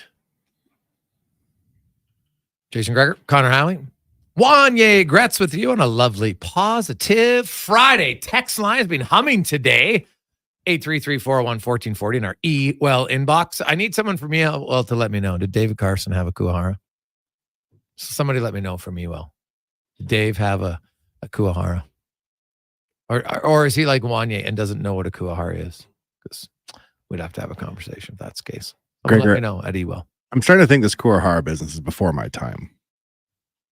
No, buddy. It was like 80s and 90s, man. I don't know. 80s and 90s. Really? Yes. Okay. I think it might be a little bit like Betamax. No. Or fax machine. Mm-hmm. Yeah, fax machine. Nice. No, but 80s, 90s, man. Like unreal. Like just the fact you don't even know what the name is still kind of, but obviously not. You're like Phoebe Buffet. What? Yeah, you don't really know bikes. Oh, no. God, I feel like Ross. Maybe I should have to go get you a bike now, like in that episode. Remember he got Phoebe a bike? I'll ride it from here to Bubba Yeah, Jump. exactly. Well, you can ride the bike, though? I would assume it's like riding a bike. Oh, okay. You haven't ridden a bike since you Ride an exercise bike. So since your bike got stolen in grade 3, have you honestly never ridden a pedal Never bike? one pedal. At any bike since the age of 8, you've never pedaled a bike? When we were on a Kentucky tour in Paris, they all rented bikes, and I went and got day drunk. I'll say, come and pick me up Why, after. are you scared of bikes? I'm not scared of bikes like Connor's scared of ketchup. Well, no, I just didn't get on a bike. I mean, if you don't have a bike, how do you ride a bike? So you don't know how to ride a bike? I would assume I do. I can ride a pedal bike, like an exercise bike. Yeah, but it's stationary. Yeah, but how hard? Like, come on, I can ski. Oh, I can stay I can have balance. I have an inner ear. I think we'll be going into the mall here and getting you on a bike. We're just gonna Just wheel down to Sport Check. 100%. Oh, this is unbelievable. We're gonna get this on video. It's I'm gonna gonna be have to amazing. learn. Wanye Jr. is Well, 4. yeah, you better get him a bike soon. You I got get him a Strider. I got him a Power Wheels. Oh yeah, but get him a Strider. But he has a Power Wheels. He doesn't need to ride a bike and show dad how cool he No, is. but He get does though. But get a Strider. What's that? The one? Oh, he has those. No, a Strider just has No the training wheels, wheels, no yeah. training wheels. He's got It's the that. best. And then you just go right from that to the bike. Don't ever get the training wheels. It's the biggest mistake. Go I right may from the have already Strider got. to the bike. I already got on a Spider-Man bike with training wheels. Get rid of this. Get rid of the training wheels. Everybody tells me it's the word. You just step backwards in time. Really? Yes, because the Strider teaches. He goes fast enough now. He lifts his feet. He knows how to balance. So all he has to learn is learn how to pedal. It takes like 3 times around the block. You walk a few times, boom, because he knows how to balance. Otherwise, the Strider would fall down. Good heavens. Yeah. Get rid of the training wheels. The worst. I know buddies who did it. They're like, this is the worst decision I ever made in my life. You never seen adult riding training wheels though. So sooner or later you must. Well, if you know how to balance. But I want to see this. Oh my God. Geez, I'm going to go right now. See. Let's get to Wanye's World, brought to you by Action Electrical. Take action on your savings. Now the Buntings, they know what a good Kuahar is. For sure. They know a good deal when you see it. This is on topic, but off topic, not that far off brand, Gregor. But have you been watching any of the footage being released from Mike Tyson and Jake Paul's camps prior to their fight on Netflix in November? A few of them. What do you think about how fighting fit Mike Tyson is? And like, it's pretty wild that he's fighting. I think he's in his mid-50s and he's fighting somebody who's 27. Here's the thing about old man strength. Mike Tyson was an absolute killer of a puncher. Like, he was such a powerful puncher. Pound for pound is one of the best punchers heavyweight division's ever seen. Jake Paul's never fought anybody who's a good puncher. Now, Jake Paul is clearly up on roids. There's no doubt about that. Is he? Well, you look at him and it's transformation. Like, come on, if he's not taking roids, he's whatever him and Joe Rogan are on, it ain't normal. But right, like look at Joe Rogan. Look how much his head and his neck and everything is. He's like Barry Bonds of talk show hosts. Okay. I look at Jake Paul and like I am so hoping that Mike Tyson absolutely obliterates him, because this guy has built up a I'm a tough guy career on fighting nobody who's a real boxer. Right? Like, is he a decent boxer, better than the average guy? Sure, 100%. But he's taking on MMA guys who aren't strikers and then being like, oh, look, I beat them. So, like, I would love to see Tyson absolutely obliterate him. But we saw what happened the last time. You know, the fight got delayed because of his health. So, you know, there's that concern there. But I just hope it's not one where somebody's paying Tyson a lot of money. He's like, meh, I'll just, I'm not going to give my best just so we make it entertaining. I want him to go, because anybody who watched Mike Tyson's fights in the heyday knows, like, when he went, he was all over guys. He didn't feel guys out in his fights at all. And so I would love to see him obliterate him. The commentary is all over the map. Some people think it's wrong for someone Tyson's age to fight a 27-year-old. Some people think Jake Paul's going to get murdered. Hope he does. You do? Yes. Will you watch? Well, not murdered. Will you watch on Netflix though? No. Well, I have Netflix, so I guess I'm not paying for it. Sure. Oh, I wouldn't pay for it. All right now. Like, I wouldn't do pay-per-view for that. Okay. I couldn't do it. I could not do it. Have a great weekend. Remember, Connor Halley will be at the Elks game tomorrow. Sports 1440. Go see him down at the where are you going to be? Where are you going to be? By the band? By the stage? Oh, yeah, right by the band. In the tailgating area. Heck On yeah. the west side of the stadium. Cons are there from 3 to 5. So stop in, Sports 1440, get some sweat. Free food? Hot dogs and pot pies. Ooh, pot pie. First 200 people. 200 people. Hot dogs and pot pie. Yummy. Get it tomorrow. down at the game. Here's Connor Halley, Sports 1440, brought to you by Legacy Heating and Cooling. Home of the no payments, no interest for 1 year on your furnace. Stay warm all winter. LegacyHeating.ca. This is a Sports 1440 update. It is game day. Oilers wrapping up the preseason, taking on the Canucks. And keep it locked here on Sports 1440. Pre-game coverage gets going at 7 o'clock. Elsewhere, you got the Sharks taking on the Ducks, Jets and Flames Wild in Chicago. A couple games after 20 minutes. Blue Jackets Penguins tied at 2. Lightning Hurricanes scoreless. The Rangers upon the Islanders 1-0. And the Sens trail the Red Wings 2-0 earlier today at the NHL Global Series in Czechia. The Devils beating up on the Sabres 4-1. We've got Week 18 action in the CFL right now. Winnipeg leads Hamilton 10-7 in the second quarter. Later tonight, BC takes on Calgary. And, of course, tomorrow, we've got the Elks and Riders 5 o'clock down at Commonwealth NBA preseason. From Abu Dhabi, the Celtics defeat the Nuggets 107-103. Tonight, you got Lakers and Timberwolves from Palm Springs. And the New Zealand Breakers in Utah taking on the Jazz at 7 o'clock. Major League Baseball playoffs round 2 tomorrow. Starts at 11 a.m. You got Tigers, Guardians, Phillies, Mets, Royals in the Bronx, and the Dodgers host the Padres. College football, number 6, Oregon hosting Michigan State at 7. Then you also have Syracuse in Vegas taking on number 25 UNLV. WNBA action, Lynx up on the Sun 23-16 in the second quarter. Later tonight, the Liberty taking on the Aces. The Oil Kings still take on the Brandon Wheat Kings in about 10 minutes time. You also have the Crusaders and Saints meeting at Sherwood Park at 7 in the AJ. Devons in Fort Mac. Bonneville hosts Lloyd, and Whiteport takes on Drum Heller. Number 9, U of A Golden Bears football takes on UBC down at Foot Field. Kickoff at 7. And down on the ice at the DCA, the Golden Bears take on McEwen. At the Drake, it's the Pandas also up against the Griffins. That's going to do it for us here on the Gregor Show. We've got Fox Sports Radio coming up next, followed by some pre-season, pre-game coverage. I'm Connor Halley. This has been a Sports